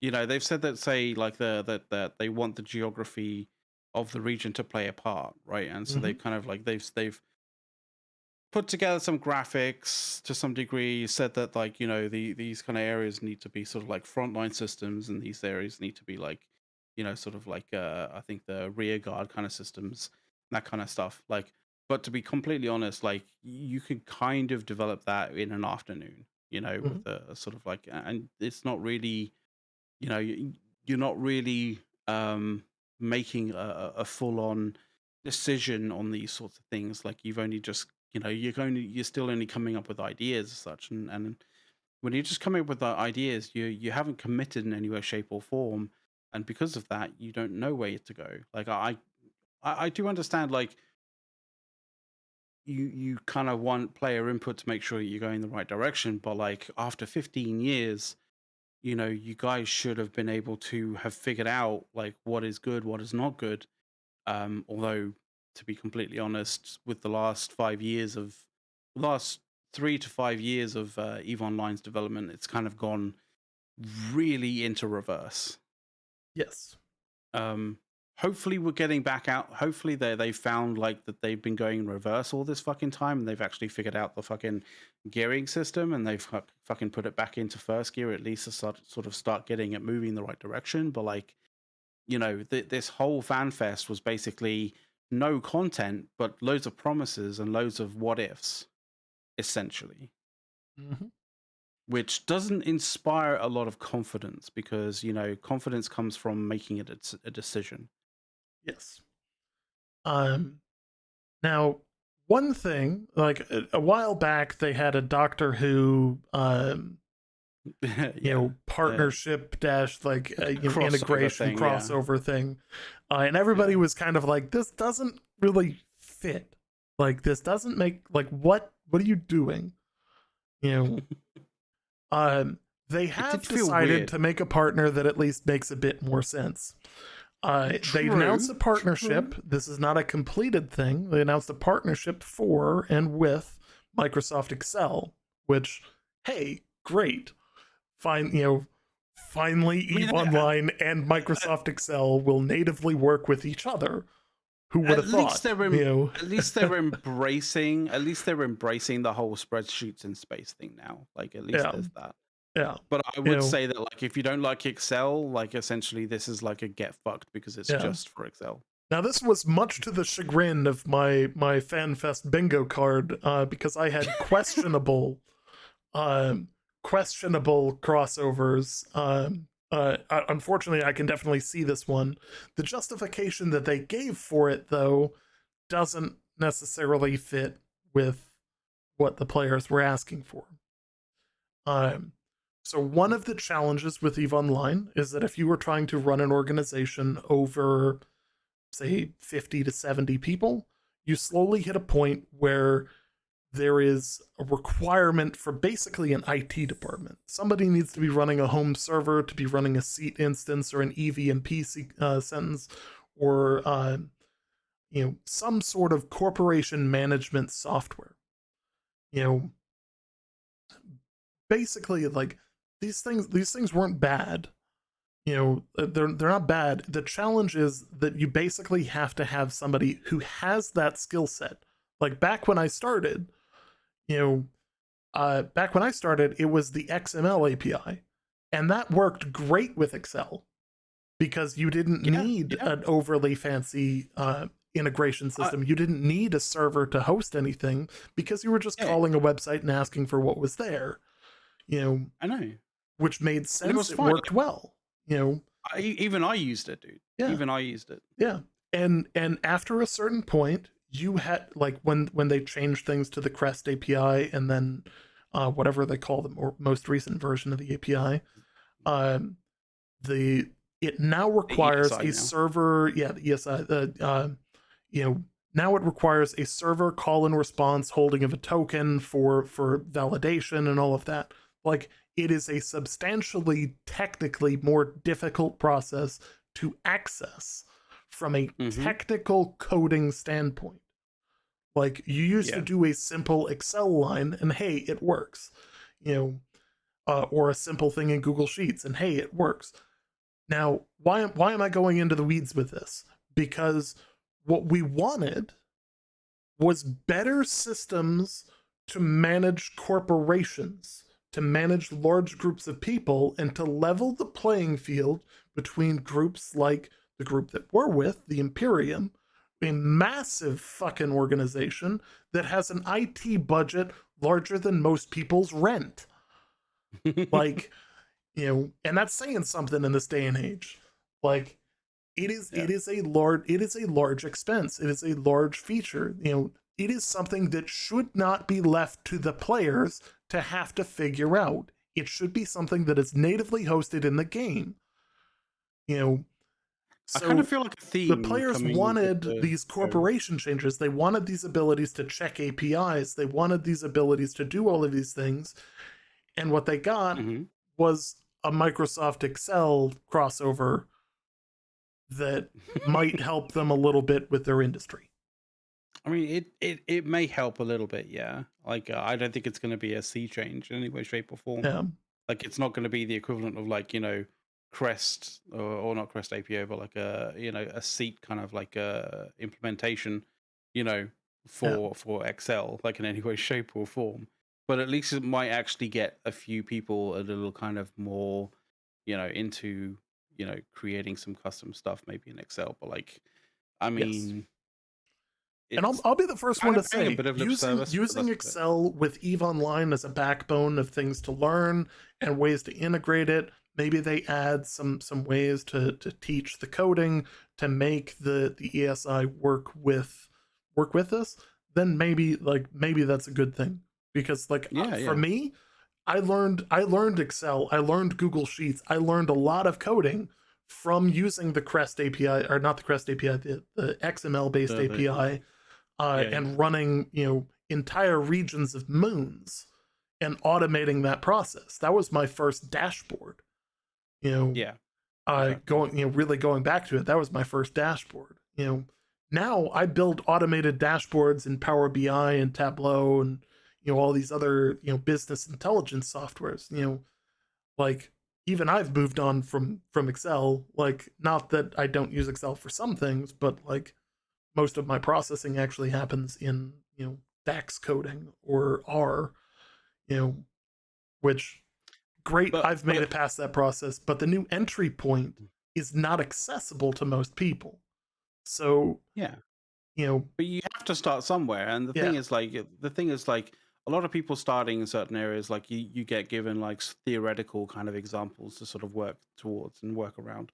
Like it's great to sort of have a scenario or a situation where you're maybe quite sort of you're a fan of something, you're quite sort of motivated to do certain things as well as to help out like fellow players of like of Eve Online, like maybe in your corp or maybe you're in your alliance or maybe just somebody who or maybe just like people who enjoy doing the same sort of activities as you in the game, right? But this kind of idea of it being the first stepping stone into something that you may interest you if the kind of like the scenario is correct, the scenario is like interesting enough to get you going into an area that may actually end up becoming a career, for example, like for you, right? mhm, And it's an important thing, which is actually pretty good. But like I think a lot of people hoped for more, but at least this is helping to you know remake that initial stepping stone for a lot of people when it comes to spreadsheets and space and the importance of Excel and other you know spreadsheet kind of programs in that regard. I just wish there were. I just wish it was a little bit more open ended than just Excel. But and, I Yes. guess I guess that was wishful thinking in that regard. Yes. Mm. So let's hit on a couple of things. I'm gonna showcase a slide from Oh, FanFest here. oh yeah, yeah. Um, So yeah. So in kind of summary, there like for this fan fest, is like there was really no real deliverables, like no real kind of like actual things that were coming out specifically, on FanFest in terms of content. No concrete decisions on directions and stuff. There were a lot of what ifs, and obviously, when it comes to, I guess it's the timeline, right? That you're going to be showcasing. yeah, Yeah, there you go. which isn't So really a yeah, timeline because it doesn't give any I know, dates for right? anything. It doesn't give any dates. It's It just gives kind of you a the list of impression. stuff. It gives Yeah. you the impression of maybe quarters. Like, we're Yeah. already through the first quarter of the year. Like, there's 3 more quarters to go. So you could kind of look at this and go and assume, because this is the thing. Like, they love you to assume stuff, I right? think you're wishful thinking here. They like you to assume things because then they can pretend that, like, that was your decision to assume something that wasn't anything to do with us, like, anything to do with, like, what we created in your head, sort of thing. Like, we just put some things onto paper and then you decided like what that timeline was. Like, essentially what this is like a bunch of things on a page for you to think that it's, potentially quarters, and then for you to get hyped about quarter 1, quarter 2, quarter 3, quarter 4, or whatever. Where in which case they can actually turn around and be like, yeah, well, we put this up, but we didn't actually mean that this was going to be quarters. This was going to be entire year. So this is going to be year 1. That's year 2. That's year 3. Or they can just be like, well, no, we just put it up. It didn't actually mean it was going to be segmented in any particular way like this. Like, it doesn't mean anything. It's just, a lot of people trying to, grab some context as to what the fuck they mean with this. Mhm. But again, it's entirely non-committal. It's entirely vague. Several of And these things actually are the same thing, just relisted. Yeah. And so it's just like so how? Well, what are we meant to? Faction Warfare Foundation, high value frontlines. That's the high value frontlines was part of what they presented on where they were hoping to go with Faction Warfare. So those are the same thing. Just they're trying to make this look like more than it is. Dawn of Dreadnoughts is them fixing a problem that they created by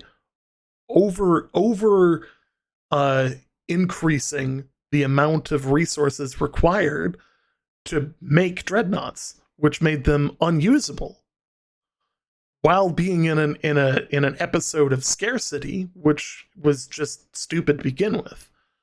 I love how they put this. Like, I love how the top one is evolving meta and quality of life, as if that isn't like the overarching goal for every single MMO developer ever for the entire timeline of their entire fucking IP.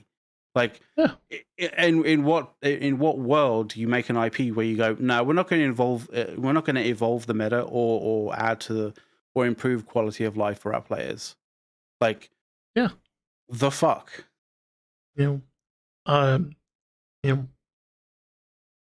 like made for players by players.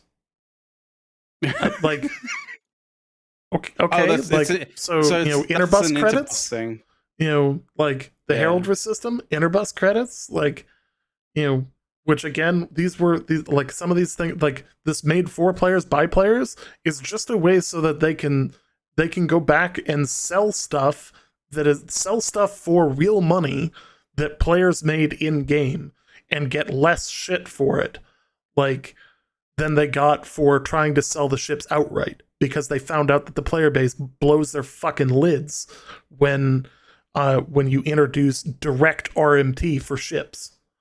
Like, and understandably, we like, were I'm pissed frustrated about the fact. like I think a lot of people like confused, because like I rail on CCP, And this comes after playing the game for 10 years.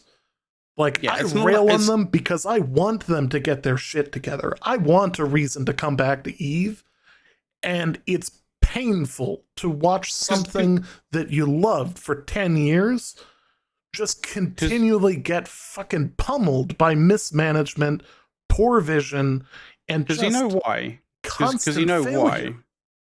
Because you know why, right? You know why. Like we talk about like some of the other MMOs, and the sort of like the level of content deliverables that they push out. Like we were talking about about Lost Ark and the amount of content that they're Mm-hmm. producing and delivering, right? But the thing is, like people burn through that content so fast, and they get to the point where they finish that content and they kind of go like, "Where's more content? Where's more content? Where's more content?" And so they're constantly like in this situation where they're having to like just develop content so fucking fast. And the thing is, like, Eve as an IP and CCP as a developer have not had to do this like just furious level of content creation in so long because they've somehow, in some way, shape, or form, at some point in the development of Eve Online, found some degree of secret source that created a scenario where the players are actually creating the content themselves Mm-hmm. between each other. And it's something Give the that is it players almost enough of a reason to grind against each other exactly. And and and it's fight something for that is resources. and it is something that is so difficult to develop or to create as a individual kind of like as a lone developer Mm-hmm. when you're creating a game that it seems to be almost unobtainable to even like some of the best content some of the best like developers in the world or some of the developers who put in so much time and so much effort into their IPs, yet you have this IP, Eve Online, and this developer CCP who have found like fucking bottled lightning, like like fucking captured lightning in a bottle, and have just decided to fucking throw it like across the room and be like whatever, and it's kind of like this miracle of a game that you somehow were able to create at some point in shape at some point in time is just being squandered in such the most humiliating and like depressing way. It infuriates me so much. Yeah. Now, the other thing that really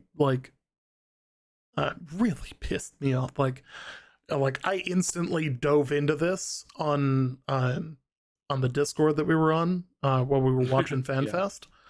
yeah, Um, yeah.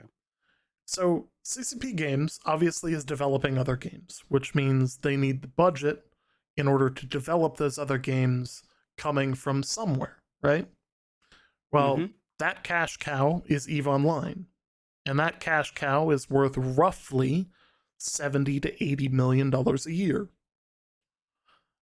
Based on Pearl Abyss's earnings calls and calculating quarter by quarter and then translating the currency value to US dollars. Now, last year is the first year that Star Citizen has beat them in value in a year because Star Citizen's funding is publicly available and you can see exactly how much they made at any point in time, break down by the day if you want, on how much money they're bringing in and how much money they've brought in. It's a very public number. So both of these things, because Pearl Abyss is a publicly traded company and CIG is not a publicly traded company, but they're very open about their development process and the funding because it's a crowdsourced funding project. Um, you know, this led me to looking at staff sizes. Not because of Star Citizen, but because EVE Online decided to go on stage and say, hey, look at us. We've got almost 150 staff working on EVE Online. And I quickly went, Wait, hold what? the phone. Mm-hmm. CIG has 600 staff. We were What talking about the it. fuck?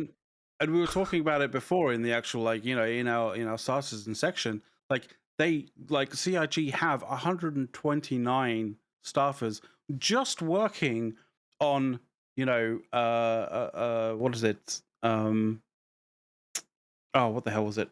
On bug fixes and Yeah, um on yeah, on sort of on, what is it, tech, what was it? I'm trying to find the actual thing. technical debt. Uh, Technical debt, yes. 126 like active devs working on bug fixing and technical debt alone. That was just like one of like a huge list of various different things. Yeah. Now, one of the cool things, and you can actually see when it comes to Star Citizen, at least up until 2020. For some reason, they haven't released them in a while. But on CIG's the actual Cloud Imperium games, you can see their 2020 earnings call, and like what things are being transferred to. So you can see like what percentage of staff are being used for what. Development staff 512. This is as of 2 years ago. So if you break this down and you consider that Eve Online has for a while had for much longer made more money than CIG has with Star Citizen per year, yet for some reason has a fourth the staff. Like they have less people working on Eve Online, or they have about the same amount of people working on Eve Online as Star Citizen has people working on technical debt alone. Like, Yeah. you know, it's mind-boggling about how much money is being reaped out of the game to be put towards these other projects and not funneled back into Eve. And then they have the audacity to turn around and ask for 33% more a month? Like, if you Yeah. if you have a brain cell at this point in time, you're sitting here going, CCP, what the actual fuck? It is maddening, right? It's And this is completely all maddening. because they decided to go on stage and say, hey, we have more devs working on Eve than we've ever had before. Because 2 years ago, they only had 80. And that should make you even more pissed. Yeah, that's pretty terrifying. Like, I'm not normally one to get upset. I'm not normally one to cause drama, but CCP has managed to self-inflict wounds on themselves over and over and over again. And most of this is because they just don't seem to be able to understand why people are upset at them. Mm-hmm. And you wonder why FanFest was so lackluster in terms of basically anything other than the art team, because the art team is functionally speaking receiving most of the money apparently at CCP, and is easily one of the most well-funded departments. Go figure, because one of the creative directors has also been moved up into senior management, which go figure his department received a shitload of money. That said, you know, Fair enough. where's the rest of the development? Well, there seems to be a large difference in the staff for these. So where's the rest of the development? Nowhere. It's not being done. Or at They least, don't have the staff to do it. at least it hasn't been done for quite some time, and they're Yeah, only just getting to the point where they're going like, "Oh, we should probably spin up some yeah. development for some stuff." And it's like, well, I mean, at long fucking last, but like, where the fuck were you 2 years ago? You know, but like, I think in terms of like smacking down on CCP, legitimately for the issues that they've caused themselves, to be completely honest, in many different ways. I think we should also showcase that, like, this isn't just like this is just how we feel on our own. Like, it is a Yes. sentiment that is kind of shared by the majority of like the player base, or at least the majority of player base in areas that you could potentially can kind of like determine in some way, shape, or form. Like, I don't want to use Reddit as a like a yardstick for how the Eve player base in general kind of feels. But like if you check the top kind of the top posts on the Eve subreddit for the last month, it gives you a bit of an indication, Mm-hmm. you know, as When to something on the how subreddit what's been reaches kind of going. 1,000+ upvotes on the Eve Online subreddit, like that is a rarity. That That means is a most of the community is on board with it. And it's not just because it's funny, it's because it's got an element of truth. yeah. But let's showcase what we're talking about here. I was hoping you were going to say that. Oh. Oh, that's the other one. So this is a classic meme that has come back, you know, Here, yeah. once more. Well, let's But dive into the first specifically, one first here. okay. So this is top, basically top post or top threads this month on the Eve Online subreddit. Mm-hmm. And one of them So, is a ex-CSM whose NDA ran up, and basically unloads on CCP for a combination of management issues. It's essentially telling people this, essentially kind of like giving people a snapshot of like, guys, this is how bad it was 5 years ago. And yeah, a lot of people have read that and kind of responded to that and looked at that kind of thing and have kind of gone to themselves like, shit, like 5 years ago CCP were actually pretty good, like comparatively to now, right? And if it's that bad, if it was that bad 5 years ago, how fucking bad is it now? Like that's kind of the scary thing. But like if you kind of if we go through some of the other stuff, like I think the sort of sentiment from FanFest kind of starts to become very apparent. So I'm gonna turn on the sound here.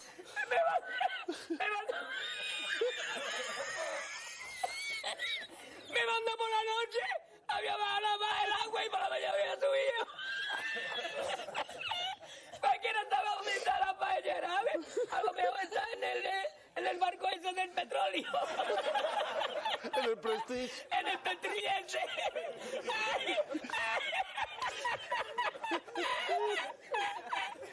Y ya no trabajé más la cocina. Ya aborrecí la cocina. Ay, ay, ay. Okay, so it continues on, and I'm not gonna watch it for the whole extra minute that's got on there. But like, it's one thing for a meme to get a ton of upvotes. There was unfortunately an interaction with live on their stream that I think showcases probably single-handedly the overall feeling in a nutshell, where Brisk Ball is showcasing just the players really want to see something. And the answer is just great. Perfect. It sets the tone for everything that you would expect. As I failed to hit the right button. After all of the announcements yesterday, I think the community is ready to hear what's coming next and when. Oh, yeah. I mean, after all of the announcements yesterday, I think the community is ready to hear what's coming next and when. Oh, yeah. I mean,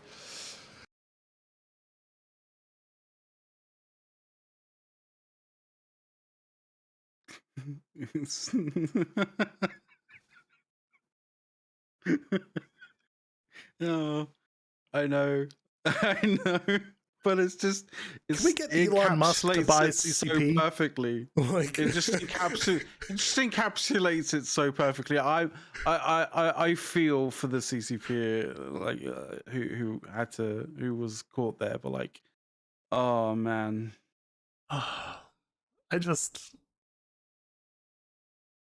But it did encapsulate the fan fest in its entirety.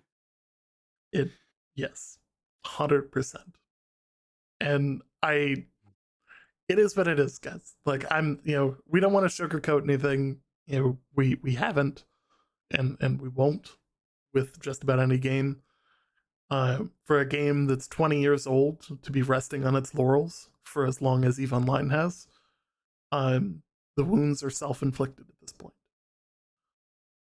Hopefully, CCP leadership can pull their heads firmly out of their asses and gain some perspective on where they've put the game. And hopefully, they can reinvest and reinvigorate the game to return to the glory that it once was. Here's hoping. There is content in the game that is worth playing. I played it for 10 years. There is fun to be had. That said, it could be in a lot better state if the company were to manage it appropriately.